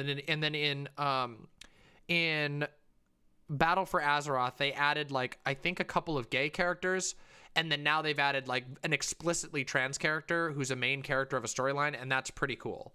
In my opinion. Like, obviously there's some things that are still a little bit like cringe. I mean, one of the gay characters in the newest expansion of World of Warcraft, it's like one of those things where like it's like, hey, can you do this fetch quest for me? And you're like, oh, okay, I'll go deliver this package to the person. And then they open up and they're like, it's flowers. Oh, it's flowers from my girlfriend. You delivered flowers from my girlfriend. Isn't that cool? Thank you for helping us be gay together. And you're like, yeah, okay. But it's like, it's one of those where it like kind of hits you over the head with it, but still still good anyway. Still cute anyway. And there's a lot of other stuff that's actually commendable. So I'm very happy to see that they've decided to branch out a little bit. Why did Mickey Mouse take off his shirt that one time? Did he? In Kingdom Hearts, I think they're talking about. Like, there's something about he has his no shirt in Kingdom Hearts 1, but then he has a shirt in Kingdom... Like, it's the same scene, but, like, he looks different, and it's, like, either a retcon or... Oh, I don't know. I don't know about that specific thing. A wizard did it. Correct, Marinara. A wizard did it. It was a wizard. A wizard. I promise it was a wizard. Yeah. There we go. Yin said. Fixed. There's your explanation. Yep. Yeah, AMAB and AFAB can also be used in those same kind of ways. Is it really holding yourself accountable when... oh, wow, we're following up on the question from before. When a few weeks later you do it again and have to make another video calling yourself into account? I don't know. Maybe. I'd have to talk... I'd have to like, know exactly what's being referred to. Yeah, I mean, it could be.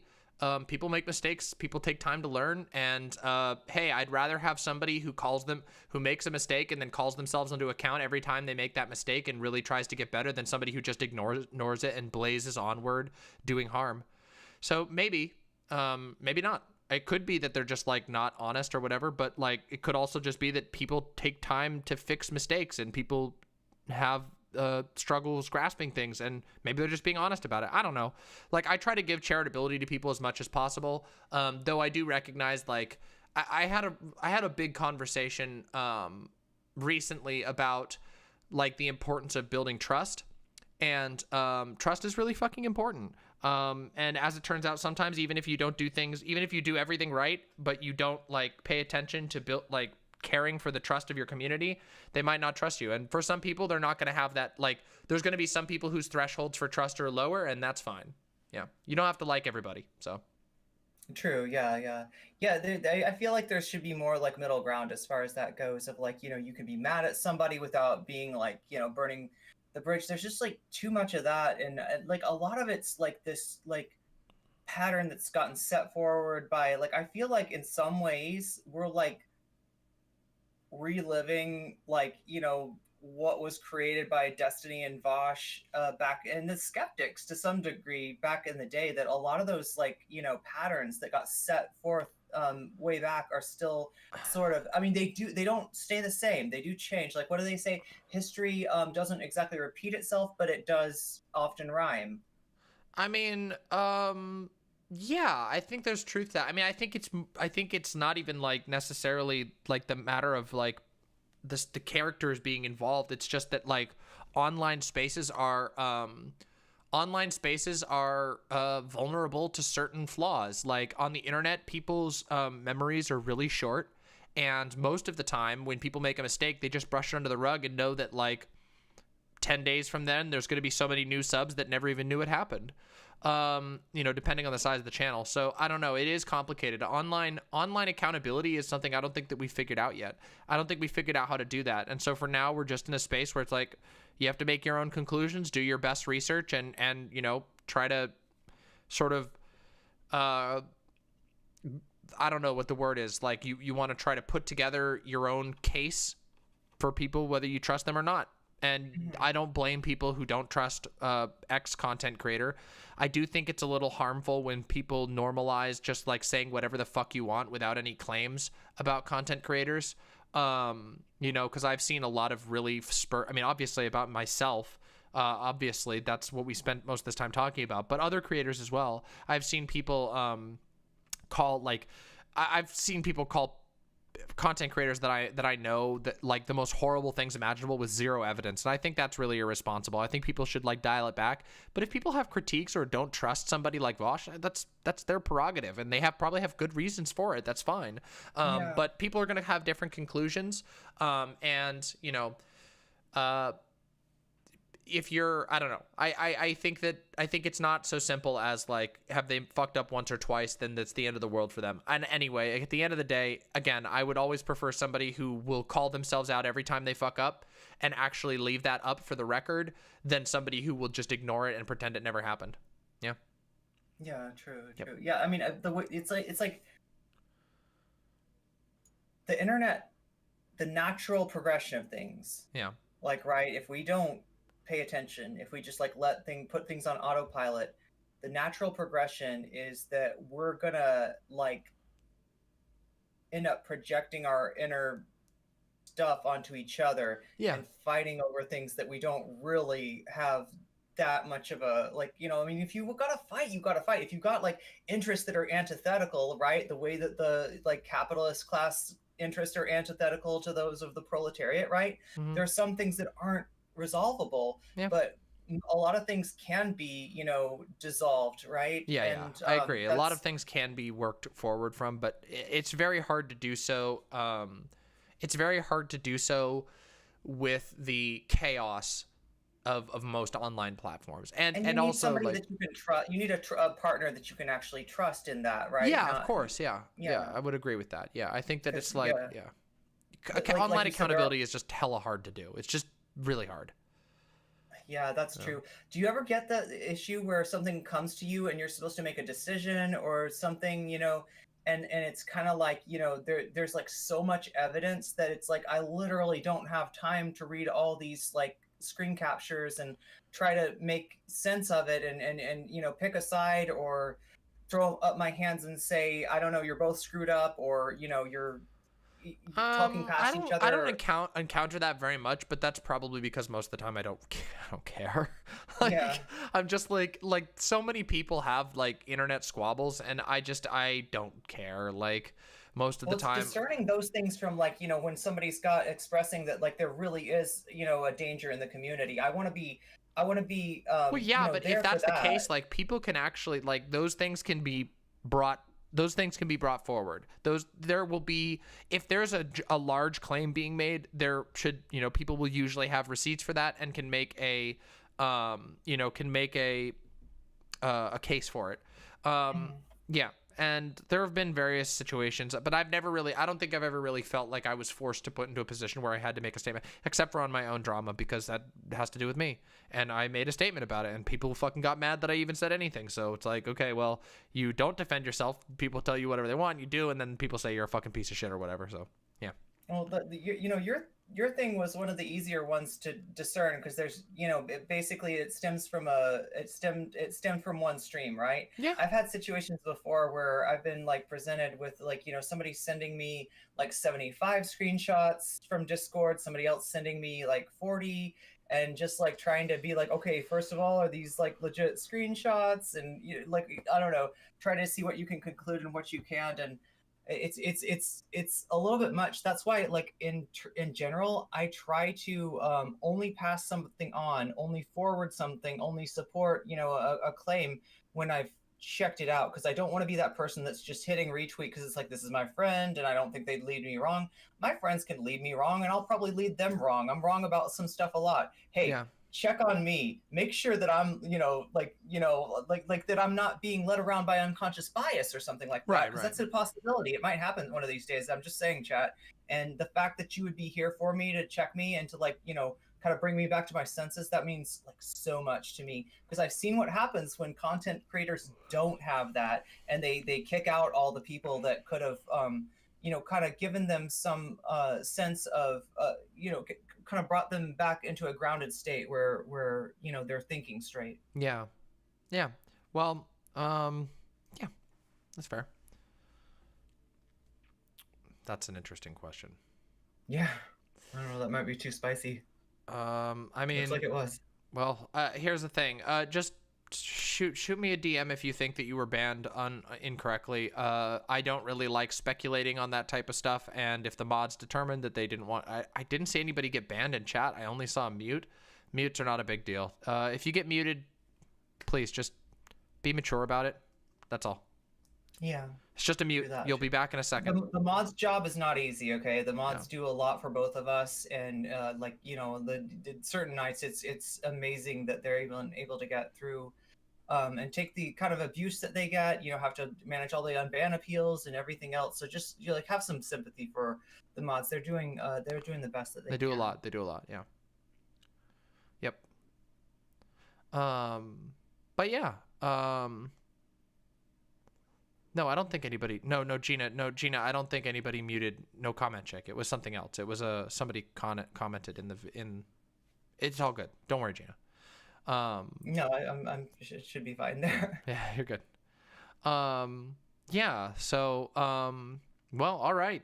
Thank you so much, yeah, Team no Mama, problem. for coming by here and talking to us. I like loved you know, kind of catching up, seeing what's going on, and we'll be in touch and stuff. Yeah, and of definitely I'll be thinking of you in the, you know, for the bird brains. Yeah, I'd love to. I mean, it's like, I don't know. I I'll always try to get you some conservatives. It is really it's hard. Fucking though. impossible. These guys get themselves banned left and right. Yeah, exactly. The ones that you like that would be okay, or they get TOS'd off the platform, and then the ones that are left are kind of like either they're not really conservatives or they're, you know, they're I don't know, some kind of like faking or whatever or something. Right? Yeah, I don't know. Well, like, okay, you know, it's so hard. Like, once or twice, the thing is, I'll even argue with with more extreme people. It's just like I don't know.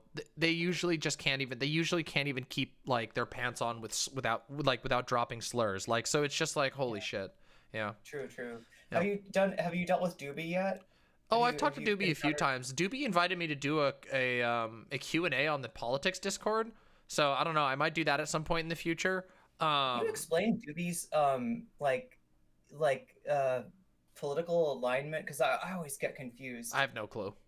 Honestly, okay. Like, I don't know. I'm not the only one that's confused by that. Okay. No, I have no idea. I think I kind of, there's a part of me that thinks that that's like intentional. After all, he does run like a politics Discord where I think he has to keep like a little bit of like mystery around it so that people don't get so that maybe the people don't think that the politics Discord is slanted in a certain way. I don't know. I don't know anything. I've not really found like most of his takes super agreeable, but also like I just don't know where he lands on it, and you know, whatever. So I always start to agree with him, and then he's like, "Wait a minute, no comment chick. Before you agree with me, let me say the rest of what I'm saying." And I'm like, "Whoa, okay, yeah, you're right. I guess I don't agree with you on that." So yeah, but yeah, it's a bunch of fun. Well, yeah, thanks for coming by here again, and thanks for being real, and you know, thank you, Demon Mama's community, for being there for her through all that unfair shit that she had to deal with, and you know, for everybody out there that, you know, has had trouble and has been, you know, upset these last few weeks, you know, just know that we got to be here for each other. That's the only thing that we can do, is be here for each other, support each other, and stick to the truth, okay? Because that's, you know, what's going to keep us on, you know, ground where we can engage and trust each other. That's the most important thing, is maintaining those that trust between each other. Yeah, I agree. I think that respect and trust between content creators is really important. But also, like, we live in really fucking dark times. Just be good to one another, you know? Just be good to one another. Oh my god, yeah. All right. Thank you so much, Irene. It's been great talking with you. And so much love to the No Comment Chick chat. Much love to the imps. Yeah, they're very happy right now. They're all sending their love right now. So our communities are very, very much simpatico. Yeah, there's a lot of overlap, which makes me happy. So, all right, talk to you soon, Irene. All right, talk to you soon. Bye. Bye. Hey, there we go.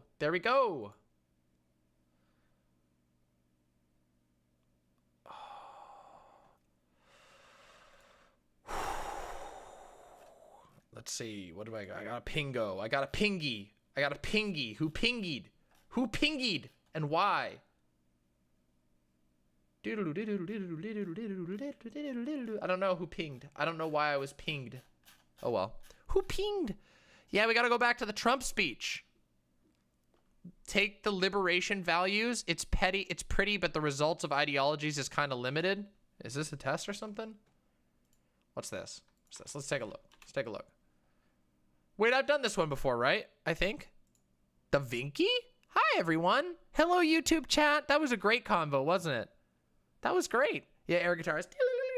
Be excellent. Yeah. Hey, YouTube chat. Mwah. Mwah. We got a lot more CPAC to do tonight. We got a lot of shit to do tonight, huh? Let's see. What do we got? Oh shit, I got a lot of fucking notifications. True. Okay, all right, everybody. Let's do this. All right, okay. All right. Hi. That was wholesome as fuck. Yeah, that was a great combo. I'm really happy we had that. See, I told you it wasn't going to be a big deal. It wasn't going to be a big deal. Aren't the imps so cute? Yeah, sure. Jeena, hop on in. What's up? Hop on in. Hop into the chat and I'm in stream college. Just come on in. Oh, yes. Give me just a second. You just jump in here whenever I want. So. Yeah, hi. Hi, all right. I just have a question about the no comment trick stream today. Sure. Do you want those like chopped up for stream, or do you want just leave it in the stream VOD? No, I think it'd be cool. We could turn that into one. Yeah, that'd be fun. Do you mind if we like turn it into 2 segments, or do we just like keep them all in one? You want to have like a Q&A segment, or you want to have just like what were you thinking? Like you know, where we have the one that's mainly about, you know, the bulk of the you know, the first part of it that was just the bulk about the drama and all that, and then I think it's probably fine to just do it as one, because I'm sure that people who watch it for the drama conversation will also stick around for the questions and whatnot. Yeah, I think it's fine just to do one. That's just all I want to ask. That's okay, all. Cool. Well, thank you so much, Jeena. You're awesome. Yeah, you're welcome. Laters. Bye. Excellent. You wanna fucking go? Okay, yeah. Can you get a name change? Yes, I can change your name. Yes, Tech Debt, I have played Sunless Sea. I have some critiques for it, but all in all, I think it was great. Let me see here. In fact, believe it or not, for a while, I dated one of the writers of that game. Believe it or not. One of the many writers. All right, Cronkers, DM me what you want for your name to be. What do you want? Like, you gotta DM me. Cronkers, just DM me on Discord real quick what you want my name to be. Did it end well? The relationship? No, unfortunately, but that's okay. It's all good. We're not like enemies or anything. There's no bad blood anymore.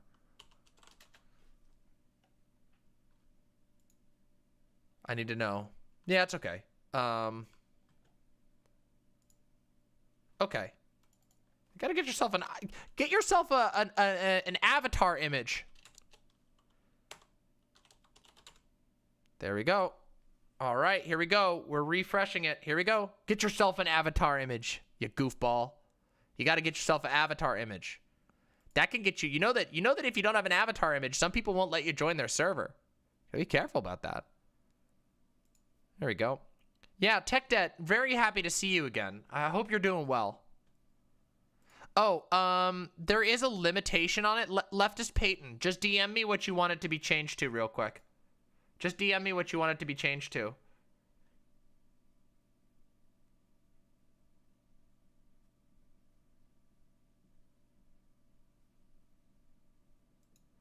On Discord? Yeah, no problem.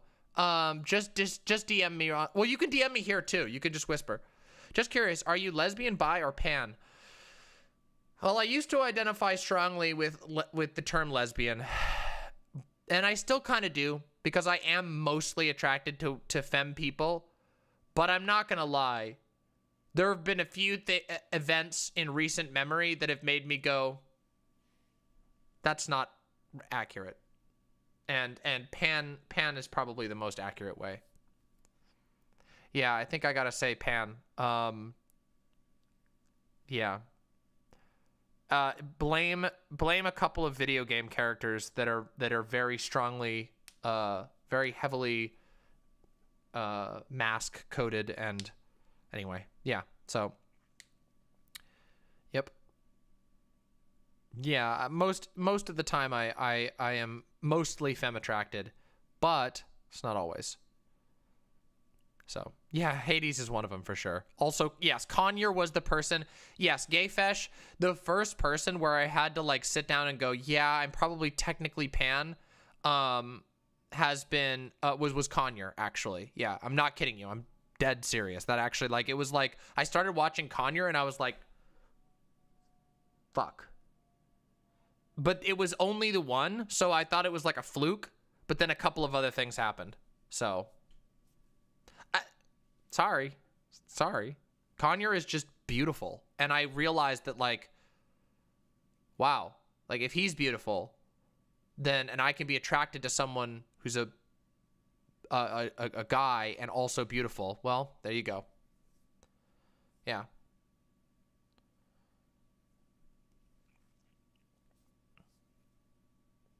Yeah, it turns out. Conyer puts a lot of work into looking nice, and that's what'll happen. Yeah. Not sure. Last I checked. Oh, does Conyer use they, them now? Okay. Sorry about that. Oh, maybe. Oh, you were asking a question. I didn't think so, but I can find out, I guess. Oh, any all? Oh, okay. Okay. Well, that's cool then. No, that's fine. It's all good. It's all good. Remember, it's not a big deal. It's not like a moral failing or anything.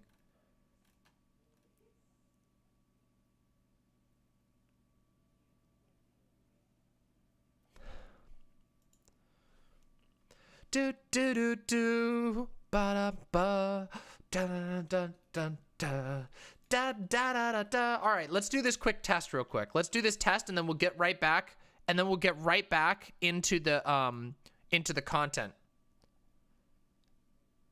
60 questions. All right, fuck it. Let's do it. You will be presented with a series of statements. For each one, click the button with your opinion on it. Never mind. Got it. The workers should own the means of production. Strongly agree. A stronger state will only subjugate socialism. Thus, state socialism is an oxymoron. Yeah, I tend to agree with that. Yep. Oh no, my cam. Whoops. Thank you. I'd rather ally with Rothbard than Stalin. What does that mean? Who's Rothbard? Who the fuck is Rothbard? I don't remember this guy. Who the fuck is Rothbard? Murray Rothbard. Austrian school? Anarcho-capitalism? Oh.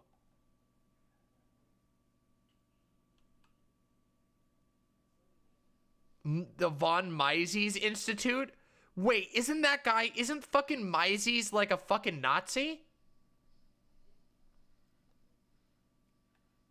Yeah, isn't Ludwig von Mises a fucking Nazi? Or am I thinking of somebody else?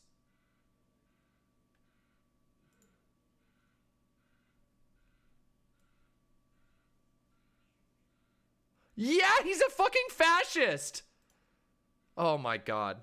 Alright, I'm gonna say neutral, unsure. These both seem like fucking shit-ass things.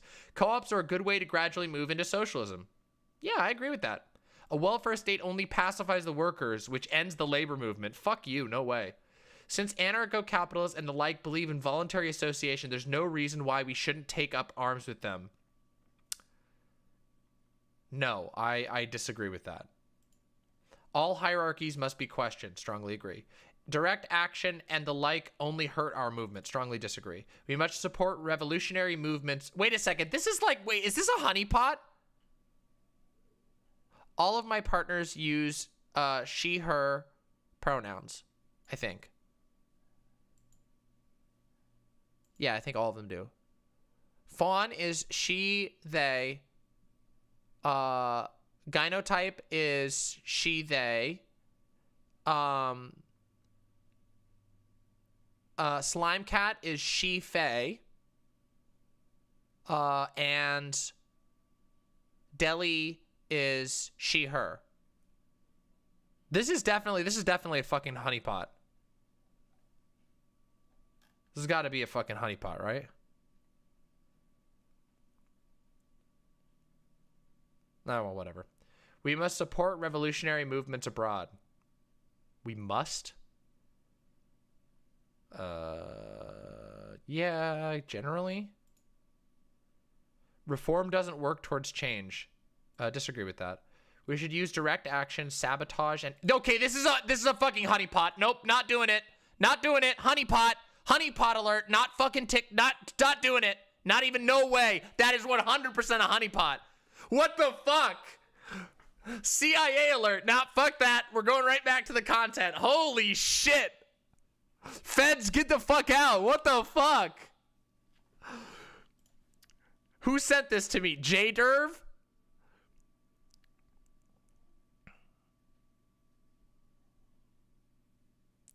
Yeah, that's a TikTok. Oh yeah, Alora. We got to get the timestamp. 042920. 042920 to go to Alora.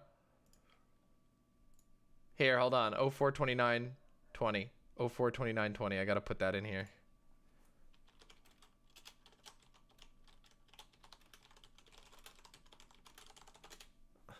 That would be funny. Fucking feds. Please enter your home address for data collection purposes. Yeah. Fawn is pan. True. All right, are we ready? Are we ready to return to the content? Are we ready to return to the content, everyone? Let's do it. Let's get back to the content, okay? Let's get back to it, okay? We got some fucking content to do.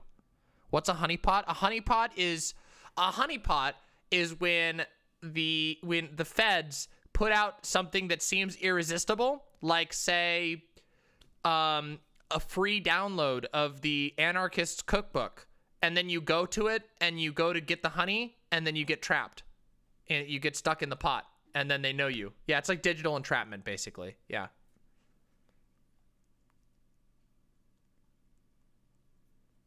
Yep. Wait, something just popped up. Did I just get a message or something? Wait, did I just miss something? Something popped up on my screen. Hold on a second. Did I miss something? The workers of Bangladesh. Wait, what? Huh? Wait. I'm confused. Meh. What's the anarchist cookbook? It's an old, shitty, irrelevant book, okay? Listen, it's boring. You don't want to read it. There you go. All right, let's continue. Let's continue with the content, okay? I think it actually is banned, or at least partially banned. Even higher, so enjoy that. All right, are you ready, everyone? Are you fucking ready? Odal Rune stage, we already talked about that, don't worry.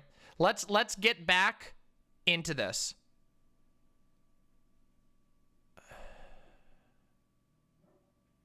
Rockfin, you were only muted. It's fine. Please relax. It's just a mute.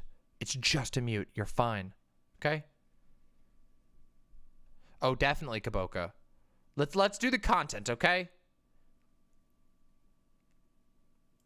Exactly. It's number 3.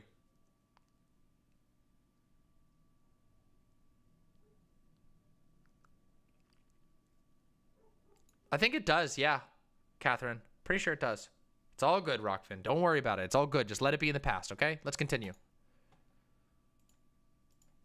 When you go to the pump, and they'll say, that'll be about $200 to fill up your van. You'll go to the, remember they used to go to the little small vans? They got away from the big ones that everybody wanted. They went to the small ones. Well, it is. Seattle is very left-wing by American standards. Still pretty lib. Also, what the fuck is he talking about? Probably a good investment, as long as these guys have their say, because, you know, it's a shame what's happening. Energy prices are going to go through the roof, and that includes your electric bills. That includes any bill having to do with energy. I'll check in a second, leftist. Thank you. We will now be relying on Russia and the Middle East for oil. And they talk about Russia, Russia, Russia. What's better than what this guy's done for Russia? I had oil where they were actually paying you to take it, okay? You know, that was a little... Remember, they were going to give you $37 a barrel, but you had to take it away. You had free oil. You mean when the economy tanked? What is he fucking...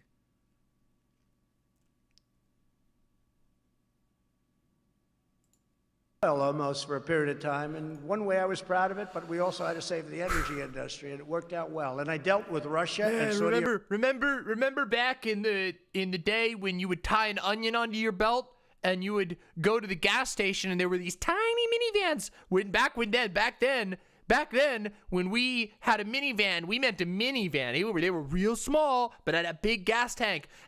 And you would go and you'd put the gas in the gas tank, and then you'd say, "Wow, thank you, sir. That's a fantastic deal. What an investment." And then the minivan would drive away, and then you'd be there, and the Russians would pay you to take away the gas. They would pay you to take away the gas. In your minivan, you'd open the minivan, but you can't fit much gas in the minivan. You just had to go and keep going. And that's why you had the onion on your belt, so that you could get in the minivan without having any of the problem. That was the custom of the time. Arabia, and they cut back on production, and we got it back up. But now it's going the opposite, because now they're taking this incredible energy independence away from the people of our country, and you're going to see costs go like you have never seen them go before. It's a very sad and very stupid thing that they're doing. The Biden policies are a massive win for other oil-producing countries and a massive loss for the United States and our great citizens. Joe Biden and the Democrats are even pushing policies that would destroy women's sports. Women's sports.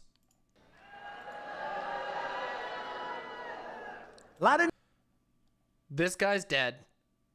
This guy's dead inside. This kid is jacking off. His hand is literally in his pants. This lady falling asleep. This lady's asleep. This guy's about to die. This guy's definitely dead, though. They're gonna have to take this guy out on a fucking coffin. New records are being broken, and new records are being broken. He's playing pocket pool. Yep. Women's sports. Hate to say that, ladies, but got a lot of new records. They're being shattered. Thank God we're in the no fact zone. By the way, for those who might not know, this is just literally false all the way across the board. Like, just complete false. Oh, Lonnie. Oh, my God. Oh, no, it's not appropriate. I'll tell it later. You know, for years, the weightlifting, every ounce is like a big deal for many years. All of a sudden, somebody comes along and beats it by 100 pounds. Boom, boom. Now, young girls and women are incensed that they are now being forced to compete against those who are... Boom, boom. What the fuck? Is this reality? Is this... For the longest time, it was all about the ounces. It was all about the ounces, baby. It was all about the ounces. And you saw them, they came in, and then they were all of a sudden 100 pounds, a boom, boom, boom. And you were just, ooh! Holy fuck. ...are biological males. It's not good for women. It's not good for women's sports. It's not good for women. It's not good. Biological males. They're not good for women. They're not good for women's sports. Boom, boom, boom. You heard it here, folks. Which worked so long and so hard to get to where they are. The records that stood for years, even decades, are now being smashed with ease. Wrong. Wrong. Not a single example. Smashed. If this is not... By the way, this is the narrative they're going to be pushing. Just so you know, even though this is literally false, this is actually false, they're going to push this in order to demonize people like me. They want people like me to not be able to live a public life. That's what it is. And make no mistake, by the way. Just so you know, from somebody who's belonged in this, who's been a part openly of the LGBTQ plus community for a long time, I am pretty visibly trans. It's just true. But this shit, we are the, like, trans people are the new target of this shit. These people want you to think that we are literal monsters, and there's a reason why they want that. So, no offense, but to all you cis people out there, I really hope that you're willing to go to bat for us, because I would really hate for this to go the way that it did in Germany, because I really, really don't want to fucking end up in a camp. I really don't. True.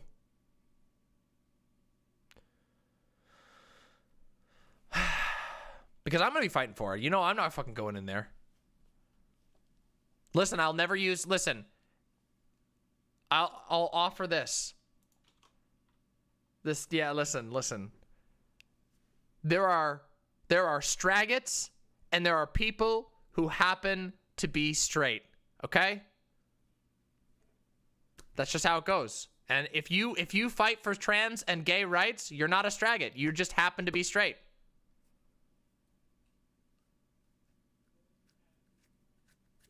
It's true. It's true. I suppose. Well, I appreciate that. Thank you. Yeah. It's my favorite term. Honestly, it's very funny. Honestly, I would obviously like, listen.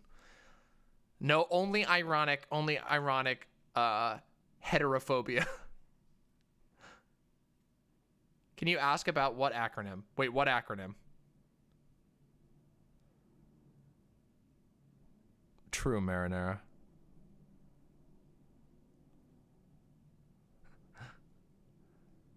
It's the most base phobia. Yeah. Cease this stragatry. Okay, all right. Let's get back to the... Listen, before I cancel myself, okay? Women's sports as we know it. The American people are tired of... Will die. They'll end. It'll end. What coach? If I'm a coach, you know, I want to be a great coach. What? If I'm a coach, I want to be a great coach. I want to be the best coach that's ever been. Women's sports as we know it will die. They'll end. It'll die. Women's sports are going to die. Yeah, I told you. Insane People Tweets is hilarious. We'll look at it afterwards. I'll share some of it with you. It's fucking so good. They'll die. They're going to die. Now listen. You know, I might, if I want to be a coach, I'm going to be a good coach, you know? Just women's sports is going to die. What coach? If I'm a coach, you know. What coach? If I'm a coach. I want to be a great coach. What coach, as an example, wants to recruit a young woman to compete if her record can easily be broken by somebody who was born a man? True. Wait. Not true. I don't even know anymore. I can't even tell. Hey, have a good night, Ziggy. Thanks for coming by.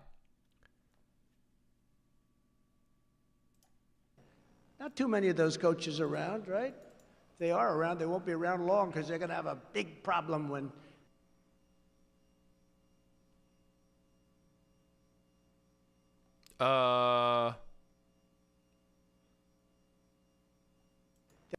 The record is, we're 0-16. What the fuck happened there? It just froze randomly. Apparently there's a broadcast issue? It just froze randomly. Yeah, listen. Didn't you know that trans people, when trans people are born, they are born fully adult. They literally tear out of their mother's vagina. They're just like a human comes out and it always kills the fucking mother. Always, every time. It's like, and you look like fucking, you look like, what's his name? What's his name? This guy. This is what happens every time. This is what it looks like when a trans person is born, right here. This is it right here. This is the image. This is the one. This is what it looks like when a trans person is born. This is the mom, and this is the trans person. Ah! Yeah, you're born 40. That's how it works. Yeah, but this is the mom. This is the mom on top, and this is the trans person ripping out.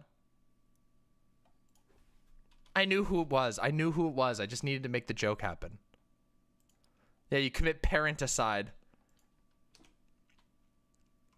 Hey, hello, Black Phoenix. Welcome.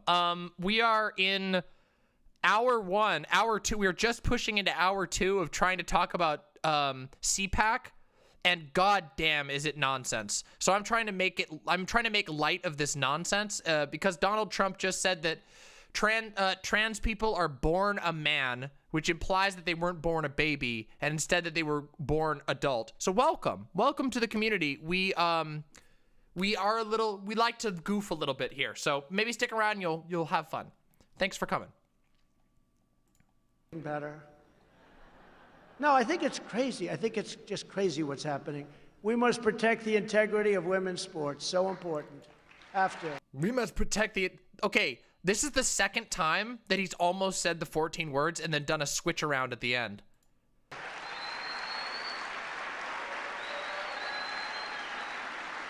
Second time. We must secure the future of women's sports.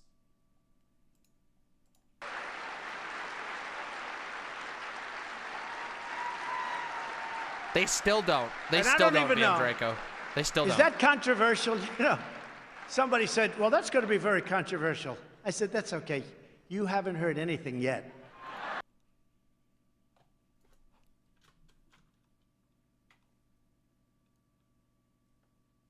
Nice. Nice.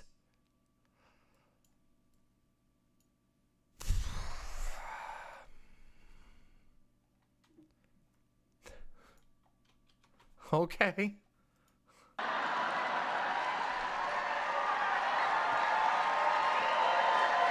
I just engaged in raw transphobia, and you haven't heard anything yet. Just wait till you hear what I have to say.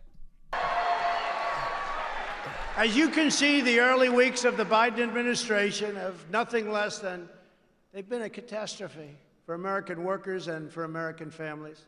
The task of our mission, and for us, it's our movement. As I He's said, shining me. Yeah, like he's asking for his N-word bomb. Never been seen, I think we can probably say, never been seen anywhere in the world. And nobody's ever seen a movement like this. I'd grow up. Yes, we have. Yes, we have.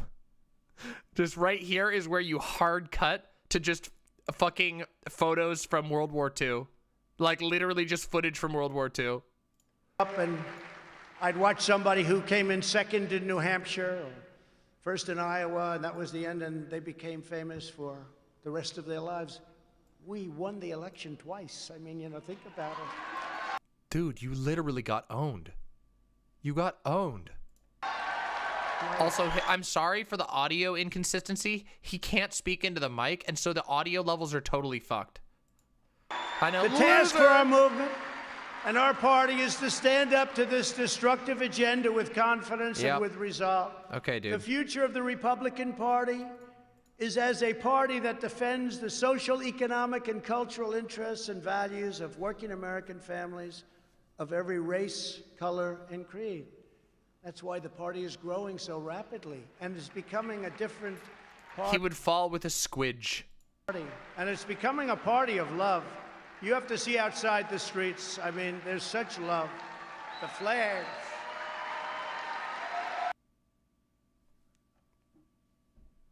The flag. Amazing. What is this? How did we tumble into this timeline? What happened? Is this the hell timeline? Like did I fuck up in my playthrough of life and then got shunted into the trash timeline? Is that what happened? What did I do wrong? How do I go back? Can I load a previous save? I think that might be true. It's butterfly effect from save scumming. Yeah. I clipped out of bounds and got fucking punished.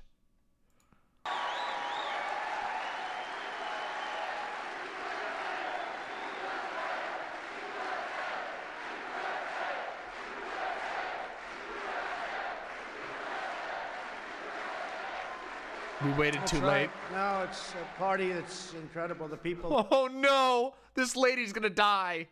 Oh god. This lady's probably dead already, actually, because it's been like 3 or 4. No, so she'll be dead in like. I'm gonna guess this lady will probably be dead in a week. Sorry, but it's probably true.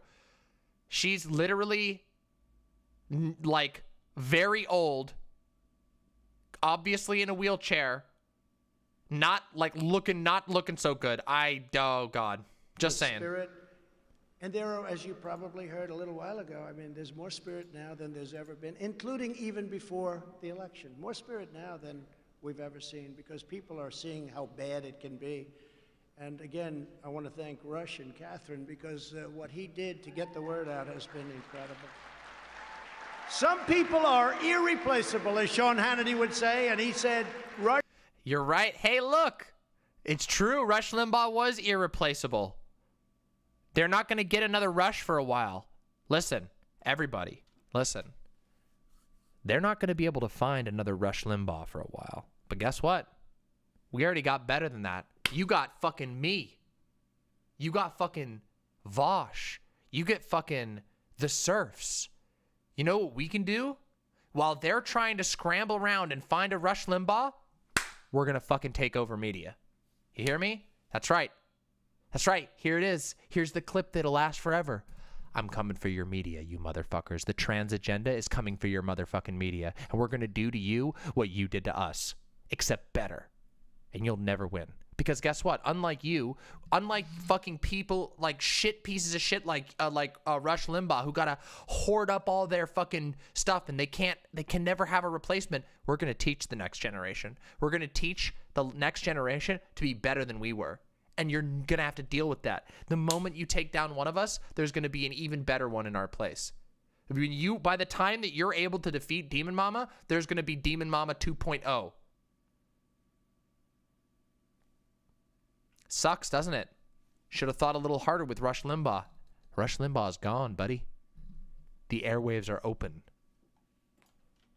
And they're going to be ours. Rush is irreplaceable, but his spirit lives on. And that's, this is only the beginning, everyone. We need and we love. Republicans believe that the needs of every citizen must come first. In fact, America must come first. We don't put it first. They don't put it first. Over the past 4 years, You notice that they're literally using the tag, the America coming first thing has been increasingly used by Donald Trump. That's literally, America first is literally the American fascist go-to line. You can't even argue with this. That's a historical fact. America first has always been a fascist go-to line in America. They're literally just screaming that. They are screaming a fascist tagline from the literal #1 position at CPAC. Administration delivered for Americans of all backgrounds like never before. Yeah, America First was a slogan invented by the KKK. I don't know if it was actually invented by the KKK, but it was certainly popularized by the KKK. Before. We built the strongest economy in the history of the world, raised wages, and achieved the lowest African American, Hispanic American, and Asian American. Wasn't America First the name of the Charles Lindbergh Nazi group? Let's find out.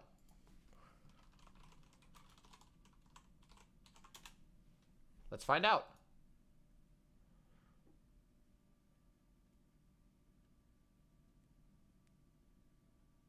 Yep. Yes, it was. Yep, an America First rally. Yes, it was.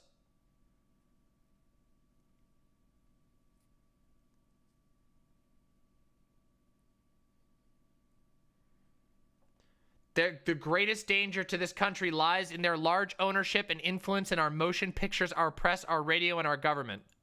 Jesus fucking Christ.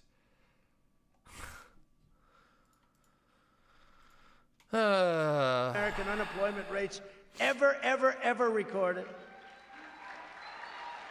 It was so great for everybody of all backgrounds that even after the China virus, we are leading the world. Nobody's even close. We're leading it in the comeback. Our economic comeback has been incredible. That's because the financial and economic foundation we built was so strong that unlike other countries who are having a hard time, we didn't break. We came roaring back, and now our stock market and your 401ks are, again, at record levels, higher than ever. No, they're not, because everybody sold their 401ks to invest in GameStop. Oh, and Dogecoin. Oh, never mind. Before, actually. Many people have asked, what is Trumpism?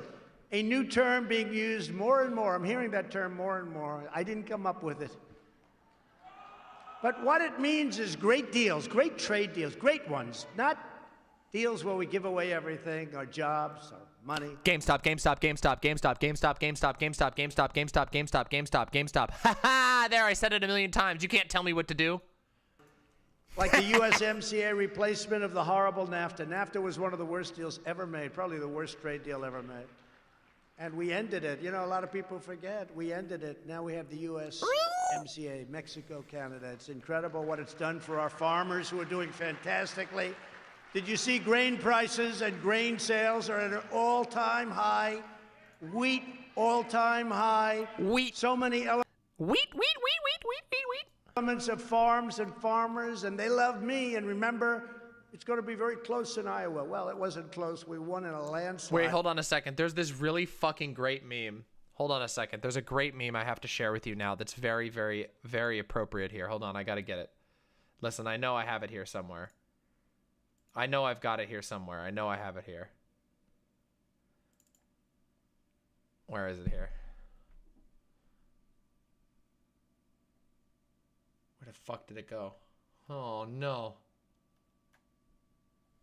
Wait, oh, I retweeted it. Hold on, I know where to find it. I know where to find it. Hold on, I'll get it. I'll get it. Don't you worry. Here we go. Watch this. I'll show you. It's a great meme. Farmers love me. Oh, shit. I forgot how much I've tweeted over the last few weeks. It's okay. I'll find it. I'll find it. Don't worry. I'll get it. Yeah, that's right. I'm making you wait while I scroll for a meme. Deal with it. I'm boomering out and I don't care. Deal with it. Deal with it. Hold on. I'll get it. I'll get there. We'll get there. I'm getting there.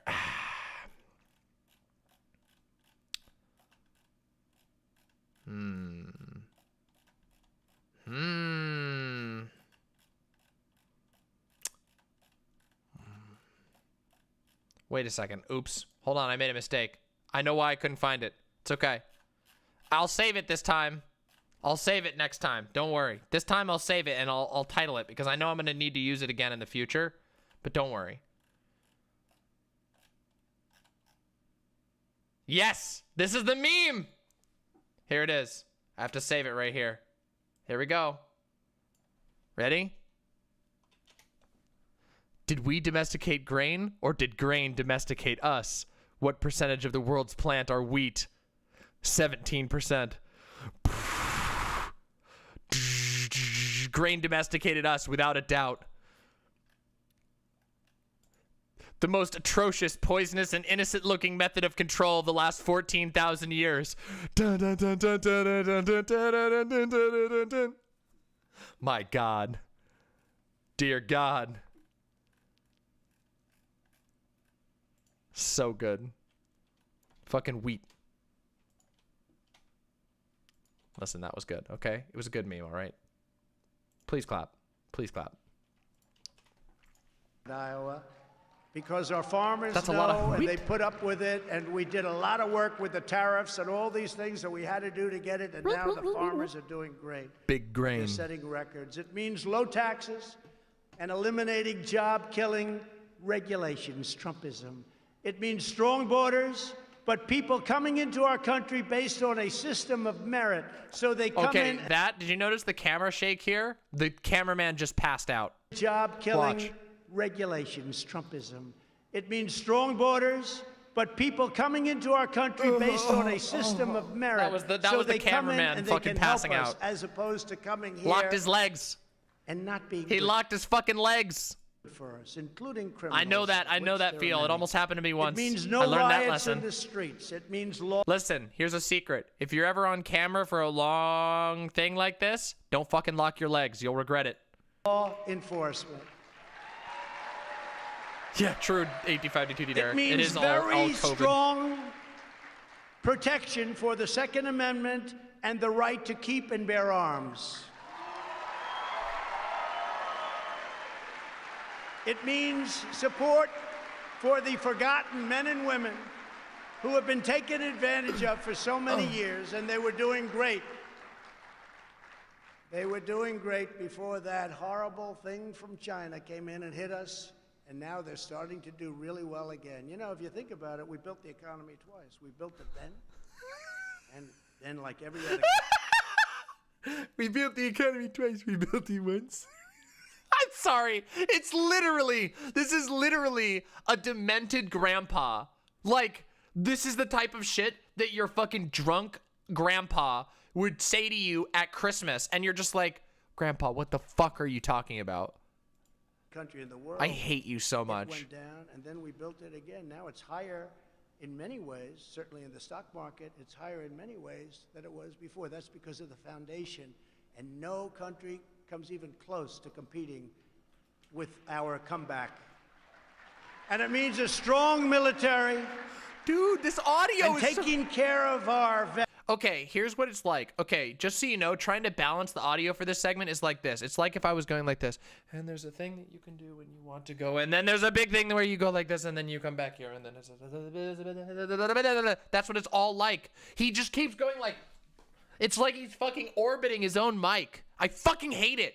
Just fucking give him a stupid lapel mic, for God's sake. Fucking idiots. That's but a strong military. Look, I never even was a director on these types of projects. I used to do this type of work where I was a cable roller and a camera person. And I know you mic him up with a lapel mic if he fucking flies all over the place. Which we have totally rebuilt. We have rebuilt it. It'd probably pick up the farts. And our military has never been stronger than it is today. It was tired, it was depleted, it was obsolete, and now we have the best brand new equipment ever made. Enjoy yourself. And it was all produced right here in the USA. Isn't that nice? And we take care of our vets. You know, we had a poll recently just before leaving office. Yeah, they do. Yeah, I know. The vets had a 91% approval rating for the way we took care of them. That's the highest number in the history of the polls. Do you think that, do you think that Donald Trump has a professional diaper changer? Like, do you think that behind every stage, there's just a guy who's ready to change Donald Trump's diaper at the drop of a hat? Can you imagine getting assigned to that job? Like, there's no way he walks around in a filled diaper all day. He must have a diaper changer, and there's no way he can change his own diapers. So there's got to be a Secret Service guy who's assigned to fucking changing his diapers.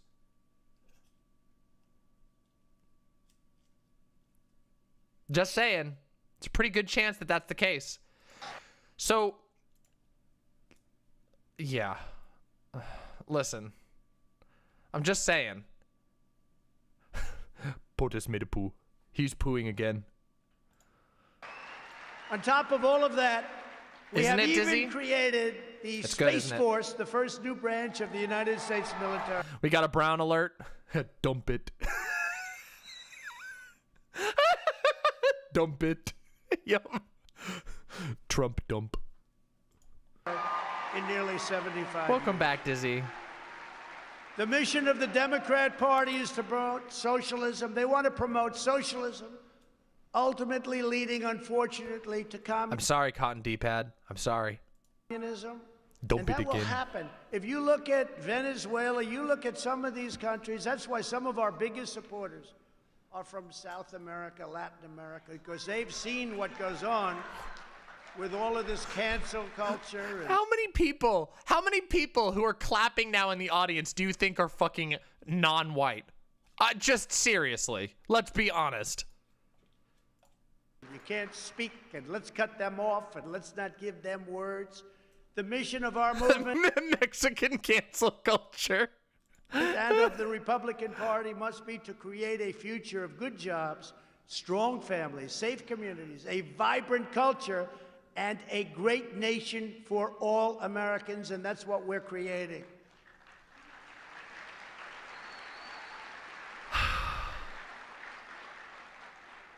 Their party is based upon unvarnished disdain for America.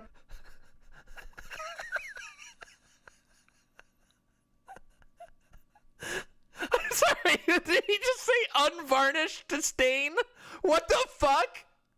Was that like, did somebody put that through like, okay, 100%? I'm gonna tell you what happened there. The fucking unvarnished disdain. That was Grammarly, okay? When they were doing the last pass on the fucking thing, and Grammarly was like, consider using a different word. And so they was like, unvarnished. Ooh, that sounds cool. And they clicked it without thinking about it. Totally, that is a Grammarly suggestion. 100%. That is 100% a Grammarly suggestion. And you know it. Anybody who's used Grammarly knows that's a fucking Grammarly suggestion right there.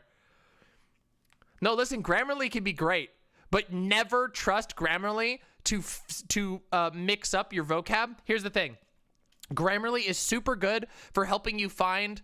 Okay, so Grammarly is like it's like a devoted spell check and punctuation program. It can be very, very helpful. It's very good for basic shit. But it has a tool where it lets you replace words with synonyms. And I promise you, if you want to make like the funniest thing you could possibly imagine, let Grammarly replace words with synonyms, because it will be so funny. It will be so funny. It's so good. I used to use it when I was an editor for a company, but only like I used it as a final pass. Yeah.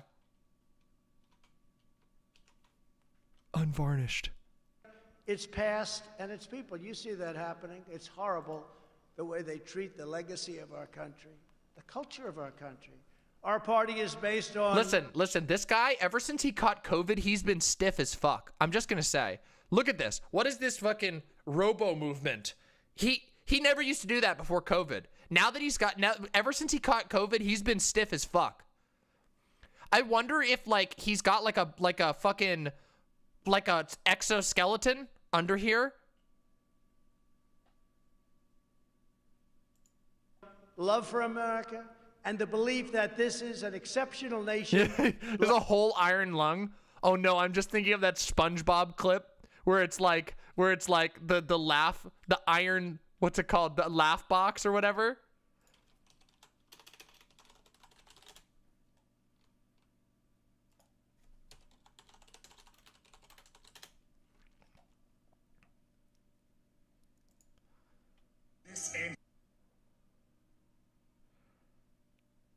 Where's the spot? No, this isn't the one, is it? No, this isn't the one. Where is it? Is it this one?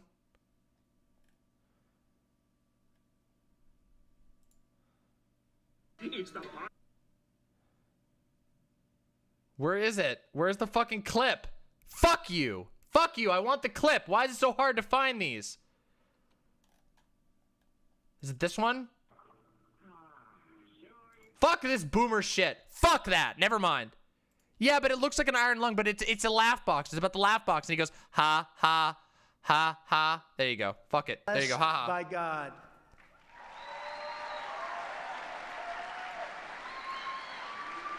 Fuck you, DMCA. We take great pride in our country. We teach the truth about history. We celebrate our rich heritage. Is this the one? Is this it? Is this the one? Is that the one? If it's there, I'll play it for like 2 seconds and hopefully not get slapped. For like 2 seconds. Your butt's all better. It's really quite amazing. Yeah. Here you go. Wait. The iron butt. Oh man, it itches. That wasn't the one. It was definitely a laugh box. It was definitely a laugh box. It was definitely a laugh box, although this one is good. The other one was a laugh box joke because he's in a thing and it goes like ha ha ha ha ha ha. Maybe it was from another show. Anyway. National traditions. We honor George Washington, Maybe it was from, Abraham Fairly Lincoln, Odd Thomas Parents. Jefferson, and all national heroes. And of course, we respect our great American flag. I don't think so.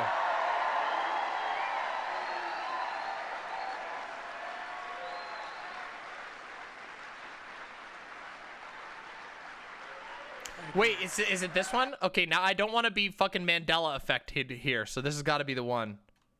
If this is a gnome, I'm going to kill you. I won't, actually. That's a joke. That is an obvious joke, by the way. Your butt's all better. No, this is the iron butt. It's not the butt. It's not the... Wait, is it this one? It's really quite amazing. It took the iron. I don't think so. I'm pretty sure that's not the one. I copied the wrong one. Oh, I did? Oops. Hold on. Let me try again. Am I dumb? Sorry, I must have accidentally done that. That's my bad. Here. Hey, Pat. Yeah, this is the one. Yeah, here we go. Here we go. This is the one. Sure. I love a good laugh. What has 4 wheels and flies? A garbage truck.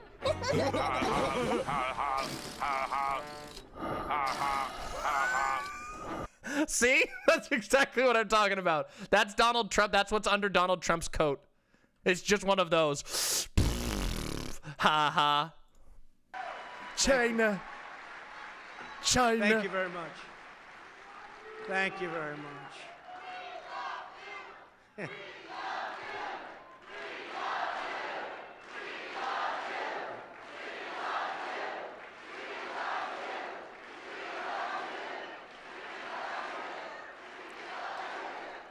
Definitely not a cult. Definitely not a cult. Absolutely not a cult.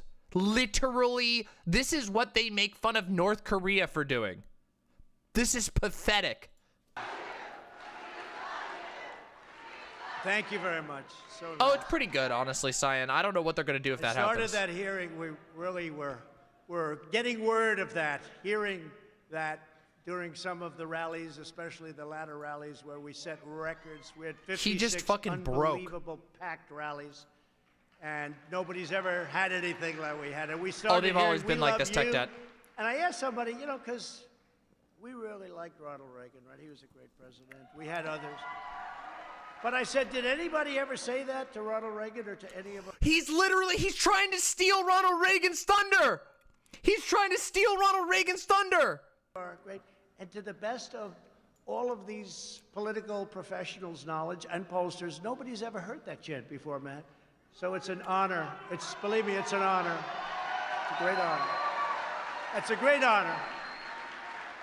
You know, when you think about we love you, you're saying that about, I hate to say it, am I a politician? I don't know. Maybe I'm a politician. I hate to admit it, but it's an honor that you would say it. We believe in patriotic education and strongly oppose the radical indoctrination of America's youth. What the? He just dropped that out of nowhere?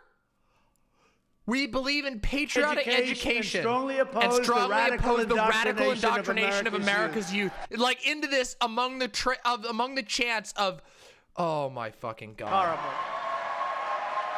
We are committed to defending innocent life and to upholding the Judeo-Christian values. What the fuck? Oh my fucking God. Of our founders and of our founding.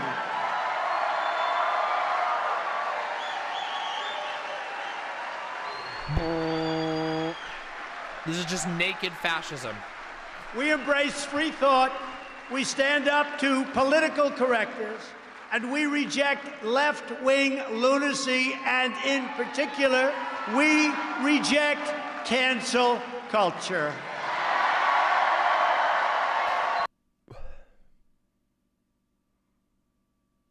Oh, I know, Gay Fesh. There's no such thing as Judeo-Christian. There's nothing like that. It's made up. We know that the rule of law is the ultimate safeguard.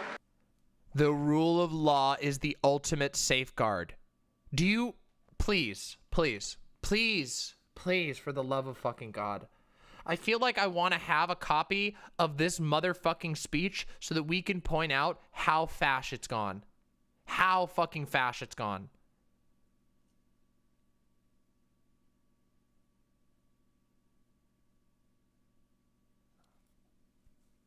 We're so fucked.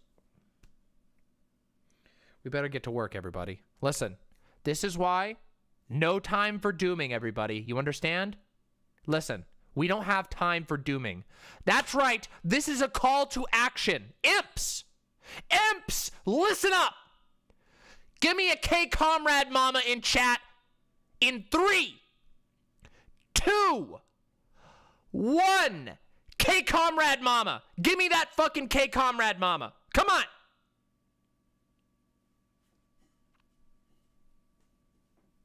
Close enough. We may not have discipline, but we do have numbers. I'm gonna need you all to fucking take the non-doomer pledge, okay? No fucking dooming, all right? You might feel like dooming, but don't doom. Instead of dooming, reach out to a fellow imp, talk to somebody, okay? Join an org. Work together with your friends. Because we gotta fucking fight back against this shit, and that's gonna need all of us to fucking do our best with whatever talents you've got. You might be a skilled musician, you might be a skilled artist, you might be a fucking MMA fighter. I don't care, okay?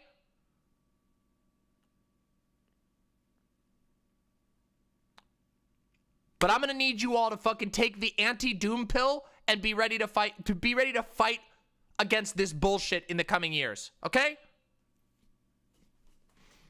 All right?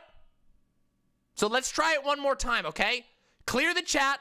Load up your K-Comrade mamas. Load up your K-Comrade mamas. Come on. Make sure your stream is up to date. Load them up. 5, 4, 3, 2, 1, go! Yes! Yes! Yes! That's what I'm talking about! Damn, 66! Oh, shit! We got a 68! Oh! That's great. Good job, everybody. See? That's what I'm talking about. That shows that we can do it. Now let's get back to this fucking depressing shit. But you better not fucking doom out on me. I need you all. I need you all and so many more people to fight against this bullshit so we don't end up in a fucking American Nazi Germany. Because I would really, really, really like to not die in a camp in the coming years, okay? And that means we're gonna have to put our fucking minds to solving the problems, and that means that we don't have time to fucking doom around, okay? That's fine. Rest up, Mixed Dizzy, and then keep fighting. Let's continue. Let us continue. And we affirm that the Constitution means exactly what it says, as written. As Indeed. written. Indeed, Polytacos. See? Strategic discipline can be very good. Goddess trans girl, you better not doom. You better not doom. You're a goddess trans girl. What the fuck are you doing dooming? You're a goddess. Why would you give up? You are a goddess.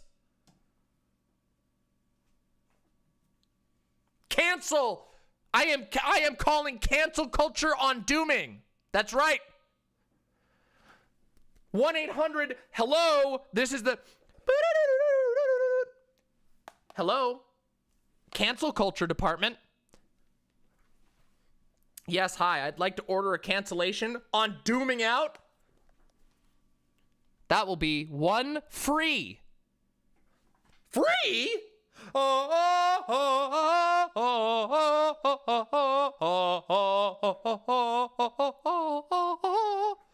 There we go. Took a classic and remixed it. Now let's go. Let's get back into this. Content time. Come on. They want to change it. They want to change it. They want to get rid of it, frankly.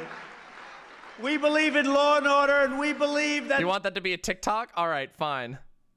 05 17 21. All right. 05 17 27. All right, 05 17 27. All right, I'll put that on.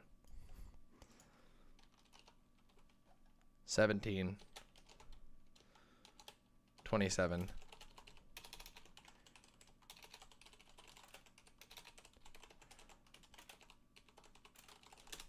There we go. Let's continue.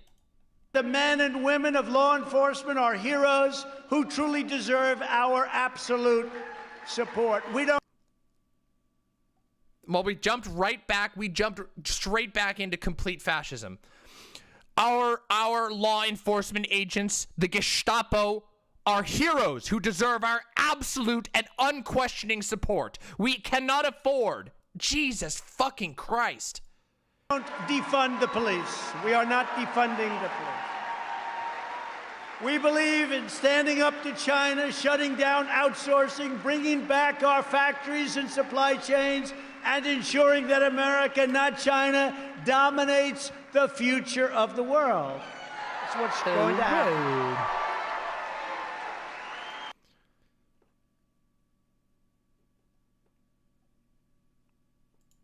And by the way, we took in hundreds of billions of dollars from China during my administration. Hundreds of, they never gave us 10 cents. Ah, fuck, I can't believe you've done this. We took in hundreds of billions, and during negotiations, they would say, look, the one thing, we don't want any more of these tariffs, Those tariffs, we took in so much money. And what happened is the tariffs were an objective failure. Even conservative economists said that was trash. Became competitive. So what happened with people, they wouldn't go to China. They'd build a lot of it back in our country. They would make No, it they here didn't. Instead. No, And they in didn't. addition to that, we No, were they taking in didn't. billions That's and billions objectively and false. billions of dollars from China. But in all fairness to China, we made a trade deal with them. This was prior to COVID. Once COVID happened, I no longer cared so much about the trade deal because what happened with that was just disgraceful.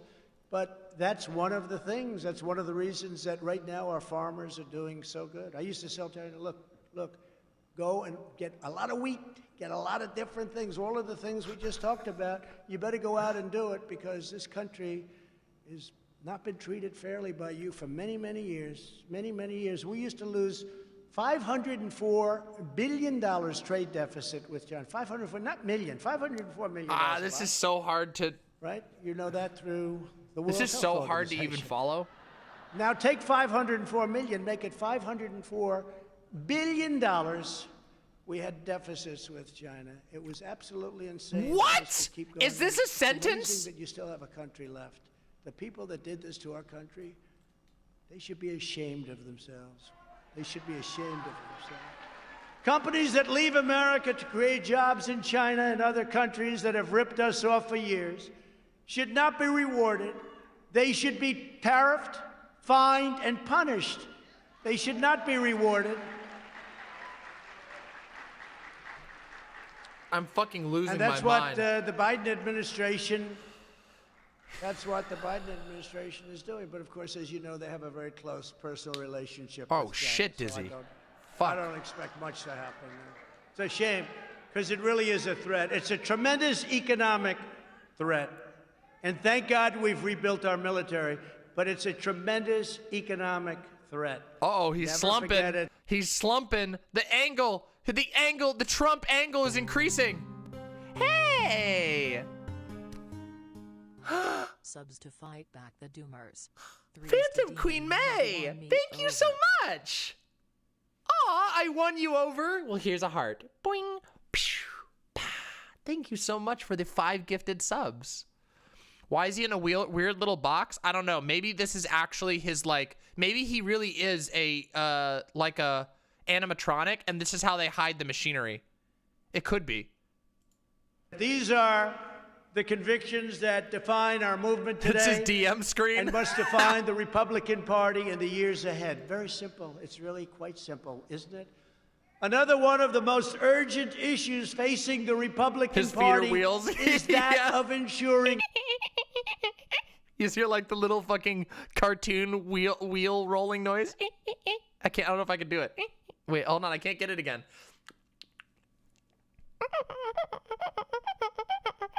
There you go. fair, Oh, cool. Yeah, honest, DM me and sometime, Phantom secure Queen. Sounds awesome. elections.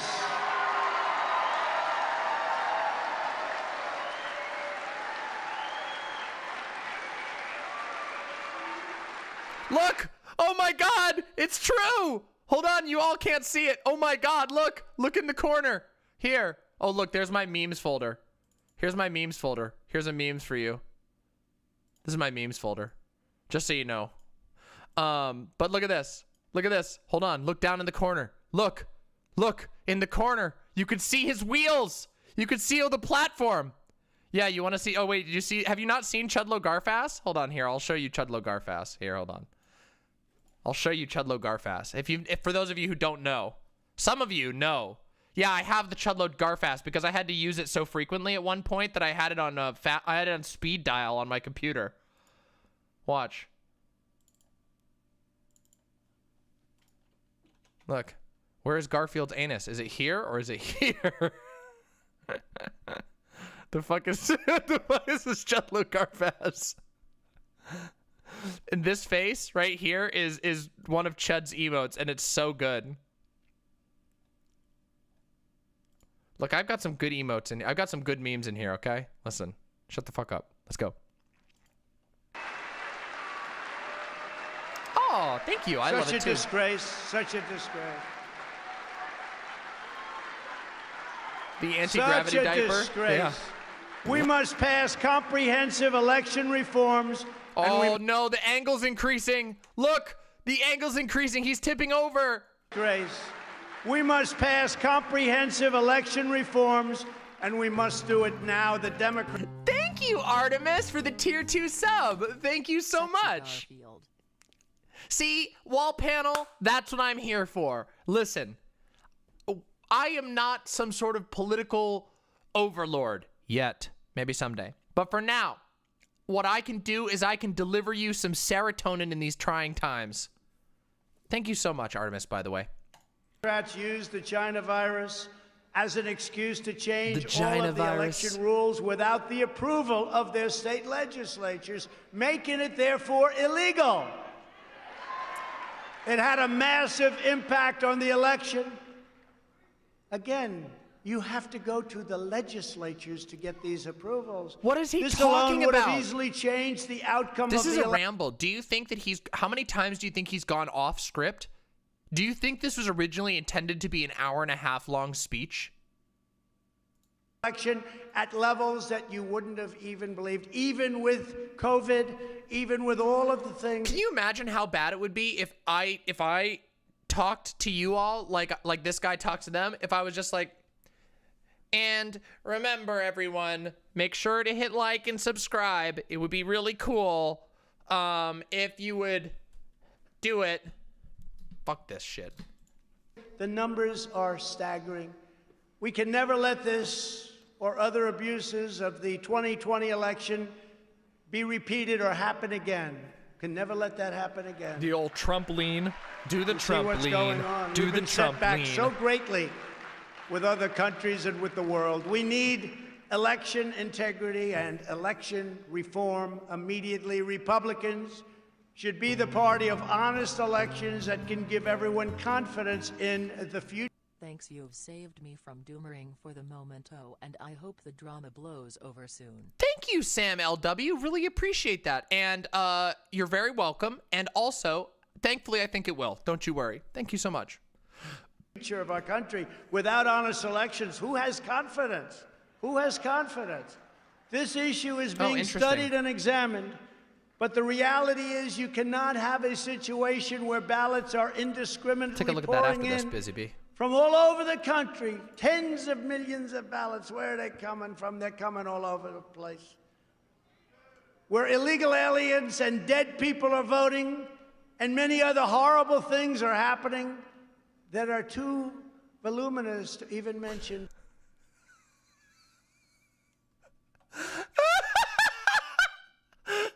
I'm sorry. The coming is too voluminous. They're coming all over me and it's too voluminous. Oh my God. It's Grammarly again, but oh my God, it's so perfect. The coming is too voluminous. But people know, I mean, it's being studied, and the level of dishonesty is not to be believed. What? The level of dishonesty is not to be believed? What the fuck? I'm sorry. Listen, I'm sorry, but you will not even believe the number of lies that you are being lied to right now. Oh my God, the level of dishonesty is not even to be believed. What the fuck? Oh my God, this is beyond anything we got during his years in office. What the fuck is this? The level of dishonesty is too high to not be believed. Very sick and corrupt electoral process that must be fixed immediately. This election was rigged, and the Supreme Court and other courts didn't want to do anything about it. Dude, you control the Supreme Court. What are you talking about? You would not believe your eyes if 10,000 Trumpian lies. This is such voluminous cum.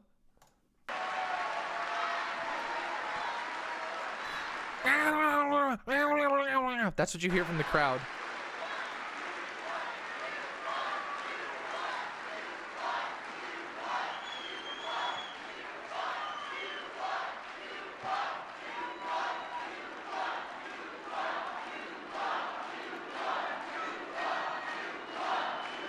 What? What are they even saying? Doo-bach? Doo-doo fart. Doo-doo fart. That's what they're saying. They're cheering doo-doo fart. Doo-doo fart.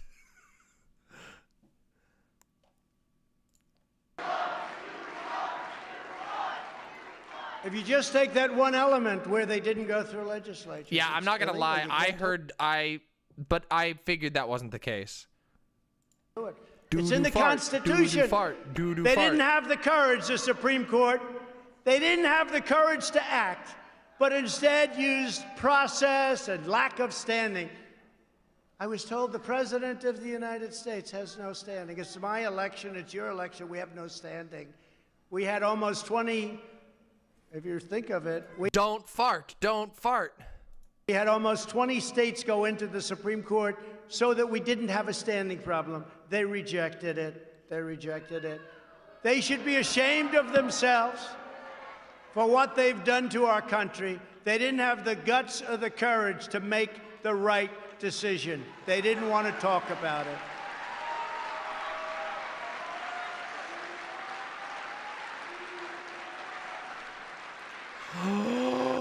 Oh my God. Look at this person. This person is literally, their hair is as white as snow. This person is 1,000 years old. Oh my God. Was this the same one that we pointed out before? This person looks like a Draugr. This person looks like a Draugr from fucking Skyrim.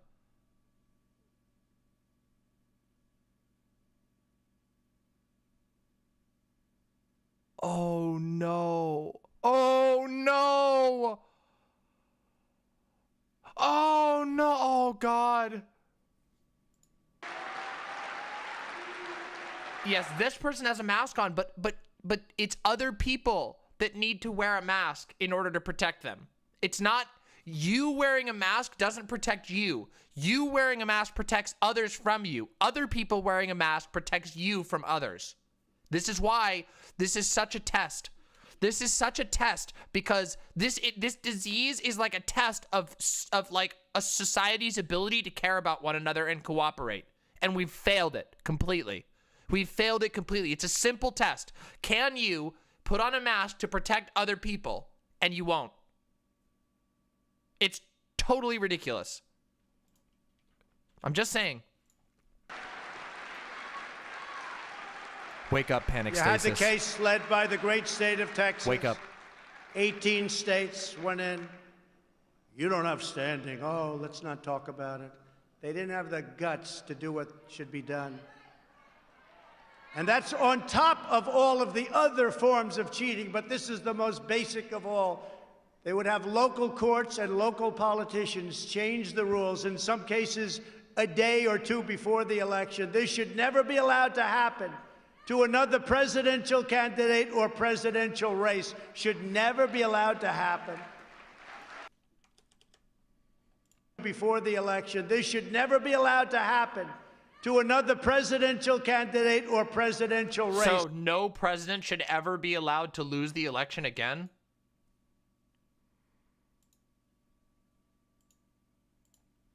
Should never be allowed to happen. That sounds like you're basically saying that you're just going to become a fucking fucking dictator for life. Your family is basically Retcon says, my family's basically telling people they would turn each other into the secret police for not being Republicans. Your family. Oh my fucking God. That is the most cucked shit I've ever heard. Can you imagine tattling? Can you imagine taking pride in being a fucking tattletale? Jesus Christ. Today, I want to outline the steps that we must take to have an election system in this country that is honest, fair, and accurate. We need... Why would you... Oh my God. Why would you move to Florida? Florida is going to be underwater in like 2 years. Why would you move to Florida? That's like... What? That's like the worst decision you could possibly... Oh yeah, that's right. They believe Mar-a-Lago is going to be the new capital of the United States. I mean, they might be right. Maybe they're right on that. Honestly, listen, if True! Who's gonna buy it? Well, as it turns out, the Trump cult will buy it. Not even Aquaman needs to buy it. Just the Trump cult will. Election day, not 45, 30...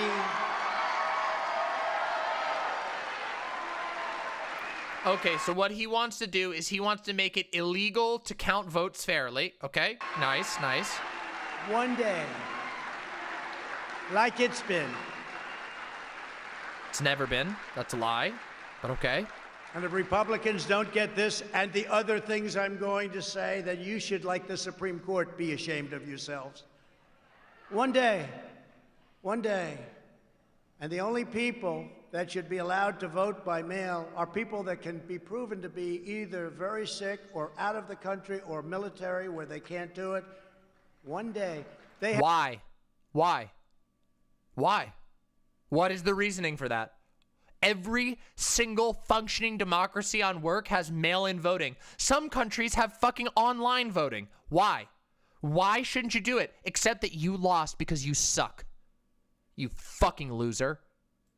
Have millions and millions of ballots sitting around all over the place for long periods of time. Gee, I wonder what happens with those ballots. I wonder what happens. It's common sense. It's a disgrace. It's an absolute disgrace. There should be a legitimate reason for someone to vote absentee. I didn't know about that, Synologic. It has to have a reason. We should eliminate the insanity of mass and very corrupt mail-in voting. You should eliminate mass voting? So you want to just have only what, like only landholders vote? Have voter ID. This is, I thought we'd seen the most unbelievable cope ever with, wait a minute, everyone, let's walk back in time. Whoops. Let's walk back in time real quick. Let's walk back in time just a tiny, tiny bit. Do you all remember when we were laughing at the coping on the Donald before the Donald disappeared? You know, it feels like another, like a distant memory. Do all of you remember those streams? Do all of you remember way back when, 1 month ago, when we were laughing at, well, I guess a month and a half ago. And now we're witnessing the literal exact rhetoric that was on the Donald being spoken by Donald Trump. Just literally just an acidic haze of copium fumes. A walking avatar of pure copium. The copium has become so putrid that it has become a deluge of raw copium sewage. That if you even touch it, you just get an instant bloodborne infection. And you just immediately turn into like a diseased, like, thing. You just go like, ugh, immediately. This is where we're at. Voter ID.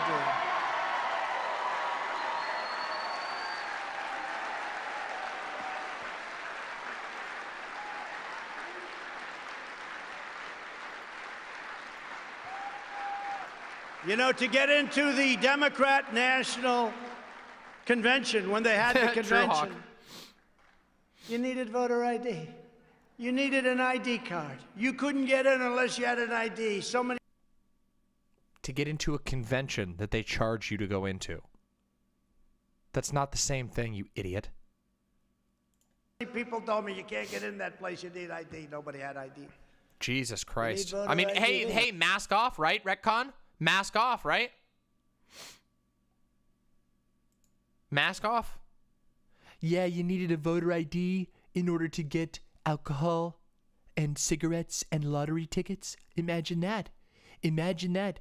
You need a voter ID to do that. Why not for voting? A basic right guaranteed to all Americans. Why? Why do you need a voter ID to buy cigarettes but not to vote? Wow. It really makes you think. Know that? This is a con job. They're conning everybody. They know that. They know the wall was good. They knew the wall would work. What the wall? What, the wall? You were just talking about voter ID. Why are you talking about the wall? But they didn't want to have it because we wanted it. I made one big mistake on the wall. I should have said, we will not have a wall. And then they would have said, let's build a wall. I made a big mistake. He literally just, his brain just skipped directly from voter ID into the wall and nobody even noticed. Nobody even fucking noticed. How? Yeah, Retcon, you should get your dad to call into the show. That would be so funny. Mistake! I'm sorry. Took us a year and a half extra because of that mistake. We will not have a wall. We need a wall immediately, said Chuck Schumer. We need universal signature matching. They want to... Universal signature matching is a terrible idea. It's a terrible idea. Signatures are never the same. Universal signature matching, do you know what that means? That means that you can basically invalidate anybody who controls that system gets to invalidate whoever the fuck he wants. It's literally stupid. No one's signature is ever the same.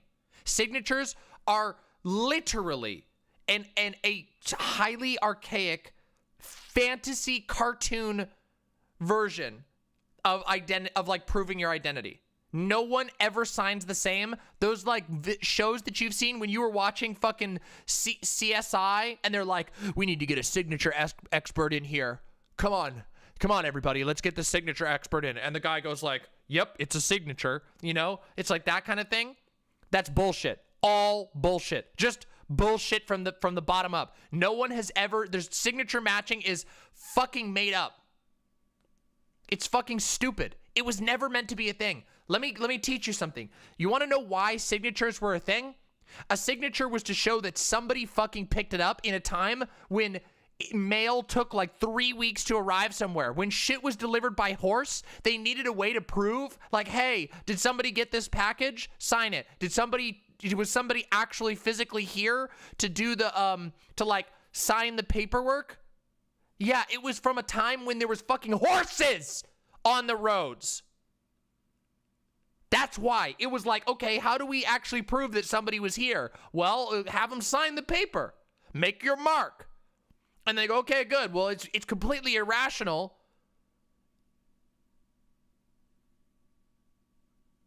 to try and just have like any other proof because they didn't have fucking electricity. They didn't have fucking the internet.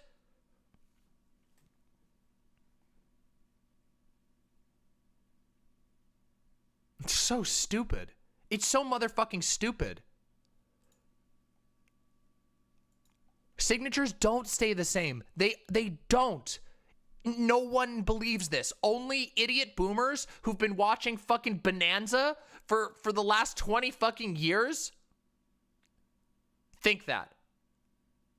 Only boomers who have been digesting a consistent flow of fucking Leave It to Beaver and the Andy Griffith Show believe that signatures have any value whatsoever. That's the only people. No one else fucking believes that shit.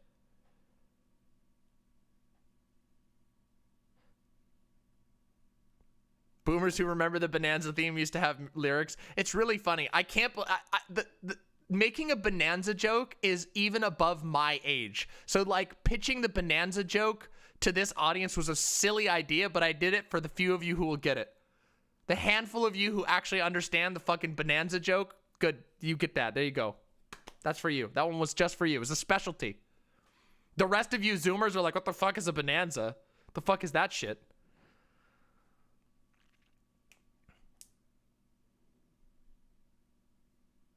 okay, let me explain for all of the Zoomsters in chat, okay? Bonanza was a very, very popular black and white cowboy show that was on TV for a long, long time. And so lots of boomers grew up watching Bonanza. Yeah. Of course Zoomers don't know Bonanza. Nobody knows Bonanza. I didn't even grow up with Bonanza. It's just I knew of it because my dad would talk about it all the time. Because my dad grew up with Bonanza. That's fair. Close enough, Lone Cat.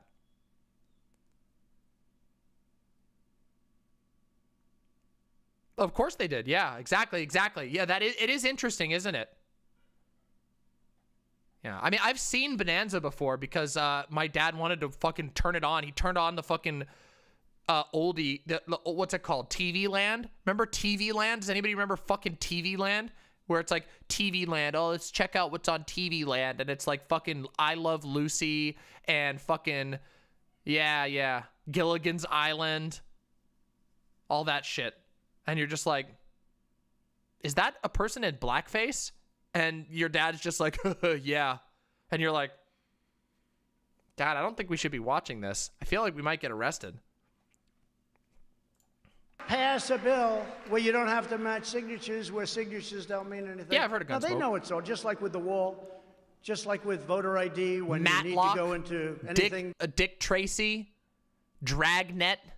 that's Democrat-run, you need it. But for voting, which is our most sacred institution, Matlock. they don't want to let you have it. There should be a 100% Night court, requirement to verify the citizenship of every person who votes. Gilligan's Island is not just Full Metal Alchemist. What the fuck are you talking about? What the fuck are you talking about? What? Last I checked, there were no homunculuses in Gilligan's Island, okay? I'm pretty sure that Gilligan's Island did not have any homunculuses in it, okay? Unless you're trying to argue that, like, I can't even remember the characters' names.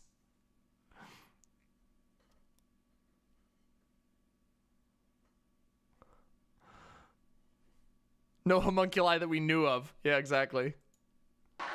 They have to survive on an island. That's like one episode of Mab. No, wait, they make stuff with coconuts. That means that wait, Gilligan's Island is where the coconut analogy happens.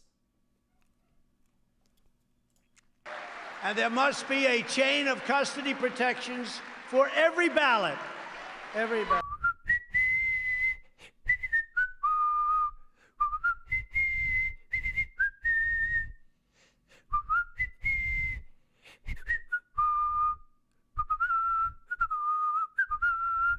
There you go, Gilligan's Island.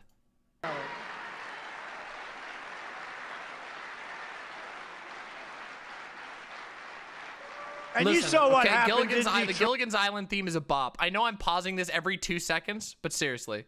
Gilligan's Island is just a giant transmutation circle, yeah. Oh, the Beverly Hillbillies. Oh my god.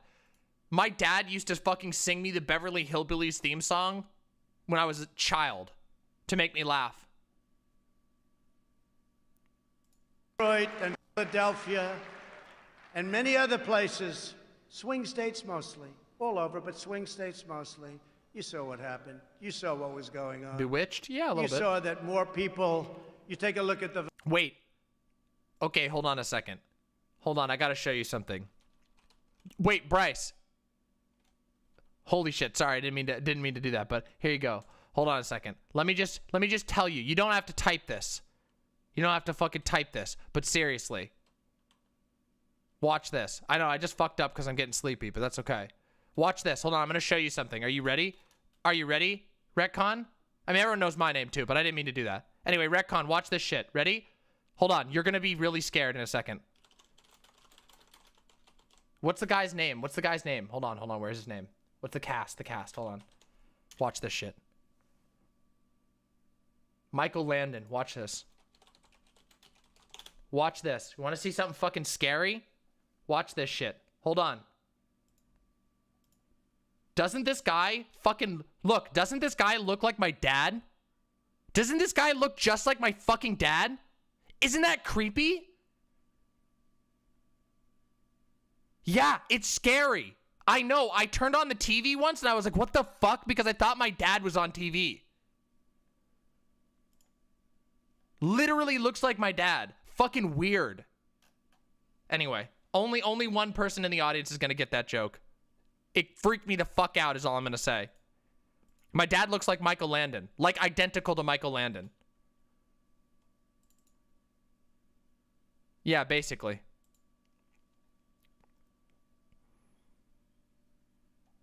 Oh, I had to do an edit of Gunsmoke once.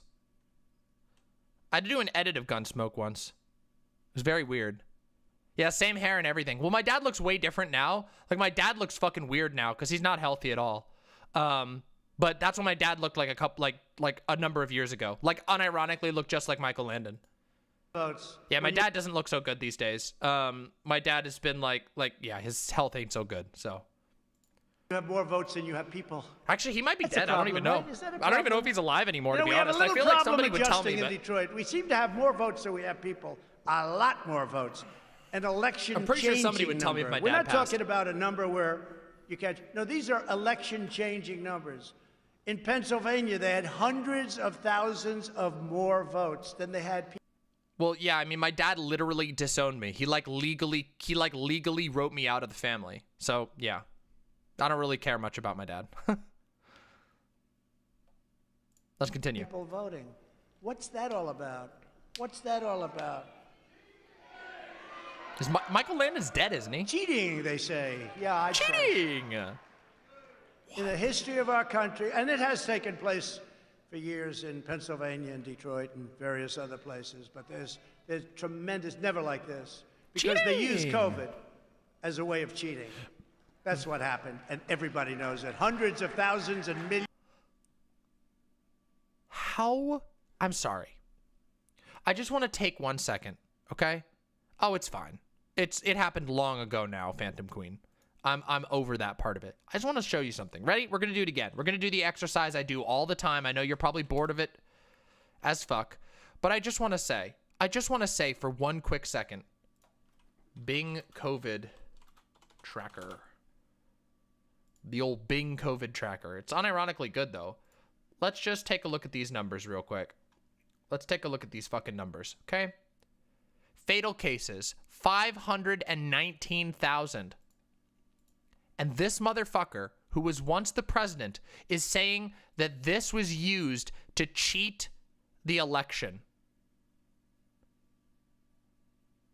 Like, they used COVID as a conspiracy. Do you realize how absurd of a situation we find ourselves in? Like, this is the state of America. We live in a completely just deranged world. How are we supposed to make progress with this? Like, I know that, like, we're all used to it. We're all jaded to the fact of, like, oh, Donald Trump sucks. Yeah, we get it. This guy is alleging that 500,000 dead Americans is a conspiracy to make him personally lose the election. This, like, how are you supposed to work with that? How are you supposed to be able to proceed as a country at all? Oh, I couldn't even begin to tell you, Rioma. I don't even know. Yeah. It's not even that we've let shit slide, Marinara. People have been really working hard, but a couple of key decisions have made it damn near impossible. Think about it like this, okay? Right? Think about it like this. Imagine you're in a boat, right? Imagine that you're in a boat and there's a giant hole that's been punched in the bottom of the boat and the water is gushing in, and you have 100 sailors desperately splashing water out of the boat as fast as they can, but that giant gaping hole is just chugging in and your boat is being pulled into the depths, and the dark cold water is rapidly filling the bottom of the boat, and you have all these thousands of people splashing water out of the boat as hard as they can. But that hole is just water gushing in. That's what America has been in. with Rush Limbaugh and Fox News and OAN and Newsmax and Hannity and fucking Ann Coulter and all of these people being able to label their shit as news, being able to get the support of literal robber barons from the turn of the century that we never took care of.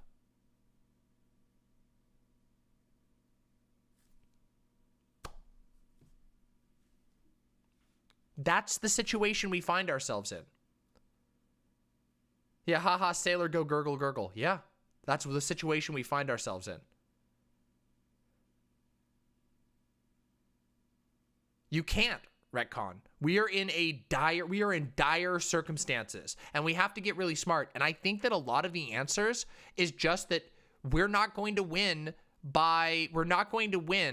Yeah, Dire Straits, Sultans of Swing. I've been listening to that like a million times. But I think we're just gonna have to say, like, we gotta get more creative. We gotta come up with more creative solutions.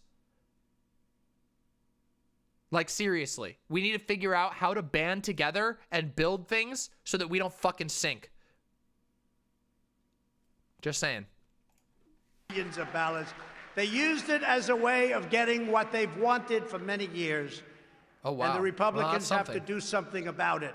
They better do something about it. Our election process is worse than that, in many cases, of a third world country. You know that. You saw what was going on.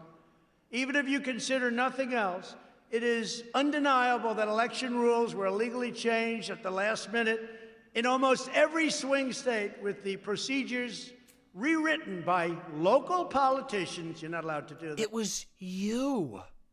It was fucking you. Republicans changed the laws and it didn't work out. Did I see or cover Nick Fuentes' conference? He's been hanging out with actual congressmen. It looks like he's getting a lot bigger. Yeah, that doesn't surprise me. No, I haven't covered it yet. Maybe we'll do that at some point.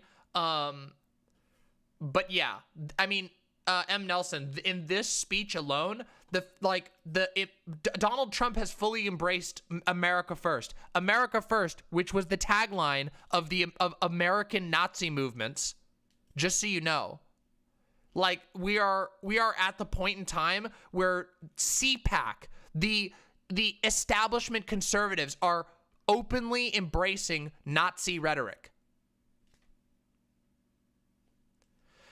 Trash Candy, any advice for avoiding going full doomer brain these days? Yes, stay active and make things.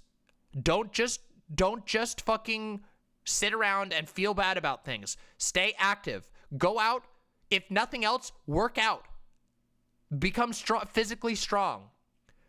Grow weed. Fucking do productive things. Learn a new skill. Learn a language. Seriously, stay productive. It will help you not go doomer. You need to do every single thing that you learn, that you master, that you build is a bulwark against the worst situations this world has to offer. I'm serious. I know that sounds like generic, stupid bullshit. I know that sounds like silly bullshit, but I'm serious. If you build things, that is, humans build shit together in order to build a bulwark to survive. And if you pursue skills that are also really useful, and almost every skill is useful in some degree. There you go. Think about it this way. Even if all you do is figure out a way to happily work at a fucking crappy, wagey, cagey job and use that money to take care of people or to contribute to causes that you care about, that's something. You have to just think about it in that aspect. You have to build. You have to keep going. And that is how you keep Doomer at bay. And I know firsthand, because I promise you, literally, I have struggled with clinical major depression my entire fucking life. And the one thing that always helps, the one thing that has always helped, is to fucking stay active. The more that you touch and build the things in this world, the more attached and meaningful, or the more attached you feel to this world, the more likely you are to keep fighting. I'm 30 years old, Leftist Peyton. I've been at this a while. I know. When I say 30, everyone goes, Jesus Christ, you boomer, but it doesn't feel like that long to me. 30 isn't that old. But, yeah. Especially if you live in the Pacific Northwest. I know I gotta have my vitamin D checked. You old bitch. Skill build. I'm serious. No problem. Just remember, I know that, again, I can't tell you every single aspect about individual portions of your life or give you that advice, but I can tell you that engaging in creative pursuits, even if that creative pursuit is just working with your friends to make something, is, yeah, max out your skills in real life. True, NB Kitsune. That much I'm very happy with. Yeah, Legos are great. Drawing is great. There's all kinds of stuff. I mean, to be fair, I build in a different way. I build my streams. I build my art that I work on. I'm gonna learn guitar. But those are things, like, the reason why I want to pick guitar back up and relearn and catch back up with guitar is because it is something. It is something that fills these dark times with something that's not dark. Guitar stream, as soon as I get it, it won't be here till April. It has to be built. But yeah. Well, TechTet, that's probably because you are. It's probably because you actually are. You're 23 in spirit.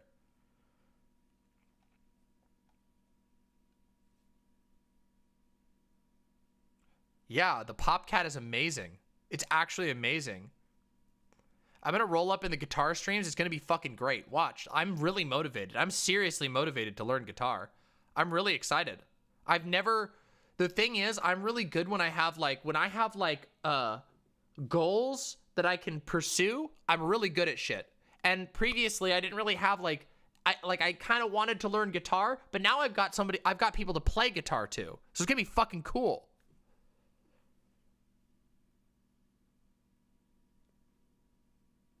Yeah, build in sandbox video games. That's something. But always remember that games are really fucking good. Games are really, exactly. I'm about to be Jamie. Exactly. No, games are great. I fucking love video games. But remember, video games are to help you feel better and enjoy yourself and have fun, and then apply those skills to the real world. You can't just build in games. Well, I mean, unless you're going to literally build video games. At the end of the day, you do have to do something creative. Not at the literal end of every day, but you got to apply what you learn in video games, which you will learn. Video games do sharpen your brain. I do believe that very deeply. But you can't just only play video games. You got to do something creative. Everybody's got to do something creative. It's very rewarding for humans. But yeah. But not that I love video games. Don't get me wrong. Yeah. Don't get me wrong. Anyway, let's continue with this. Let's get back into the fucking content. I know Donald Trump is dreadful, but let's get back into the content. And local judges, they want more time, they want this, they want that, all done by local politicians or Renegade local Coffee. judges. When I say a creative type, I don't just mean traditional creativity, like painting and whatever. There's all types of forms of creativity. Hammering fucking wood together and making a shed is a form of creativity. So there's all kinds of ways. Growing plants is a form of creativity.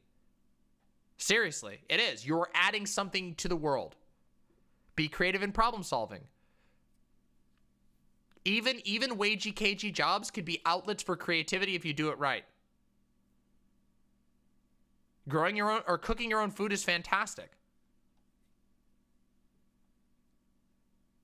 Chives are easy. As opposed to state legislatures as required by the Constitution of the United States.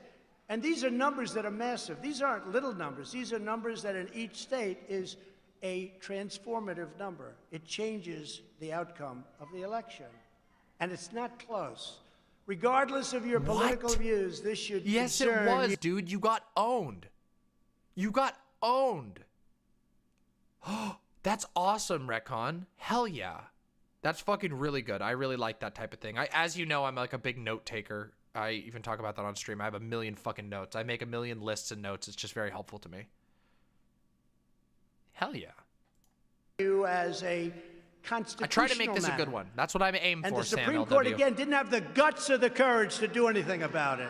And neither did other judges. He's on this again. He's looped back around again. This is the third time he's looped. And Democrats even admitted in Time magazine, which is, I would say, on the liberal side, that they just couldn't hold it in. They had to brag about it. Because what they did, they had to brag about it. Oh, I know what he's talking about. I know what he's talking about here. This was an opinion article that was written in Time magazine about, it was literally a QAnon signaling opinion piece that got published in Time magazine. It wasn't reporting, it was an opinion piece. You got to read the story. It's a True. disaster. True, it's a true, disaster Cyanogic. for our country. Good that night, we can Kaboka. allow something so corrupt to happen. Read that article. I really encourage you. You read that article. It's not an article, it's an editorial. It's an opinion piece, you idiot. Yet all of the election integrity measures in the world will mean nothing if we don't have free Good night, speech. K-Dash. Thanks for coming And by. that's where we're at now. If Republicans can be I got a few censored more for hours in me speaking still. the truth and calling out corruption, we will not have democracy, and we will have only left-wing tyranny. And we can do this. We can do this. We're smarter than they are. We're tougher than they are. For some Hell reason, yeah. we just don't. That's great, Benjamin. We don't get it done. We let them attack our businesses, and we don't attack their businesses. I believe your numbers are bigger than their numbers, but you're nicer than they are. You're not as vicious.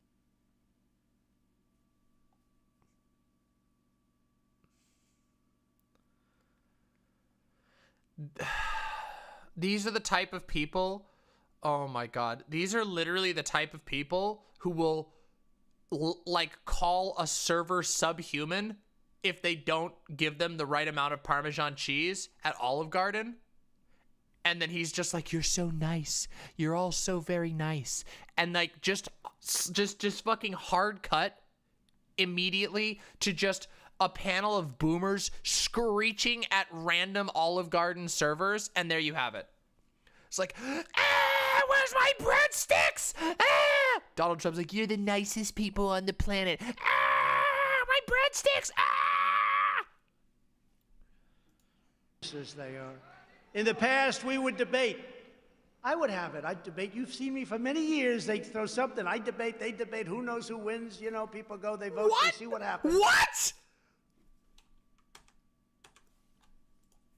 In the past, we would debate.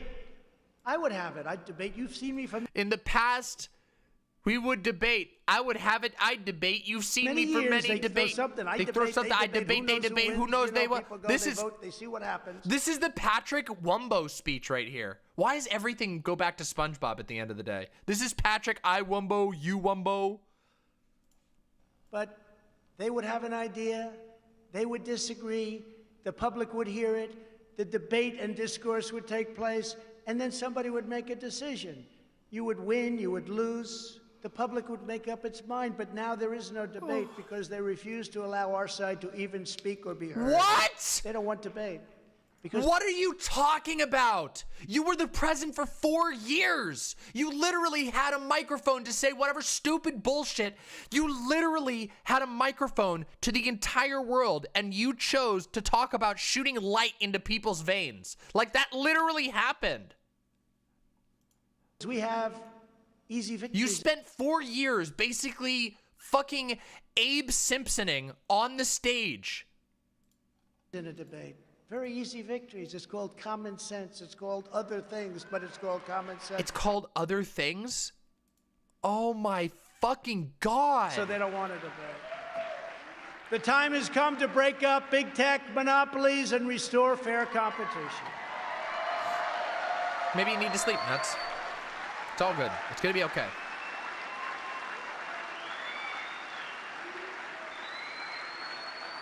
Republicans, conservatives must open up our platforms and repeal Section 230 liability protection. They're screaming about this. This would destroy the internet. By the way, a Section 230 liability protection repeal would literally destroy the internet. Like, it actually would. It would actually destroy the entire internet. None of the sites that we use right now would even be able to exist.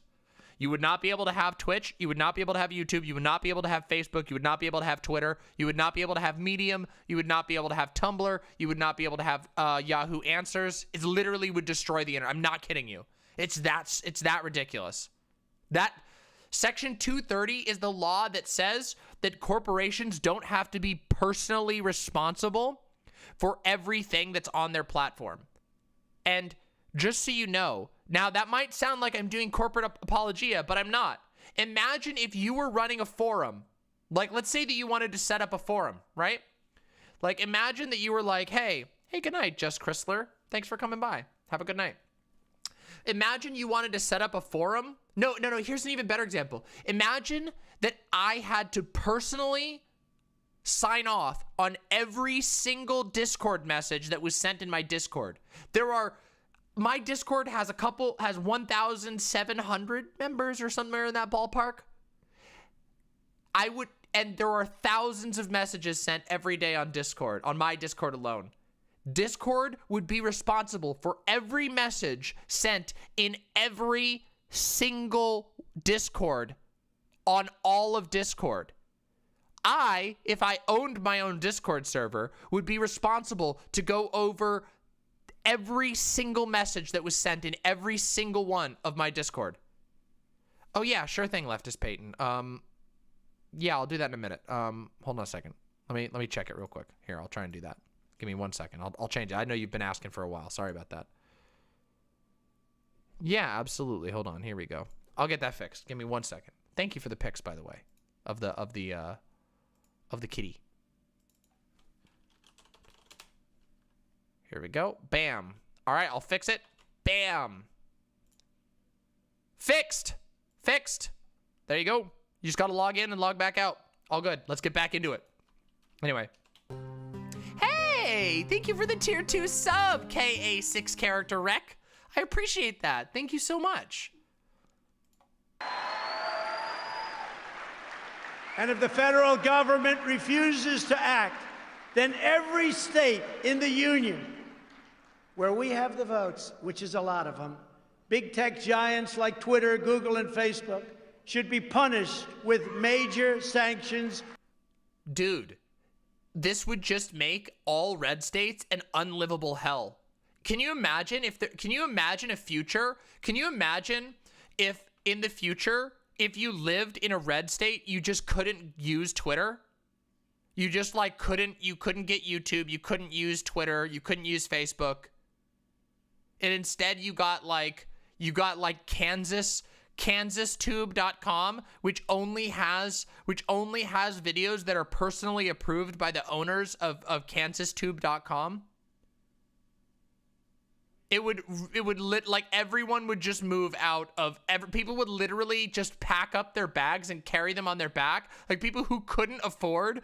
Listen, all of you fucking internet poison Zoomers, are you trying to tell me that you would be able to live without fucking YouTube? I wouldn't be able to. I would personally pack up my belongings, put them in a bag over my shoulder, and walk to a blue state if I didn't already live in a blue state. There will be literal internet refugees. Like, this is the stupidest shit ever. First of all, it will never happen, but even if it did, in Donald Trump's ideal world, it would just mean that no one would live in red states ever. They would all leave. It would be a disaster. Oh, Maine would be fine because Angus King loves the internet.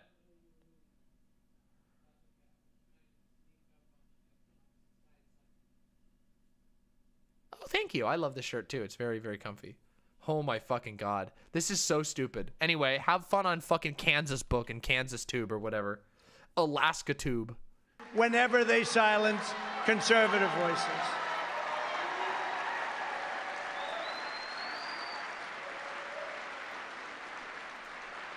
And Governor Ron DeSantis of Florida and in Texas and in other states are doing this. Okay, all right, here's a quick question. Which state would have the worst tube site? Which site? I'm going to guess that the worst tube site would probably be either...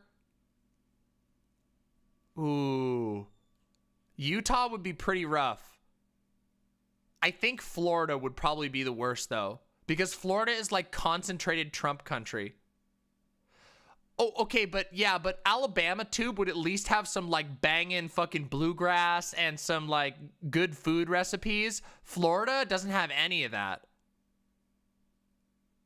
Florida, floor tube would be bad. Or da tube. Utah. Yeah, Utah.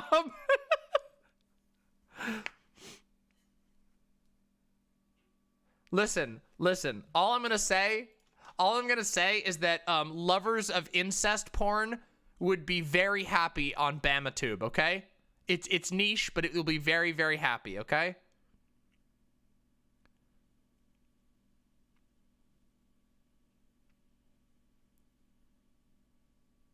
RollTube.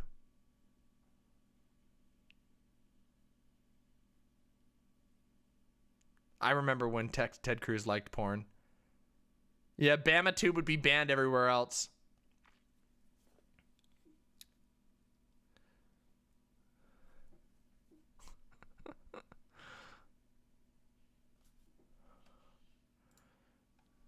This would, hold on.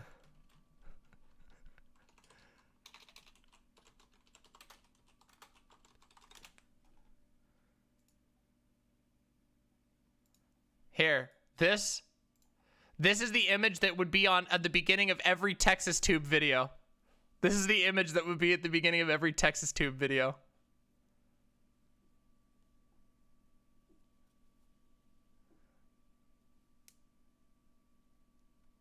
Some of you will get this. People would be so disappointed when they got past the first frame.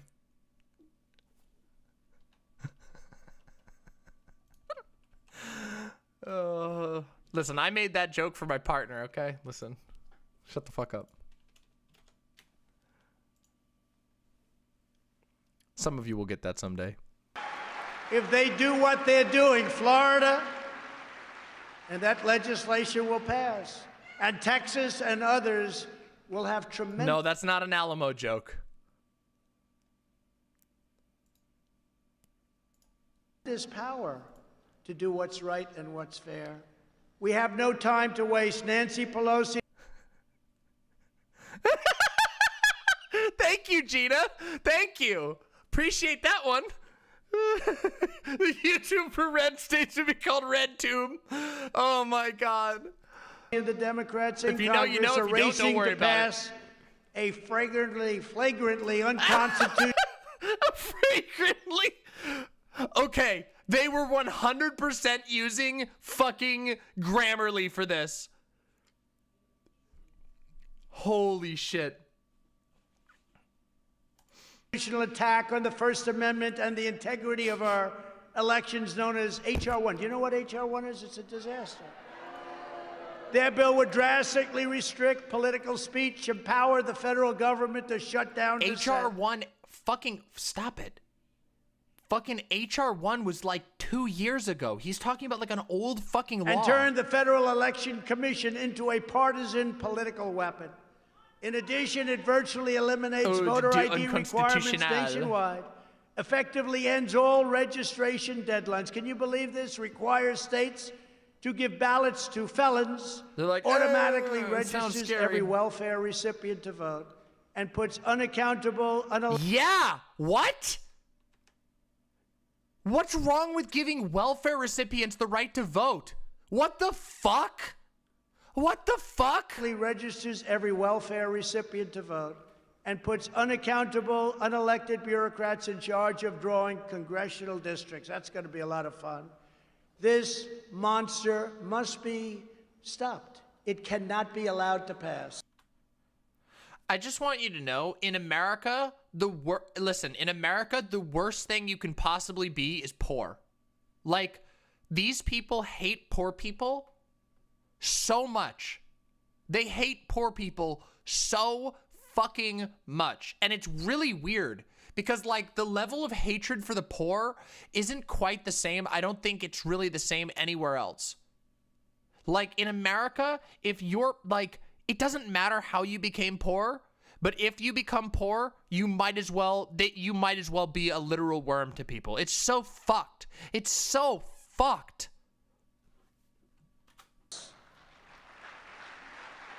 Now more than ever is the time for tough, strong, and energetic Republican leaders who have spines of steel. We need strong leadership. We cannot have leaders who show more passion for condemning their fellow Americans than they have ever shown for standing up to Democrats, the media, and the radicals who want to turn America into a socialist country.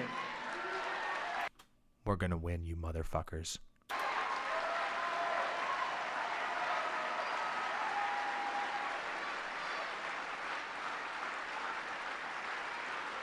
Instead of attacking me and, more importantly, the voters of our movement, top establishment Republicans in Washington should be spending their energy in opposing Biden.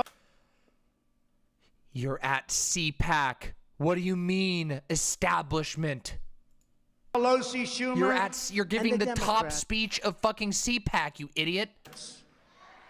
I've said to some of them, I said, you know, during the Obama years and now during Biden, if you spent the same energy on attacking them, you'd actually be successful, as you do on attacking me in many cases.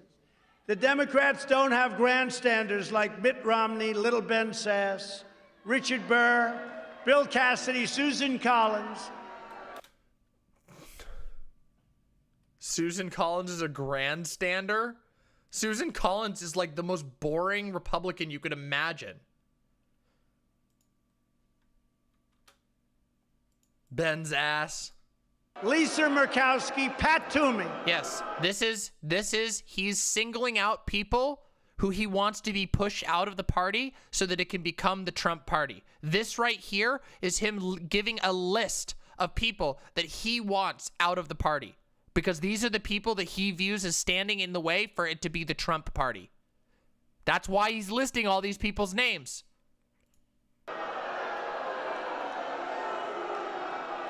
And in the House, Tom Rice, South Carolina. True. Adam Kinzinger, Dan Newhouse, Anthony Gonzalez, that's another beauty.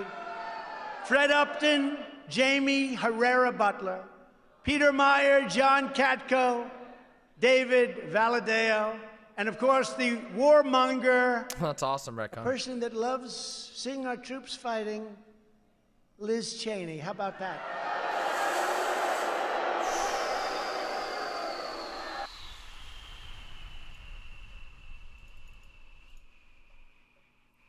I'm just gonna say, it's really interesting to me that Donald Trump is trying to take on, like, Dick Cheney and Dick Cheney's daughter.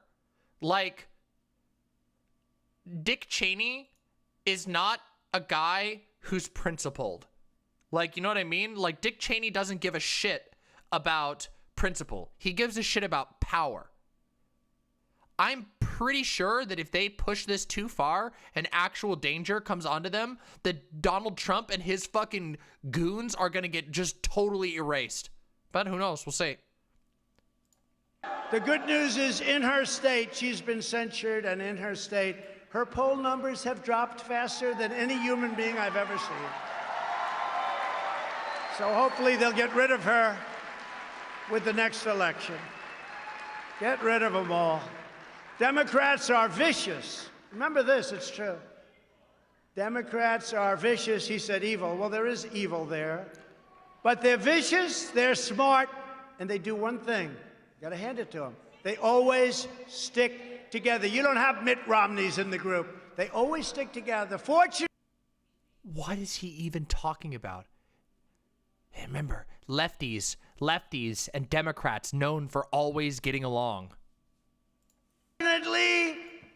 For the Republican Party, the Democrats have horrible policies like open borders, sanctuary cities, defunding the police, and the ridiculous, totally ridiculous, Green New Deal. So they stick together, they're smart, they're vicious, they got everything going, but their policies are no good. So hence we have, congratulations, the Republican Party.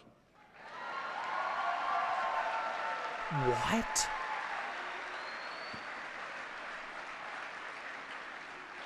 After this, they may not stick with those policies. We have to be careful. No, their policies are horrible. Think of it. Defund the police. How did that work out? But if Republicans do not stick together, the rhinos that we're surrounded with will destroy the Republican Party and the American worker and will destroy... Yep. Listen to this shit. This guy is whipping up dominance of the party. He doesn't want to make his own party. He wants to own the Republican Party. Listen to this shit. That is what he's going for. So now we know. We know their strategy. He doesn't want to split the party. He wants to whip his base into driving out everyone who's not a Trump cult. Keep that in mind. Our country itself, the rhinos, you know, Republican in name only. But the Republican Party is united. The only division is between a handful of Washington, D.C. establishment, political hacks, and everybody else all over the country. I think we have tremendous unity. When you look at the crowds outside false that populism. want your seat so badly, they will take your seat in 2 seconds. They want your seat.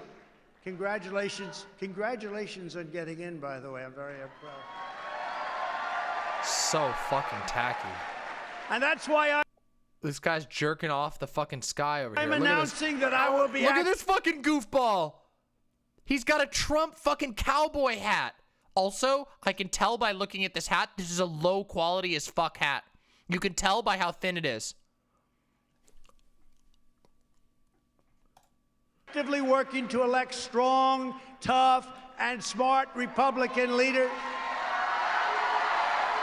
No, that won't happen, Ada. Ada, that's not what we have to do. What we have to do, I don't think those people will ever be able to come over to that in that direction. However, there was a couple here. We'll talk about it after. Here, I'll grab this, and once this fucking video's over, I'll talk about this to more extent. What my strategy is and what I think about this. I've got a lot of things to think about, but and talk about. But I want to talk about this afterwards. So let's continue, and I'll talk about that after.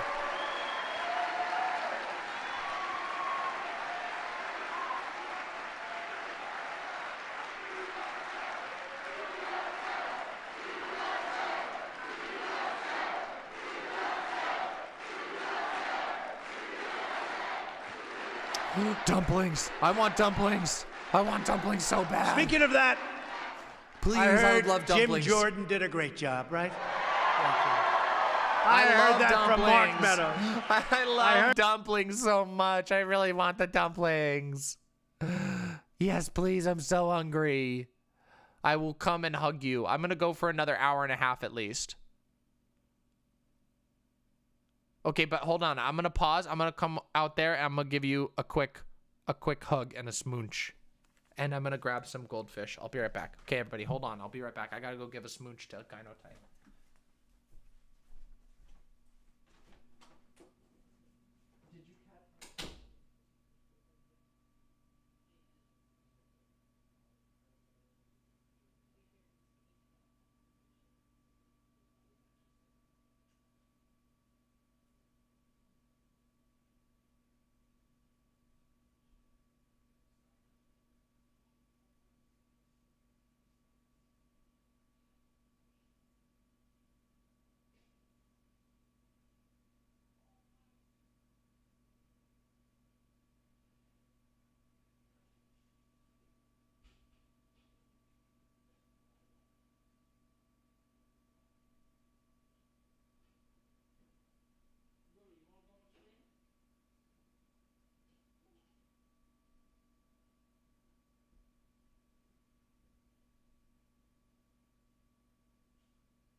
treat.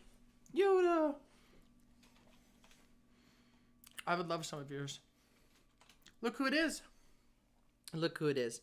Hi, Lovey. You want to sing? You want to sing for the chat? Say hi, chat.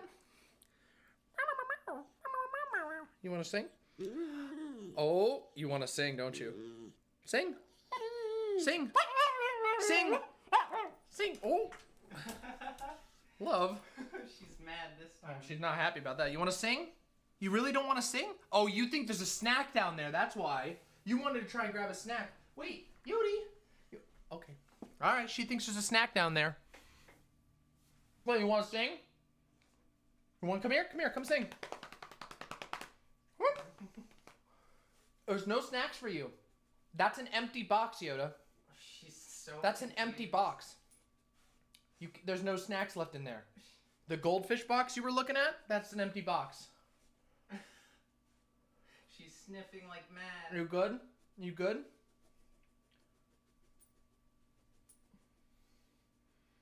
She ain't good. Come here, Yoda. Yoda, come on. Come on, sing.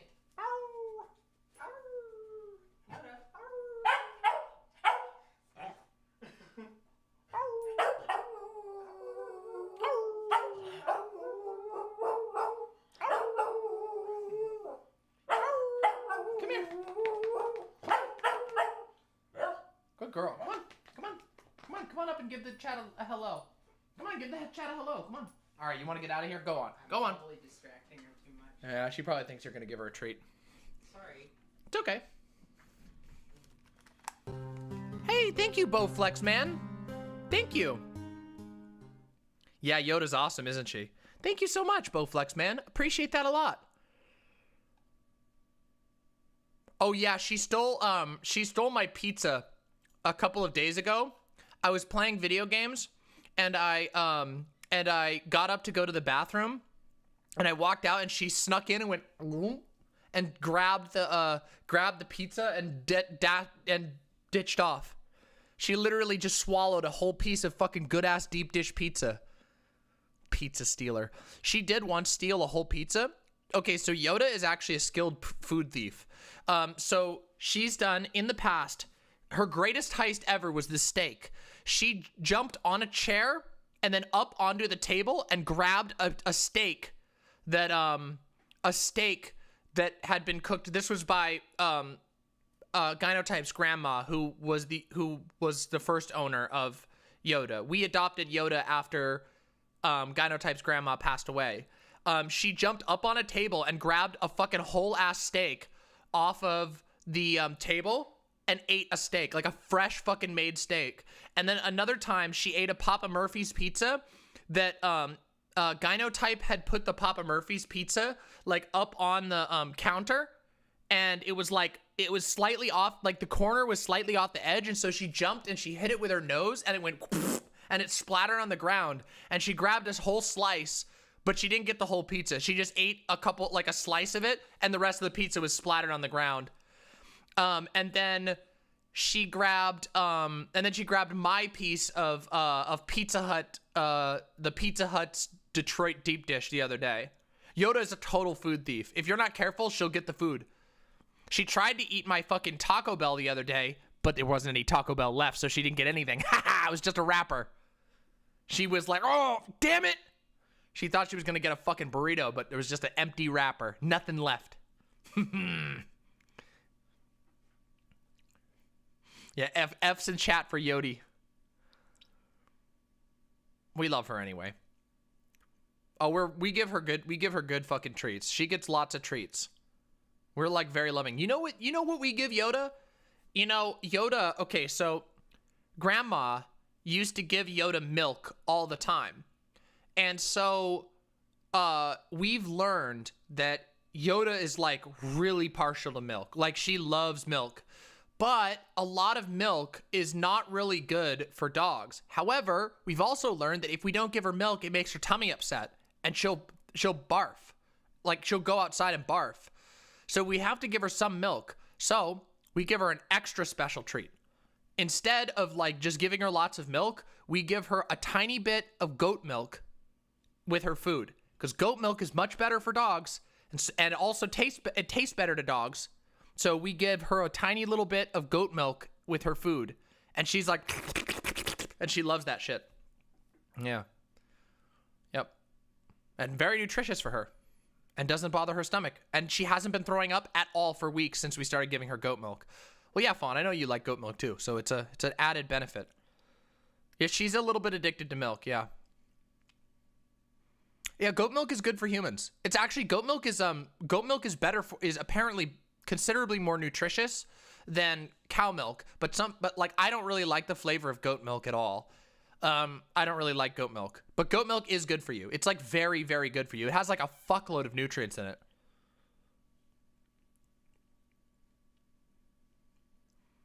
It does kind of taste like a petting zoo. It tastes kind of like a goat. It's just how it is. I know you do. I know, but Fawn, that's because you would probably eat hay if you could. My favorite type of milk is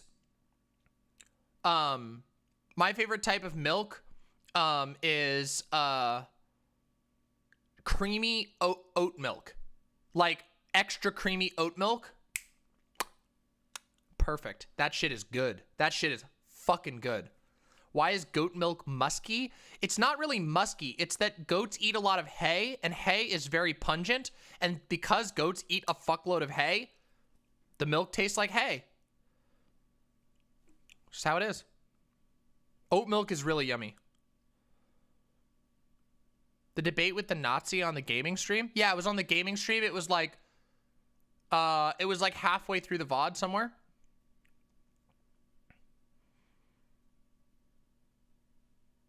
I like rice milk, but rice milk is really sweet. You can't just like replace milk with rice milk.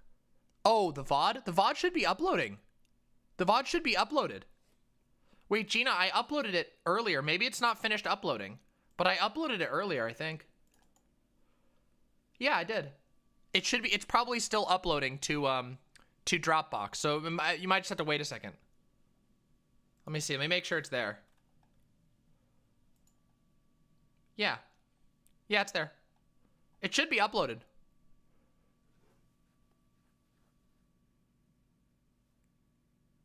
Oh, shit. Oh, shit. You might be right. Fuck. Oh. Hold on. Let me add it. Let me put it back. How far am I in FMAB? I don't remember the episode that we last ended on. But, I forgot to add it to the playlist. Thank you, Jeena. I'm sorry. I forgot to add it to the playlist. I don't remember what episode I'm on FMAB, but it's really good. Thank you, Jeena. Sorry, that was my bad. Corrected. I like almond milk, too. Almond milk is also very, very sweet.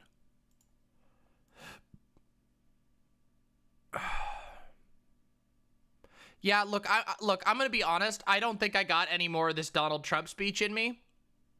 So, let's just talk for a little bit. And, oh, you know what? This is a good time for me to tell the story. I'm going to tell Hell Island story, okay? You all want a story? Who wants story mama time? Huh? And then, here's what we're going to do. I'm going to tell the story. I'm going to eat my dumplings. And then, we'll do a little bit of react. Oh, sick. Thank you, Jeena. Really appreciate that. And then we'll do some react, and then we'll be done for the night. Sound good? Oh, yeah, that's the thing. But I got to tell the story first. Here, let me look at this. Oh, yeah, and I wanted to talk about Ada Stardust's question. So, okay, before we do the story, Ada Stardust, can we bring rhinos to the left? No, that's probably not going to happen. Republicans aren't going to come to the left. Yeah. It's just probably not gonna happen, unfortunately. The thing is, like, now young indoctrinated Republicans, those people will come to the left. But old school Republicans, nah, those guys are like hardcore into this shit, and they're not gonna come to the left. Yeah, rhinos, Republicans in name only. It's really bad. It's like a weird thing that they've latched onto. Younger folks are predominantly leaving the Republican Party. yeah, they're not doing well. They're not doing well with youngsters. Now the fascies are having some luck. People like Nick Fuentes. Nick Fuentes is definitely recruiting people into the fascies, but Republicans are not doing so good. So we're in for a weird ride in the coming years. We're in for a really weird ride in the coming years. But yeah, I don't think the rhinos are going to be coming left. I think that our best bet personally, would it be useful if Mitt Romney types changed their party to Democrat? No, actually. It would be better if they stayed in the Republican Party and waged war from within the Republican Party. Because if the Republican Party splits, even if it splits a little bit, the Trumpers will never win again. But if they fall in line, yeah.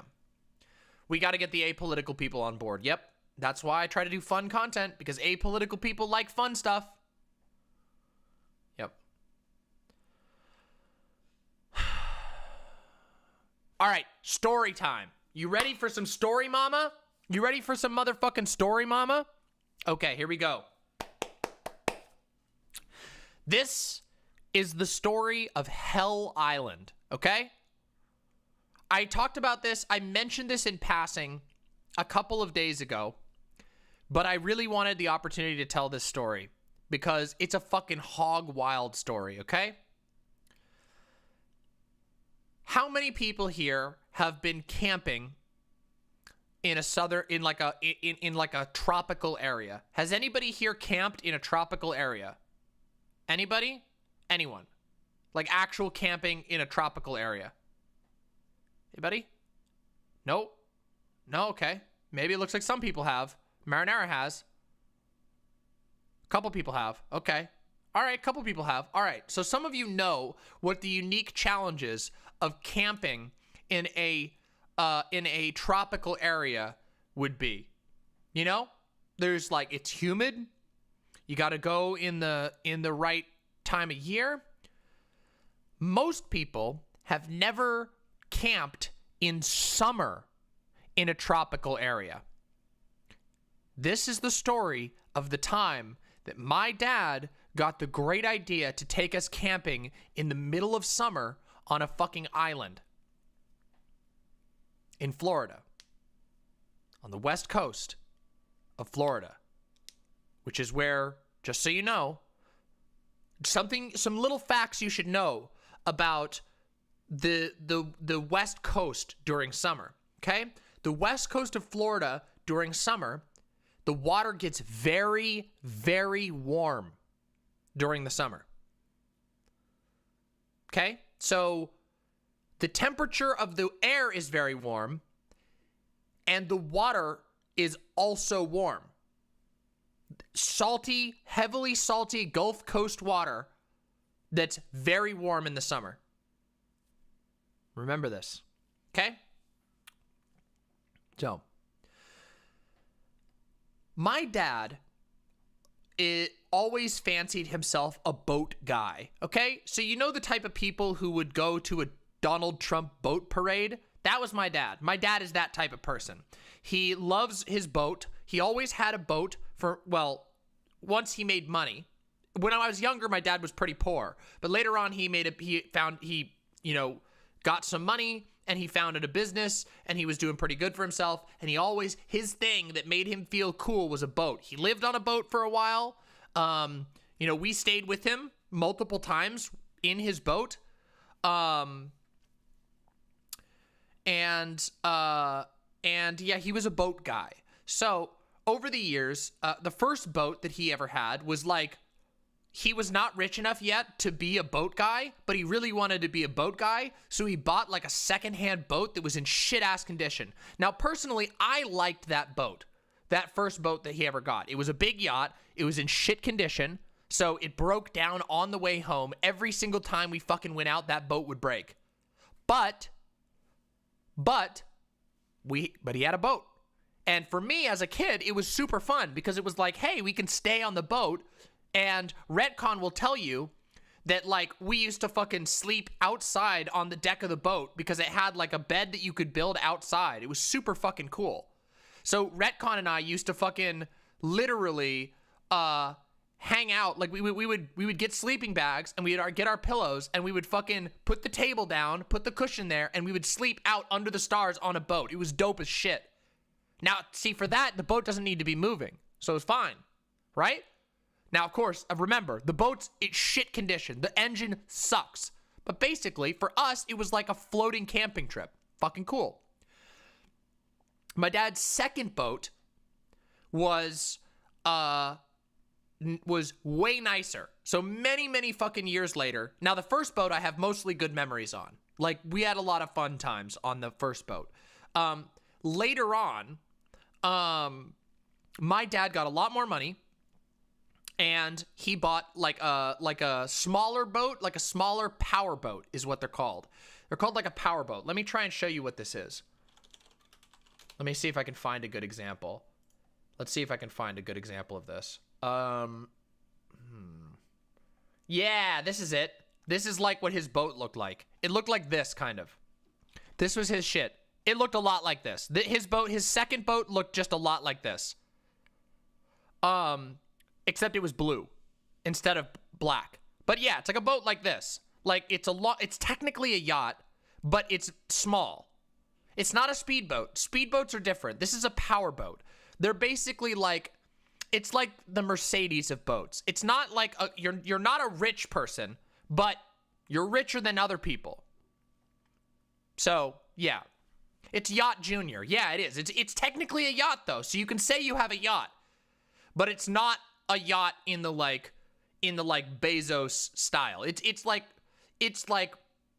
the petty bourgeois boat. Yeah. My dad also had a party boat. Do you know what a party boat looks like? Or a pontoon boat? Do you know what a pontoon boat looks like? This is a pontoon boat. Now these are the ones that people that like. You've seen these. These are goofy. This shit. Hold on. This shit. This is a pontoon boat.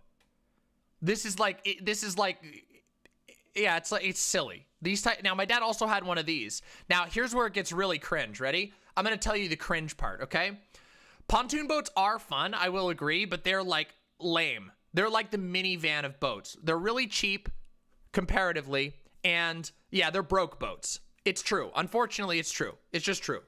Yeah, 1 driver and 10 drunk people. Yup, that's true. So, my dad had a pontoon boat and he had his power boat. Now, the pontoon boat, oh, this is so cringe.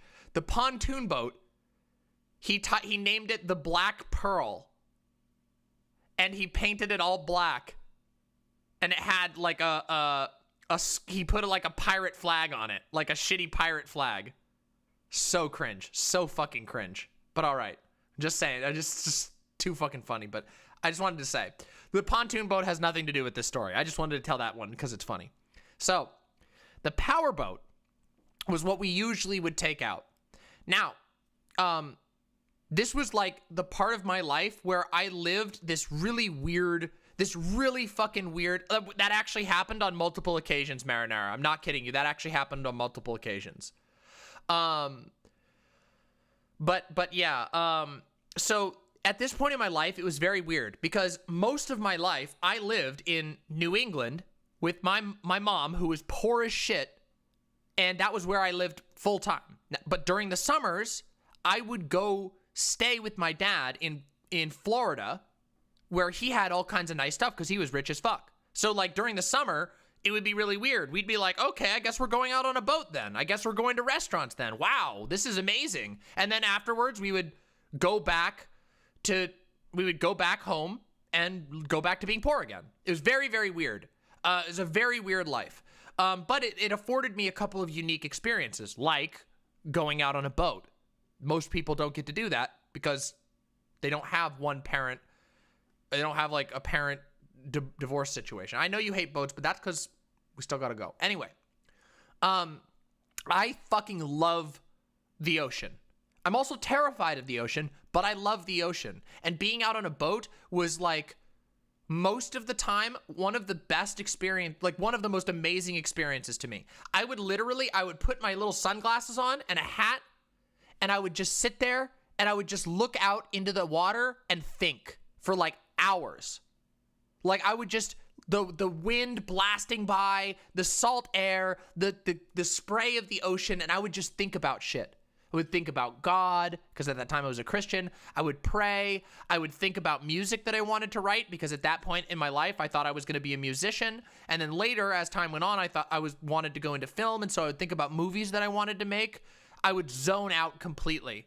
And it was like this, it was like for ADHD me, it was like super, super cool, because it was like, you know, like, the boat is moving. There's spray, ocean spray. I do remember the cottage. I will never forget the cottage, Redcon. I'll tell some stories about the cottage at some point. Yeah, ADHD me, I know. Whoops. ADHD me. The boat was very soothing. So there's lots of things going on. Oh, the cottage was awesome. That's like mostly good memories. I'll tell you that one. The cottage was fucking great. I'll tell you the cottage story sometime. Cottage was fucking cool.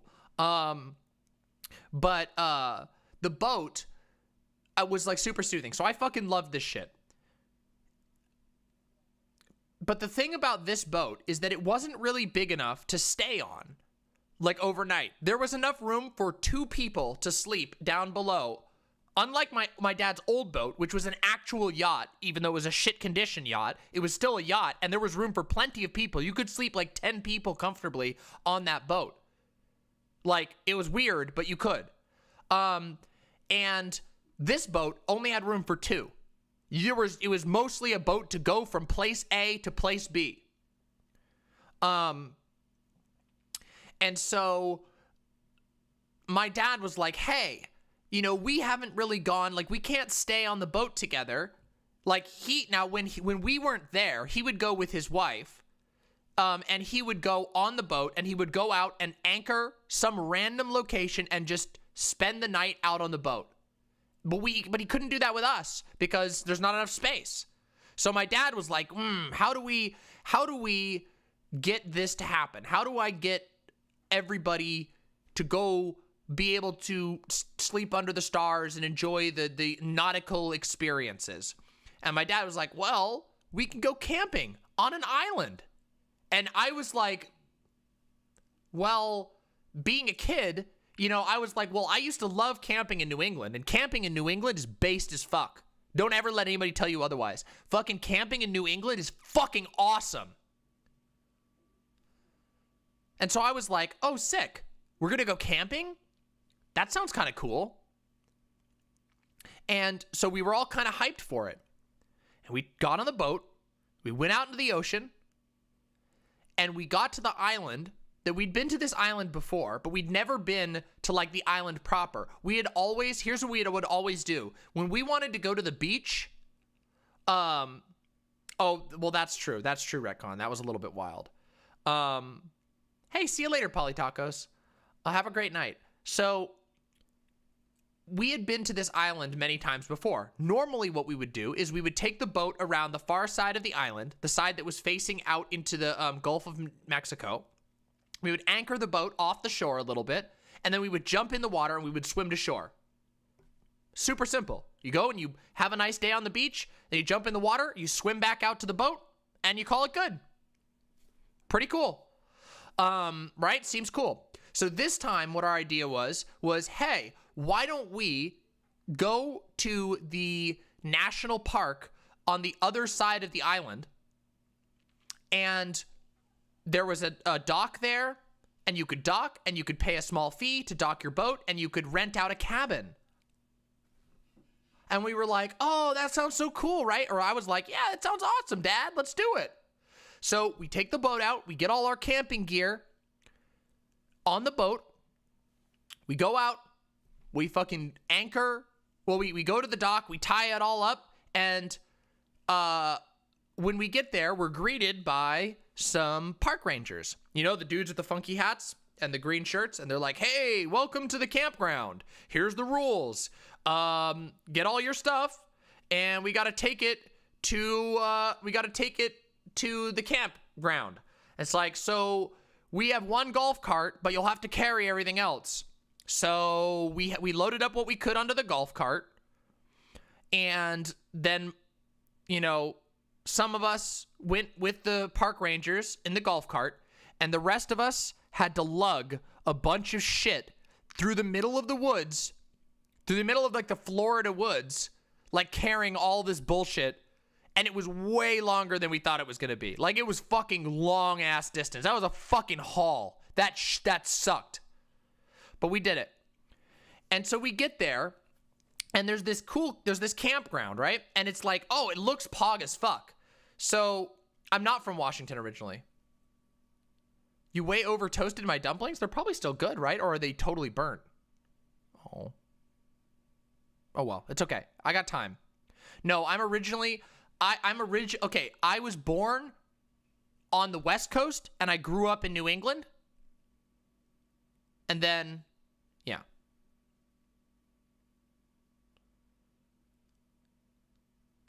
So, here's what happened. And now I live in Washington. I'll probably stay here. I fucking love it here. So,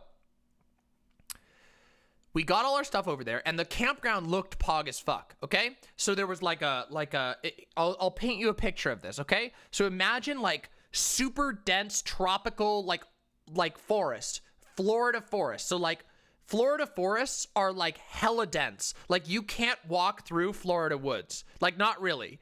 It's dangerous to do so because there could be rattlesnakes, spiders, fucking red ants. Florida forest is like super dense. It's all of these like weird palm trees and a fuckload of shit in between. It's like so fucking dense. It sucks. And we had been told, well, I'll get to that. So there's like, imagine like a clearing amidst a bunch of fucking Florida forest that's like dense as shit. And then there's like a clearing with some like really fucking shitty, like really fucking shitty gravel. Now, one thing you should know about Florida gravel is made out of shells. You don't want to walk on Florida gravel in like bare feet. Like you don't, ever. That shit will hurt your fucking feet like shit. So don't do it. That's what it was. It's like shell gravel all around, like in a big ring. And then in the center, there's like a big patch of grass with these little bungalows. They're little like square bungalows that are lifted off the ground, and they have these sort of like big netted windows on each side. And then there's a door on the front and a little light. And then so there's like 3 or 4 bungalows. In between them, there's like little clearings with a fire pit and some benches that are like made out of logs. And then there are 2 other facilities that we should know of. There's one small facility, which is like, it's a bathroom. It was a bathroom with like a sink out in front of it and like a really dark, dank fucking toilet and sink on the inside. And then there's another building, which is like a larger building, and it's like a shower complex is the best way. It's not the complex makes it sound too big. It's like a longhouse with showers in it and 2 showers on the outside. And when I say shower, I mean a rusty pipe that you turn the crank and it goes and like water just dumps out. Like ice cold water. There is no temperature button. It is just water. Like you don't get warm water here at all. It's just cold. Like you turn the thing and the water comes out. There's your shower. You're roughing it, you know? And then there's like a bathroom. There's like some toilets and a shower and like some showers in there. Same setup on the inside and as on the outside. And then there's a path from that structure down to the beach that we knew and loved. You know, this beach that we'd been to before. So we knew where that was and we were like, okay, this is comfortable. We know where this beach is. Water's not very, it's like super salty and really hot. So it's not like the best time of year to go swimming. But yeah. So we're like, damn, this looks pretty fucking pog, right? All of this sounds kind of pog off the top of it, right? You're like, okay, the water would be cold for showers, but who cares? This is kind of pog. We got our bungalows. We got our fucking fire pits. This sounds great. It was not great. In fact, it is one of the most excruciating, like, quality of life experiences I've ever had. And I'll explain why right now. So we get there, we go, and the first thing that we encounter is the red ants. Red tide was not a factor. No. There were red ants. So where we wanted to set up our little eating stream, or our little eating area, I almost said eating stream, but our little eating area was like a little clearing next to the fire pit, and we wanted to set up a little tent that we could sit in. And immediately we noticed there were fucking anthills all the fuck over this place. Fucking red ants. And Florida red ants suck. They fucking suck, okay?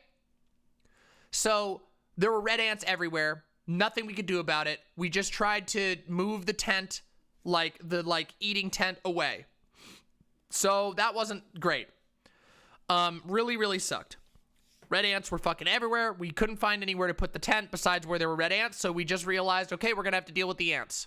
We'll spray them with bug spray and hopefully avoid them. Good night, Rockfin. And then that was the first step. And I was like, damn, this fucking sucks. These red ants suck. We all got bit by fucking red ants, and that sucked. And then it started to get later in the day. We were hanging out. We were, making hot dogs on the fire, and it was all right. It was fine. And then we ate the hot dogs. We were like, let's do s'mores. And the night started to crawl on. And then we realized that it was fucking crazy hot still. Like the sun starts to go down, and it was still sweltering. Like humid and hot as fuck. And what's even worse was the midges. So for those of you who don't know what a midge is like a tiny, tiny, tiny little biting insect. They're like tiny. They're little gnats. You can barely even see them. A midge. They're called a midge, not a minge, a midge. They're little tiny flying, biting insects. And yeah, no-see-ums. Some people call them no-see-ums. Some people call them gnats. Some people call them midges. Midges suck. And there were swarms of midges. Swarms of midges. I know it is. I just wanted to... Gnats. I said gnats because of the gnome meme, okay? I know. But midges... Oh my fucking god. You all lose your shit over the... Oh my god. You fucking gnats! You gnats! I'm not a gnat! Listen, it was to make it clear. I'm not a gamidge. Jesus, gnats. Fuck. Y'all give me so much fucking shit. Wait a minute. Hold on a second. Chat, I know some of you watch Vosh, and when Vosh said Appalachian, you didn't give him as much shit as you all will give me about fucking gnat. Fucking assholes. You dickbags. Anyway. Well, that's fair. That's fair, Panda Atlas. Appalachian. Absolutely. All right. Let me continue with my story, okay? All right. Let's continue. I fucking love you, chat, all right? Listen. No parasocial Reno, but much communal love, okay? Indefatigable? Yeah, I know. He says that a lot. It's really funny that he says that. So, midges. All right? There were midges everywhere. And you can't really see midges. Once the light starts to get dark, you can't see midges. You can't get them off. So, you just feel yourself getting bit. It's like you start feeling itchy all over your body. Everywhere. And it started, the second the sun started to go down, the midges came. So we were like, okay, well, I guess we're not going to hang out outside much because the midges are like biting us and it sucks and it feels horrible. And so we decided to, all right, well, let's retreat indoors, right? To our little, in our little cabins, our little bungalows. Bad idea, as it turns out. So,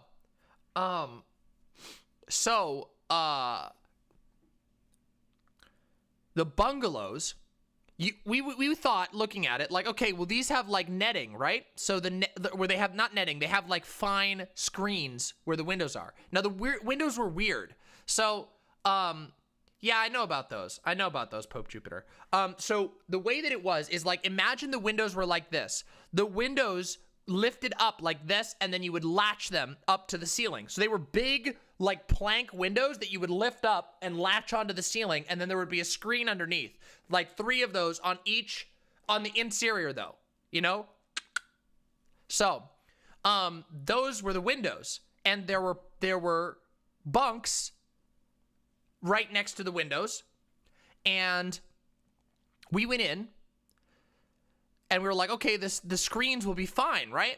The screens will be perfectly fine. They must be fine. No. The midges do not give a shit. They can go straight through the screens. The midges were as bad indoors as they were outdoors. No joke. So now we're inside shortly after sundown, covered in midges, getting swarmed with midges, and it's hot as fuck, and there's no wind. Not a single fucking gust of wind. Nothing. There is no motherfucking wind. Nothing. It is just literally stagnant. Hot as fuck, swelteringly humid, covered in midges.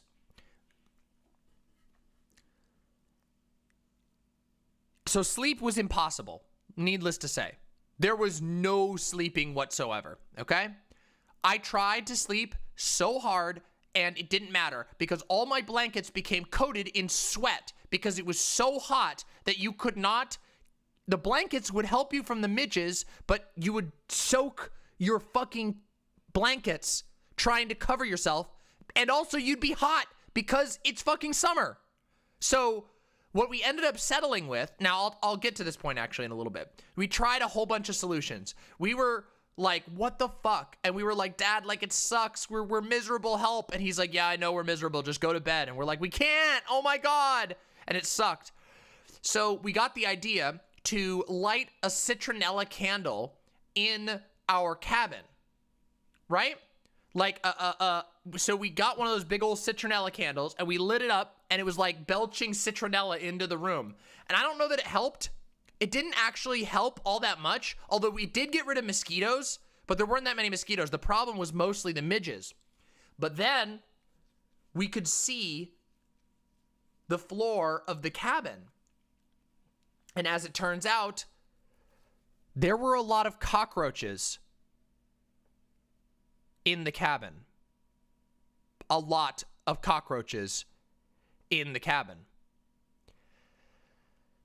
And so we were like, and they would come towards the light. So if we have the citronella candle lit, it helps. We didn't know if it was helping with the midges, but it certainly seemed to help with the mosquitoes, but it would attract the fucking cockroaches from under the beds. And they were big cockroaches because these were Florida cockroaches. And we were just like, oh my God. And so we had to beat them. So we were suffering, needless to say, like suffering. Okay. And the first night, when finally the sun rose, it was like the greatest relief in the world. The sun raising felt like fucking the sun coming out in Darkwood. It was like, oh my fucking God. Yeah, I know it's more terrifying than the horror game review. So, but we killed a whole bunch of roaches. We didn't sleep. Nobody fucking slept. Nobody fucking slept. We were up all night. So then the next day happened, and I was fucking exhausted, and we were supposed to stay there for 3 days. Yes, as we learned, citronella did not help with the gnats. The gnats ignore citronella. I was miserable. And so what I did, I'm not kidding you, I literally wandered the beach for basically the entire day. We ate our cereal, and then everybody kind of went to go find things to keep themselves occupied with, but everybody was miserable and tired, so it wasn't a normal camping trip. There was no fishing to be had. Everybody was too miserable to do anything. So I went out on the beach, and I tried to get in the water, and the water was warm as fuck, which wasn't helpful. So I got out of the water, and the water was salty as fuck, and so the salt was drying and caking onto my limbs. So I felt like dried out And like, you've ever gone swimming in like really salty water and then you get out and it like crusts onto you? Like, like not like, it's not like it's like thick, but it's like you can feel it, like you feel dusty, Somebody's gonna have gone, yeah, hey, come in. Oh, yes, perfect time to eat food in the middle of this story. Thank you. Thank you so much. You're welcome.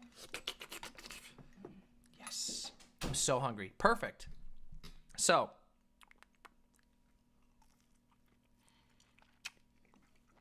wow. These are fucking amazing.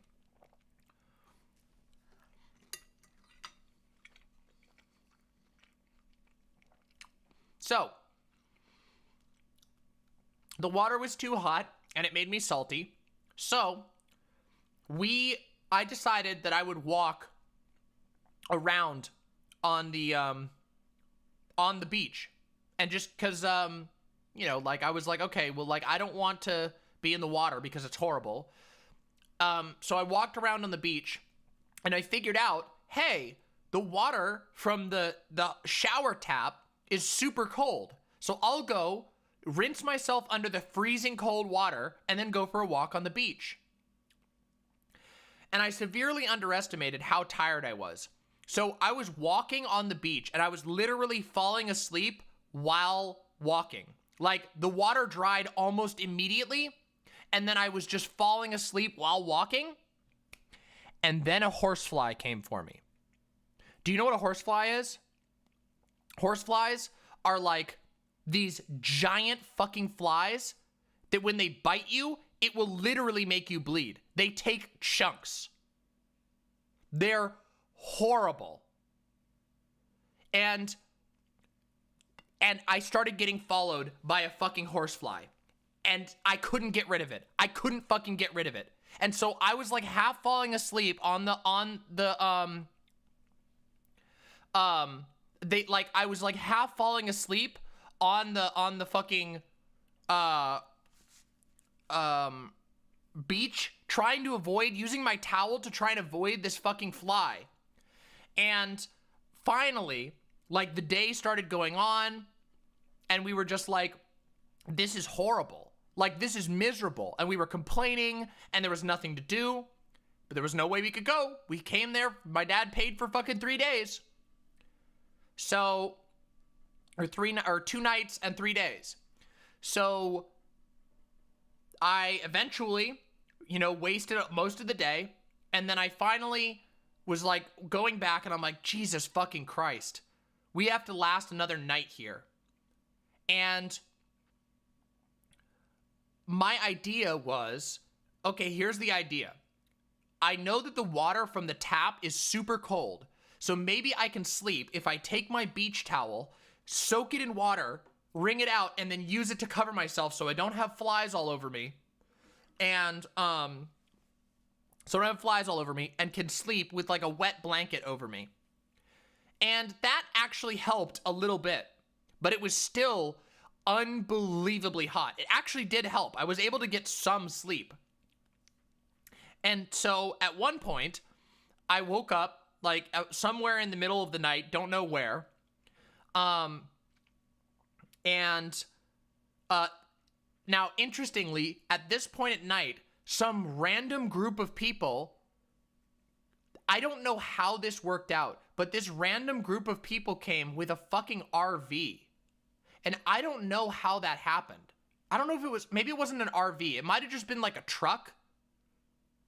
But somehow they had a truck that they were able to use. So these neighbors who came and camped had like a truck that they could go in and run the AC with their car engine running. But they couldn't run it after a certain hour because that was the rules of the park.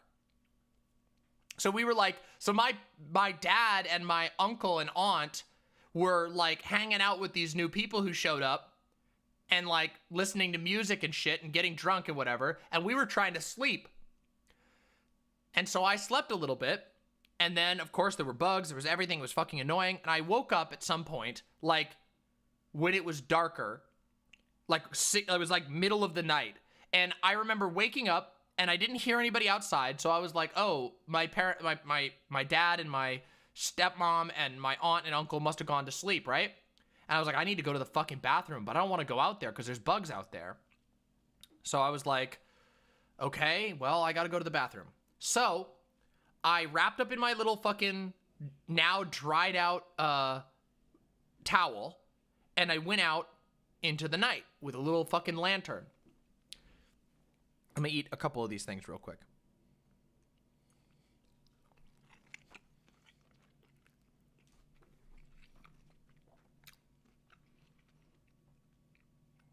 Yeah, I gotta make sure Xanderhall sees this.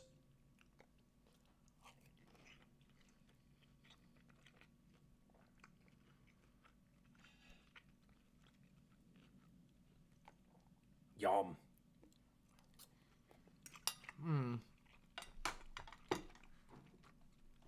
I was probably like 15 or 16. I can't remember the exact year. Oh, Ziltoid. All right, let's take a look real quick. Take a quick break. To be continued momentarily.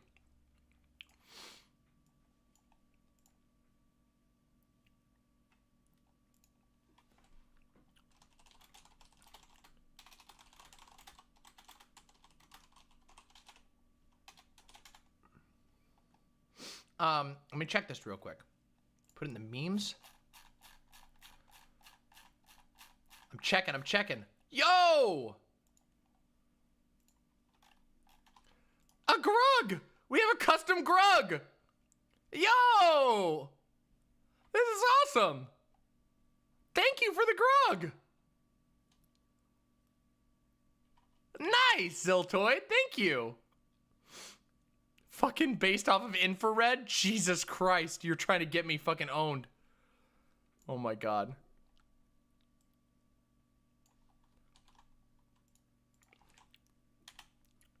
What's this one? I'll check this meme real quick. True! Actually true! This is painfully accurate! What the fuck? You've literally captured my fucking life. This is it. There it is. That's my dad driving the powerboat. I'm not, like, what the fuck? This is scary. This is scarily accurate. What the fuck? Holy shit. Holy shit. Oh my fucking god. Michael fucking Landon in the fucking boat. Holy shit.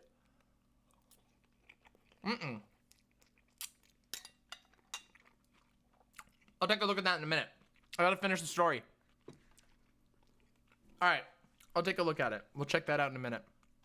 Oh god, he fucking rapped. Why? Alright.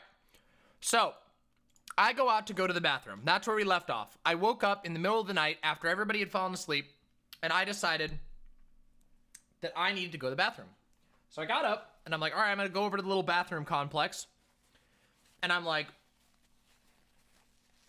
oh fucking shit. Because I can't see shit. And so I'm walking, and then I see something in the dark, okay? So here's another part. One of the things the park rangers had warned us about was wild boars. Now, I don't know if you know this, but wild boars are fucking monsters. Those things will kick your motherfucking ass. So I didn't see a wild boar, but I was terrified of wild boars. So I'm like, I can't see shit. I'm really fucking scared. And I go out, and I saw something moving in the darkness, and I was like really scared for a second, and then I saw like a glowing red light. And so I was like, hey. And I was like, and then I hear my uncle's voice. He's like, hey, be careful over there. And I was like, what the fuck? And so I like kind of like, I realized it was my uncle smoking a cigarette. He was a chain smoker, and I just saw his cigarette light up. He was sitting in the dark on top of a picnic table. Like literally, my uncle is sitting on a picnic table, like with his feet up on the picnic table, like this, like the fucking thinker on a picnic table, smoking. And I'm like, hey, uncle. And I'm like, what's up? He's like, be careful over there. And I'm like, What? Why? He's like, I saw a big ass fucking centipede over there. You better be careful. Don't get fucking bit. And I was like, what? He was like, yeah, it was fucking huge. And I was just like, okay, I just need to go to the bathroom. He's like, well, you better not, but just be careful walking through the grass. And so I was like, fuck. And so I went over to the bathroom and I was like being super careful because I'm like, now I'm scared of a giant centipede and I'm scared of a fucking, of fucking boars. And so I go to the bathroom and I'm like holding my, my lantern and I look to go into the bathroom and I look into the sink, the outdoor sink, and there is a massive fucking centipede in the sink. Like, I've never seen a centipede this big in my life. Actually, it might have been a millipede now that I'm thinking on it. It looked like this. Hold on. Hold on. Let me see if it was a millipede or a centipede. Oh, yeah. It looked just like this. So I guess it was a millipede, not a centipede. Here you go. It looked a lot like this, except brighter colored. Just imagine this. Huge. Huge. Looks just like this. But a slightly brighter color. And this guy was chilling in the sink. And I was like, nope, I'm not fucking doing it. Nope. And I immediately turned around and I went over all the way across the area to where the shower was. Like on the beach. And I just decided to go fucking pee in the ocean. Because I was way less scared of the fucking ocean than I was of the trying to go to the bathroom. So I just went and had fucking pissed in the ocean. I was like, fuck this shit. And then on my way back, I soaked my towel in the cold water. And then I went back. And when I got back, my uncle was still sitting out there. And he was burning. He was putting his cigarette on his own skin at various spots. And I was like, why are you doing that? And he was like, oh, it helps with the bug bites. Cause like apparently he thought that like, you know that wives' tale that like if you like cauterize them. Like it's an old wives' tale thing. Like if you put an X on a bug bite, then it doesn't hurt, or if you put heat on a bug bite. So he thought he was helping it. Yeah, the hot spoon thing or whatever. I was like, dude, what the fuck? I'm like, all right, well, I'm gonna go to bed. So I went back in and I was about to go to bed when I go into the fucking cabin, and my brother and my brother's best friend at the time were sitting up on the second bunk, huddled around a little glowing light. And I was like, oh. And I climbed up on the second bunk, and I was like, and sure enough, fucking my brother's best friend had smuggled his iPod, his like old school fucking iPod, on to the trip, and he couldn't handle it anymore, and so he took it out, and it had like 30% battery, and the shittiest, it was like, fuck, what was it? It was, hold on, it was a, I think it might have been a Zune, actually. It could have video on it. It had a tiny video, like a shit-ass video screen. And he had a copy of Anchorman. And he had a copy of Anchorman. And I don't think it was an iPod video, though. I'm pretty sure that it was a Zune, because Zunes had video before the iPod video, and I don't think I had the iPod. I don't think we were at that time in history yet. But he had Anchorman on a fucking Zune, and it's just shit quality, like sub 1440p. And so we only had one headphone, and it didn't have an external speaker, so we were all like, all of our heads are like pushed together around this fucking headphone listening to Anchorman. And we all hated the movie Anchorman, but we were watching it anyway.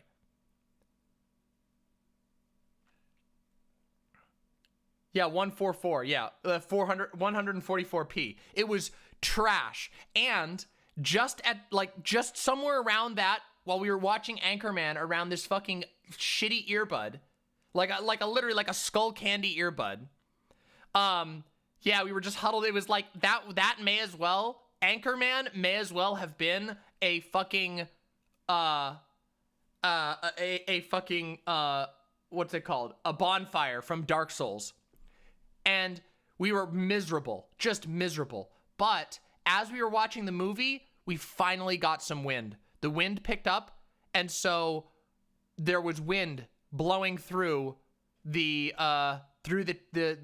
cabin. Finally. And so it was still very hot. There were still a lot of bugs, but the wind made it so the midges couldn't get to us as easily, and it was starting to cool down. So we still were really, really uncomfortable. We all smelled horrible because we'd just been sweating our asses off for 2 full days. We were still covered in bug bites. There were cockroaches on the floor, but we were on the second floor with a copy of Anchorman and a little bit of wind. So it felt like the most satisfying thing ever. And then we waited out the morning until the battery ran out. We finished Anchorman.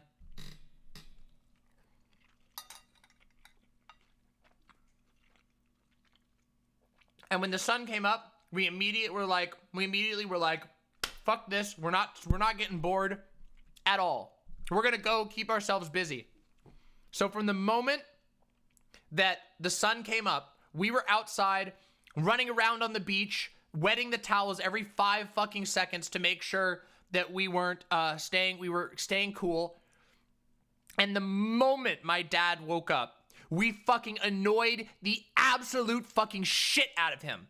All of us were like, fuck this shit. We want to go home right fucking now. We're not staying for the rest of the day. We want to go fucking home.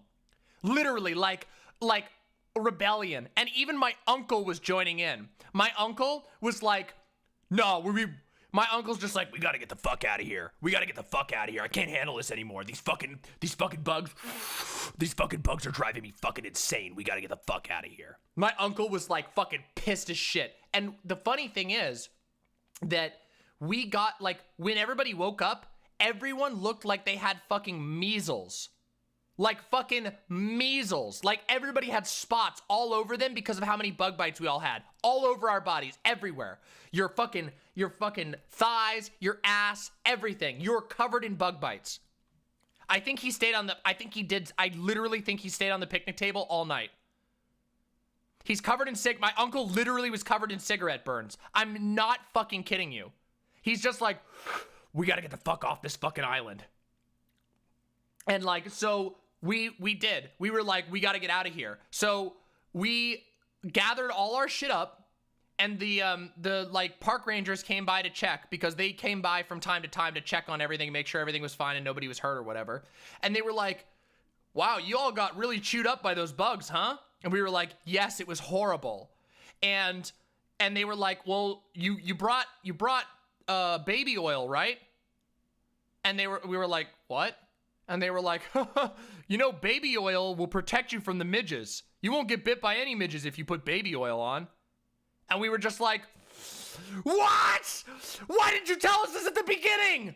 Like, holy fucking shit. And these fucking rangers have no bites on them. They're just like, hey, yeah, they're like all like sheen with fucking baby oil. And it's true. It actually does work. The midges can't get through the oil, so they can't bite you. I was so fucking pissed. I have never been that fucking, I was in so much agony. I still remember it to this day, how fucking miserable I was. No fucking sleep, covered in bug bites, tortured by animals and bugs for 3 days. Bullied the shit out of my dad, so we finally left. And we still had to ride the fucking boat back home. So we're like carrying all of this shit all the way through the woods, back to the boat. Then we get on the boat, and then we have to go back home on the boat. We have to put the boat up. We have to wash the boat off. We have to put the fucking cover on the boat. And finally, we got back home, and I stepped inside, and I was like, I have never felt better in my entire fucking life to step into a house with AC. And I literally just walked inside, dropped my stuff on the floor, and passed out on the futon. Like, I literally just went like, boom, onto the futon, and just, boom, asleep instantly. I was just like, and I was out. And I slept for like fucking 9 hours. Just, oh, AC, boom. And I just fell down on the bed, and like, I literally couldn't move. I was so tired, I just fell down and went, I was like still totally sweaty and disgusting, but the AC was so cooling that I was just like, I don't even think I had a blanket. I literally was just like,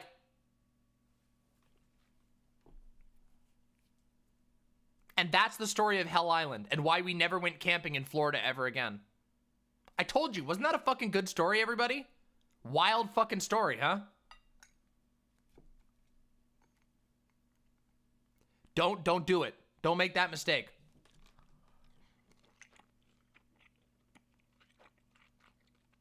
I can't even begin to tell you, like, that agony is burned into my brain. Burned into my brain. I will never forget this fucking story. I can remember it like it was yesterday. Never been that miserable in my fucking life. Yeah, exactly. If you go camping in Maine, up in New England, you wear flannel, it smells like leaves, and you get warm.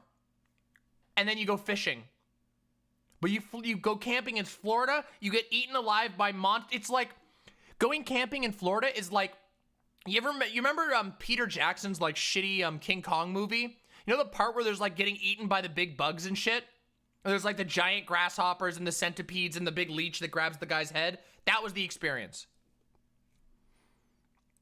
Fucking terrible. What part of Anchorman? I don't remember. I don't remember that part. I was too excited about the wind. I don't remember the part in Anchorman.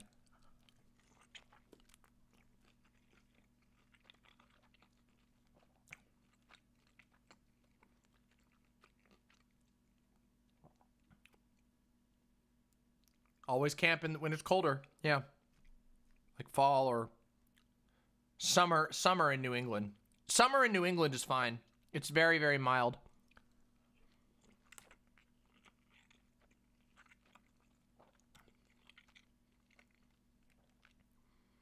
I don't even remember what we ate. I think I remember having a bowl of Lucky Charms and hot dogs once.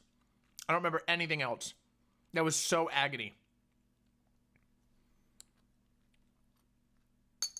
Okay, well, to be fair, Dyatlov Pass happened in like fucking 1937. Didn't exactly have good quality fucking survival gear at this time.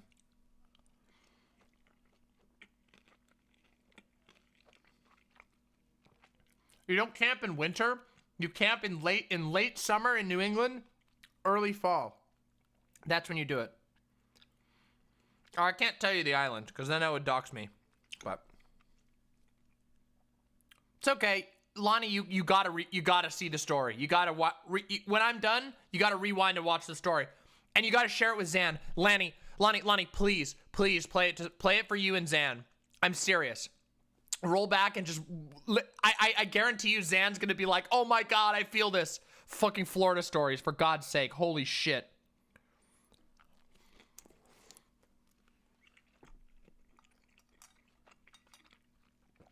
I know Xanderhall told me the rat story, which is great. And sad. But great. Someone help Lonnie get the approximate timestamp. It was like 30 minutes ago or something. The rat hunting story. I need more of these fucking dumplings. I'm hungry. I need more of these.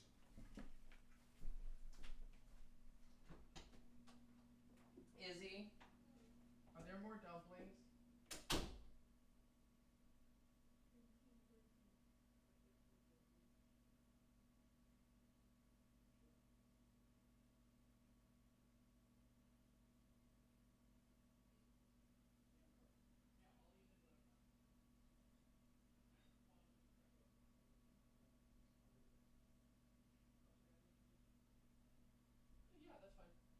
I'll be done real soon.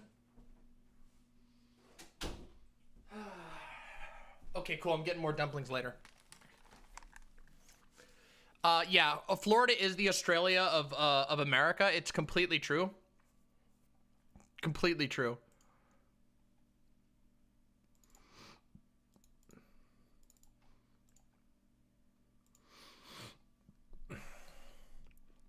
Holy shit. Dumpling. Yeah, look, I really like fucking camping, but not in Florida, and I would never do that again. Like it's like literally a traumatizing memory. The story now is fun, but it's fun to tell the story now, but I would never want to fucking do it again. I would never want to fucking do that again. Listen, New England is awesome. I fucking love New England. New England is great if you don't have to worry about getting a job in New England. Getting a job in New England sucks because there's just no work unless you already have one. If you already have a job that you like inherited from your dad, New England is beautiful as fuck, amazing to visit, like the best summers ever. It's fucking incredible. Great food in New England. Fucking there's some of the most beautiful country in the world, but good luck getting a job. Yeah, well, cost of living is high, but that's mostly because of heating costs. Yeah.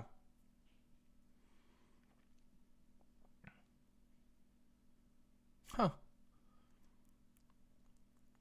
Yep, that's true. Everyone who doesn't have a job because of a connection ends up in Boston. Yep, that's true, law boy. 100% true.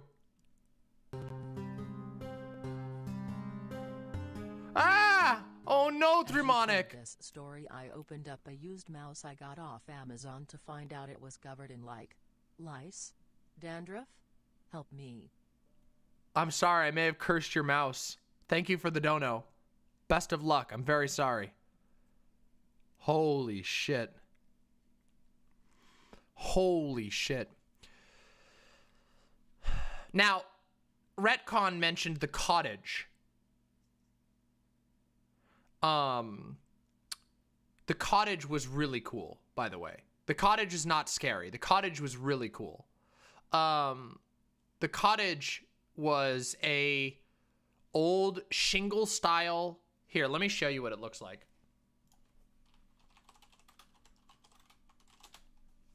Here, let me show you. Yep. Actually, this is really similar. Hey, fuck. This is like really super similar. Here you go. It's a little one. Yeah, look at this. Here you go. It was kind of like this. It's an old school. Now, this is a style that you basically only see in New England. This is called the shingle style. Now, I know this because I had to write for history. I wrote for a history company for a long time, which required me to learn a lot about the historical architecture. This is a type of house that you will see mostly in New England. And they have little towers, and they have like these interesting little gabled roofs, and these little scooched. It's very interesting. And then they have shingles on the side. Now this is kind of like what the cottage looked like, except instead of this tower, it had a literal like castle tower. Like literally. Oh wow, damn. It's that close, huh, Marinara? Don't worry, I don't think this is your house. I just grabbed this off Google. But the cottage had an actual castle tower, like a turret, that you could go up on top, and you could stand on the top of it like a castle. Like, literally, it had, like, fucking things like this on the top. And me and Retcon would go stand on the tower and talk about stuff. And there was a tree that grew up next to the tower. It was actually a little dangerous because it was old, but we spent a lot of time up there during the summer when we would stay at the cottage. And now keep in mind, what's even cooler about this house was that it was literally built on the coast. So like the cottage is like this. There's a giant wooden seawall, and then there's beach. And the house is right there, overlooking the water. Now, I didn't own this house. Retcon didn't own this house. This house was owned by a very, very rich lady who was friends with Retcon's mom. So, and this old lady would let Retcon's family stay at the cottage from time to time for birthday events usually. It was a dream house. Yeah, but again, No one I knew owned it. It was owned by a friend of a friend who had multiple properties and owned like a solid chunk of Maine's like lumberland. Really rich lady, crazy rich lady. Good night. But she was, you know, kind enough to share it with other people when she wasn't using it because she had other houses. So she would let friends of the family, like, basically rent it out for small events. This house was big enough that our entire family could stay there. Yeah, she was kind of a based. Yeah, she was kind of based. Yeah. But she would literally our entire family, like Retcon's entire family could stay at the place, and we would. Yeah.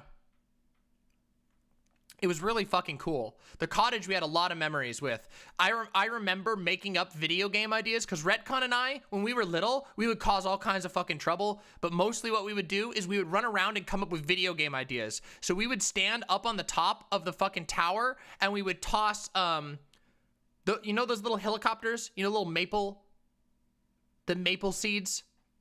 We would toss them down off the tower while talking about video game ideas. We'd just be like, whew, whew, whew.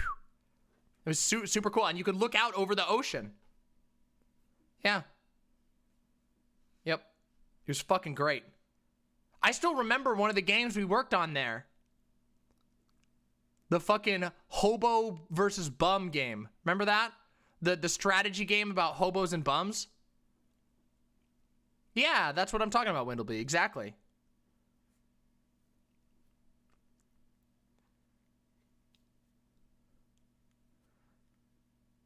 Yeah, it's a nostalgia stream. Wicked Smat.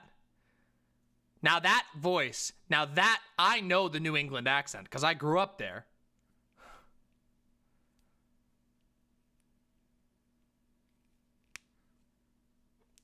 Yeah, it's New England as fuck. We would have, we would catch crabs in a bucket. We would go out after the tide went down and we would lift up seaweed and there would be crabs and we'd grab the crabs and put them in a bucket. We would catch so many fucking crabs. It's awesome. I think we even caught an eel once. I can't remember. It's fucking cool.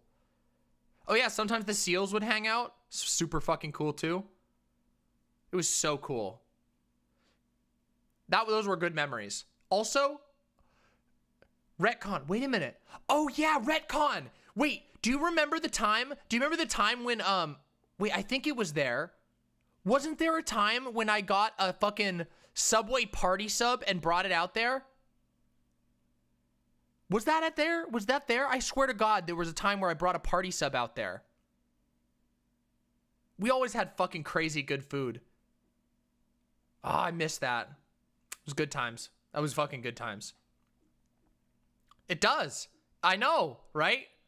It was one of my best memories. The time I spent with Retcon at the cottage. Well, honestly, listen, okay. Something you should understand is that for most of my life, Retcon and I were like inseparable. Like Retcon and I used to spend all summer together. Every single day, almost, we would spend time together and just doing random shit.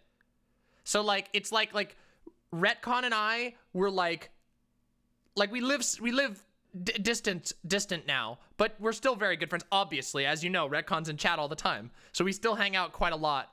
But back in the day, like Retcon and I were like Rhett and Link. Like we were inseparable. We did everything. We would go fucking do everything. We went to fucking Christian camp together. We went to fucking, remember when we hiked up the mountain, Retcon, that fucking miserable ass hike? Yeah, at Christian camp. We did have some fun. We had some fun at Christian camp though. We did have some fun at Christian camp. Some of it was miserable, but some of it was fun.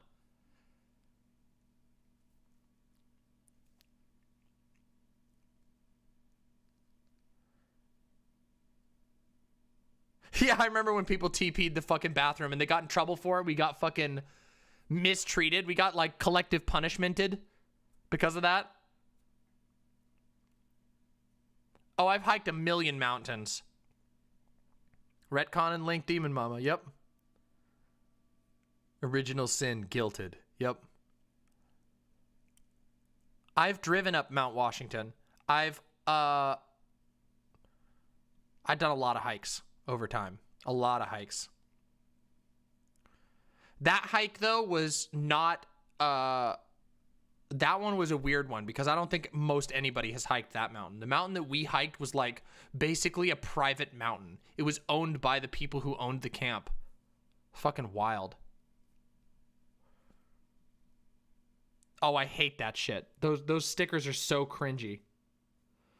Mount Washington is beautiful though. I will see. No, I haven't. Not yet. Maybe someday.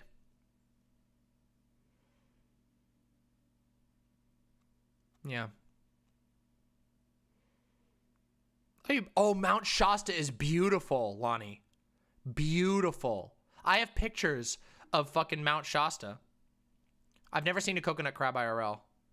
Mount Shasta is beautiful, though. I've driven past there multiple times.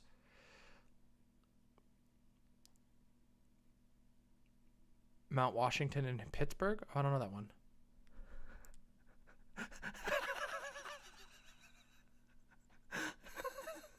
Wait, what the fuck? Oh my god, I remember that retcon!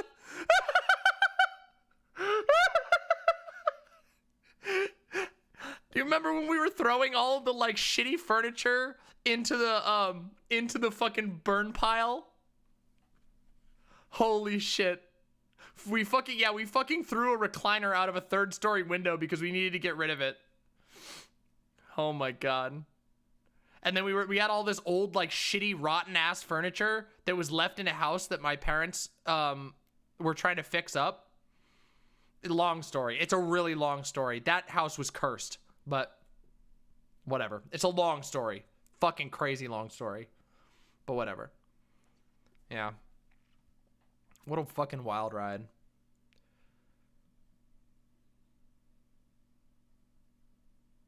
No, I don't think I've been into Centralia. Now, I've been to a few places in rural PA. Like super rural PA. Like so rural that there was literally a Nazi stand at the flea market, rural PA.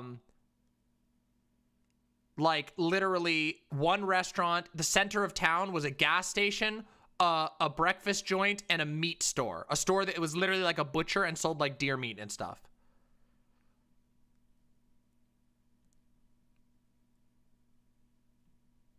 Do a lot of Amish people live in PA? I don't know. I thought it was Quakers in PA. A lot of Amish people live in New York. And I've gone camping in Amish country in New York. Yeah, the fucking twerking skeleton. This was so good. Listen, I love travel. I fucking love traveling. The thing is, I mean, I know this doesn't come as a surprise. The demon mama who's lived everywhere in the United States loves traveling. But I haven't been able to have nice travel in a long time, like a very long time. Most of my travel has been sort of, I don't want to say under duress because that sounds bad, but like it's been under stressful circumstances. I miss traveling under non-stressful circumstances. But I'm sure it'll happen again someday, which will be cool. Yeah, it was cucked travel, not leisure travel. It was like, how do I like the Pacific Northwest? The happiest place I've ever been, personally. Living here in Seattle is like, as far as climate goes, the only place I've ever liked more was New England, and not that much. And I love everything else here way more. So this is like, I see Washington as like my home, basically. I wouldn't want to live anywhere else than here. It's so nice here. There's no fucking bugs. Okay, besides the flies, but like those were really minor and that was more of an annoyance than anything else. That was a problem because of this house. But Seattle is fucking beautiful. Oh yeah, there are fat brown rats. We did see a fat brown rat running around recently. But it seemed nice enough. It wasn't a big problem.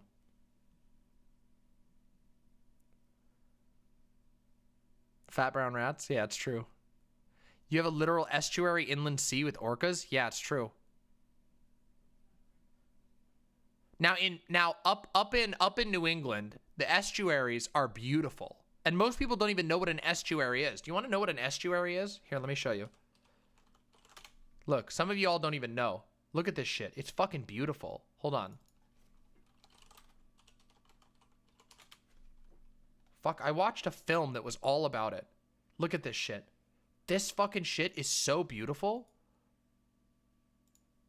Look at this. Look at this. This is like, this is where a lot of areas near... Actually, I've literally been to this exact spot. I've literally been to this exact spot. I know where this is, which is really weird, but I know where this is. Isn't that beautiful? It's like this tall seagrass, and then it's like these muddy rivers, and there's all kinds of creatures that live in here. There are all kinds of birds that live in here. There are all kinds of little creatures that live in the water. The water is usually salt water. Well, it's brine. It's like it's briny water, so it's half salt water and half fresh water. And there's all kinds of unique creatures that live in there. There's fish out here. It's like a rocky coast over here. Unfortunately, this type of environment is heavily endangered, unfortunately. Sad, but it's true. Yeah, this type of land is endangered these days. Sucks. But that's what an estuary looks like. It's pretty amazing. Here's some more. Yeah, oh, they're also known as salt marshes. Oh my god, look at this shit. Here you go. Here's another really amazing image. Here's a painting. This is a painting of a New England salt marsh estuary. Look at that. Look at how beautiful that is. A little house over here and a coast. It's wonderful. Genuinely beautiful. I do miss that. That's the one thing I miss about... I don't think I would ever want to move back to New England. But I do want to visit again. I do miss that. And the summers in New England are so beautiful. It's almost nowhere else where the summer is so beautiful. Really almost unmatched. Also, something else that most people have never experienced. Something that now Marinara, I know you've experienced this. I know you have because you live in New England. But something that many people don't know what the experience is like is going outside in the snow in the middle of winter in New England, in rural New England. You cannot comprehend that type of silence. It's like, it's not actually silence, but it's so quiet. Everything is muffled by the snow, and all you can hear is like the quiet creaking of trees and the wind tapping trees together. And then sometimes, depending on it, you can hear the snow like clackering or tapping on the other snow. I used to go out when it would snow in the dark. I would take a flashlight. I would go out into the woods and I would just sit in the snow. Turn off my flashlight and just vibe and just think. And now I can't even imagine. Now here's what I would do. If it was these days, if it was today, I'd get all bundled up. I'd take a fucking flashlight and my phone out there. I'd take a fucking joint and I would sit out there and look at the stars, get high as fuck, and just dream. Until I was too cold and wanted to go back in. That's what I would do if that was today. But back then I didn't do any. Back then I was too good of a Christian to do weed. True, Marinara. Yeah, one thing that there's not light pollution in most of New England. Yeah. We probably need it. We probably need a Mama Smoke emote. Yeah, it's true. True, Aber. That sounds really cool for buddy. Yeah, we do have Quieres. We need to change that. We need to change that into the fawn emote. I do miss stuff like that. Oh, and you want to know what the other thing I miss? I miss fall. I miss autumn in New England. New England autumn is so beautiful that literally there are tourists who come to New England just to... They're called leaf peepers. I'm not kidding you. That's a real... Yeah, there you go. Yeah, Redcon said it at the same time as me. Leaf peepers. The real deal. They're called leaf peepers. They're tourists who just come to, like, paint and take pictures. Fucking leaf peepers. I love that Redcon typed that at the same fucking time. It's literally like too perfect. Fucking leaf peepers. Leaf peepers, fucking listen, leaf peepers are the weirdest tourists ever because they're weird tourists, you know? Like, who goes to see leaves?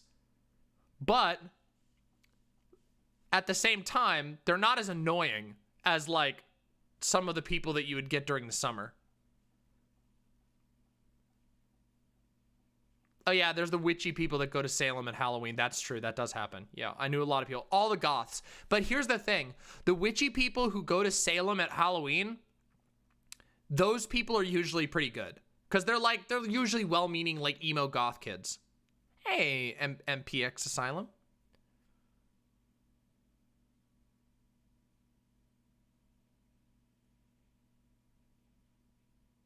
Yeah, yuppies. Yep. Hartford, yep. Fuck Hartford. I can't stand fucking Hartford. That city fucking blows. Fuck Hartford. Sorry, I don't know why. I just have bad memories of that fucking town. One thing that's really super... Let me see if I can find this. Hold on.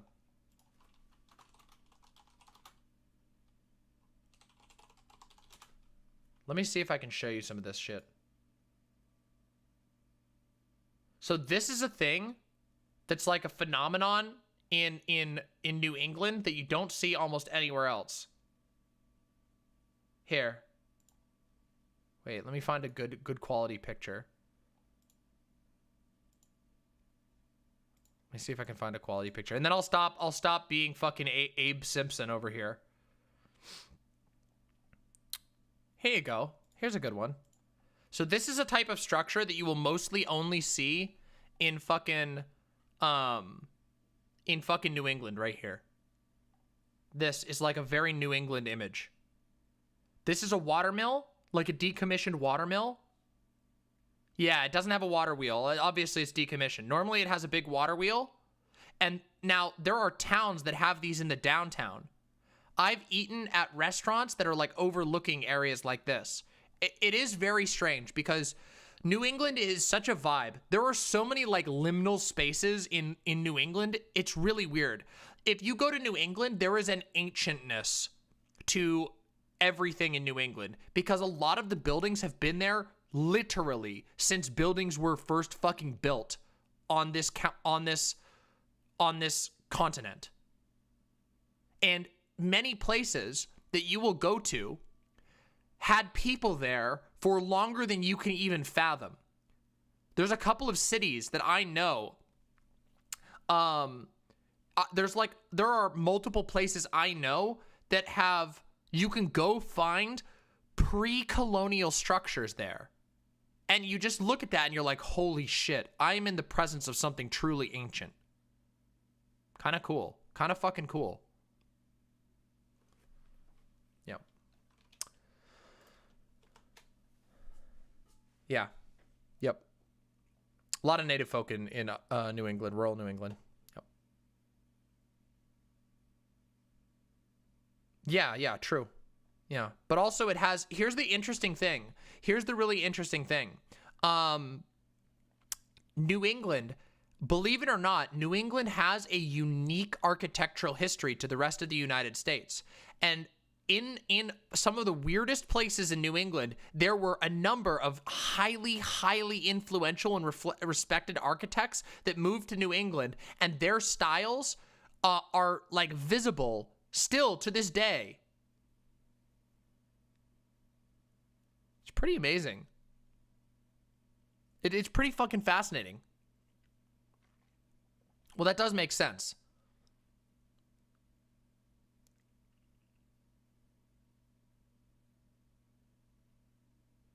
Unfortunately, like in most of America, there is no culture. It's been crushed by corporatism. And I know this sounds like super stupid, and like there are some people who'd be like, good old American days. But literally, there are swaths of America that could have had culture, but that have been plowed over to make room for fucking strip malls, McDonald's, Subway restaurants, and fucking like Ralph's or whatever. Not Ralph's. Fucking, what's it called in Kroger. Hannaford is in Maine, but yeah. It sucks. Because in New England, there's a bunch of fucking liberals all over New England who've been super fucking ass pained about architecture, which means that there's a the reason why New England is like, a lot of New England, the reason why New England is like miserable for businesses is because every single building in the world is considered a historical building. And if you want to like build it, you have to make it built to historical code. Now, is that elitist? A little bit, yeah. But it also means that there's like some culture, there's some of the history of that place has been preserved in a way that hasn't everywhere else. It's just true.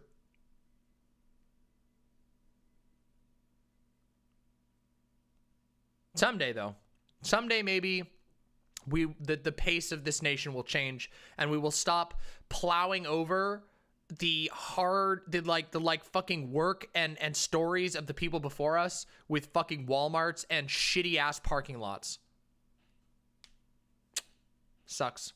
But until then, we must keep going.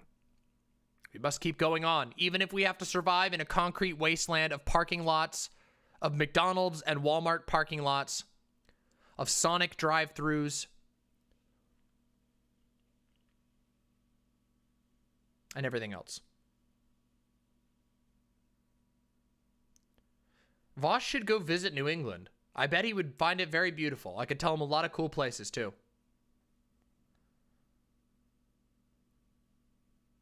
Yes. Yes, it does. There are no billboards in Maine. There are no billboards in Maine. There's a couple of states with that. Yep. Yeah, Maine has like the weirdest relationship with business ever. It's fucking weird.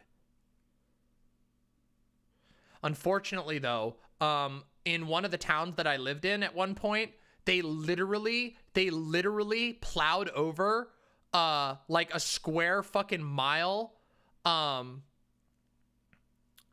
Stop clouding fringe channels. What? What? The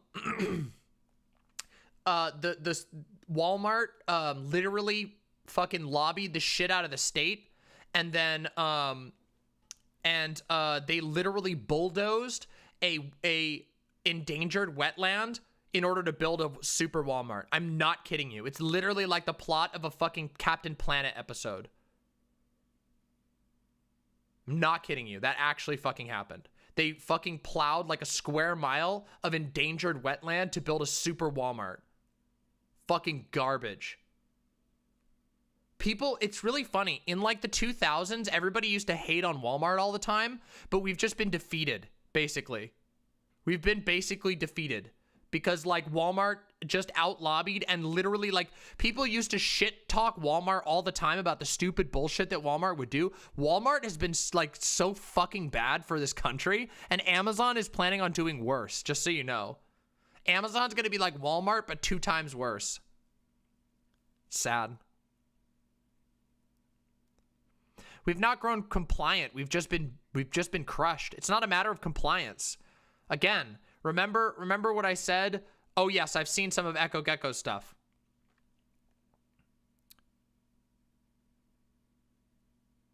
Oh yeah, 100% Lawboy. It's very fucking strange. It's not just compliance. There's a lot of people. There's a fuckload of people who are working really, really hard. There's just a gaping hole in the hull of the boat. So we need to think bigger. We need to realize that the hole is there and stop trying to bail out water and figure out what actually works. It's really hard, though. It's really scary. But I believe that we can do it, and we get there by not fucking giving up. That's how we do it, okay?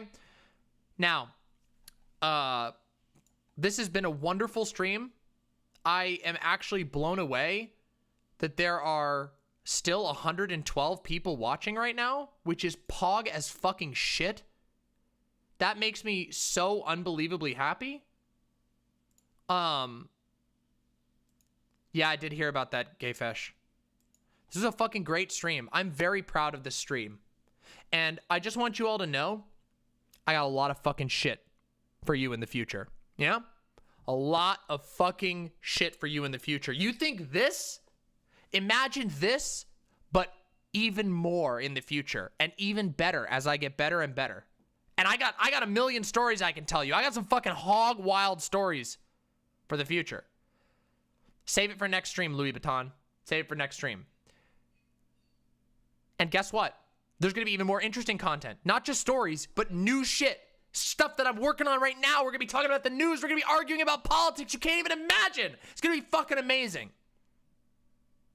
Well, yeah, CPAC is always good, bad vibes. But we have to mix. We have to remember the good stuff, the comfies, the good memories, the nostalgia, the creativity, because we want to hold on to that shit because it gives us power to fight against the fucking clown fascists at CPAC.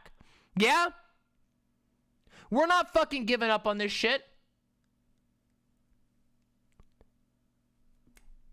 And with that, oh yeah, wait, okay, we gotta watch this. All right, we'll watch this fucking rap. Let's watch this fucking painful rap, and then I'll end it off. I forgot I said I was gonna watch the rap. Let's watch the fucking rap. Give me the rap. I want to watch the stupid fucking rap. Let's watch the fucking rap. You all get some bonuses. Let's watch the fucking rap. Let's watch this fucking shit. What's this goddamn rap? Let's check it out. Lecture fan on Twitch, we're killing it, baby. We got conservative politics and law, the Constitution getting crazy up in here. We got Primrose and chat. Hydrate is here. We got everybody here. We getting crazy every night. We're getting crazy. Yeah. We're drinking booze. We're drinking that. We're smoking that pot. Getting crazy every. All right. Lecture fan on Twitch, we're killing it, baby. We got conservative politics and law, the Constitution getting crazy up in here. We got Primrose and chat. Hydrate is here. We got everybody here. We getting crazy every night. We're getting crazy. Yeah. We're drinking booze. We're drinking that. We're smoking that pot. Getting crazy every. All right.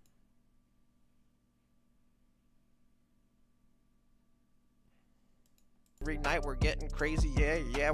We're getting crazy. Yeah. I want to clip the "we're getting crazy, yeah," and I want to put that as a fucking download. No, as a fucking dono message. Nah, I can't do that. I don't want to give Lecture Fan the time of day. He tried. I'll give him that much. He tried. Anyway, as I was gonna say, we're getting crazy, yeah. I'm gonna go eat some dumplings. Everybody in chat.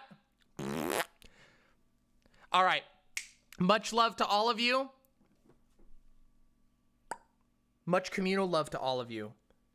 I hope you all have a wonderful night, and I will see you on Wednesday. We're going to have a great conversation with Jangles. It's going to be great. Much love, and have a wonderful night. See ya.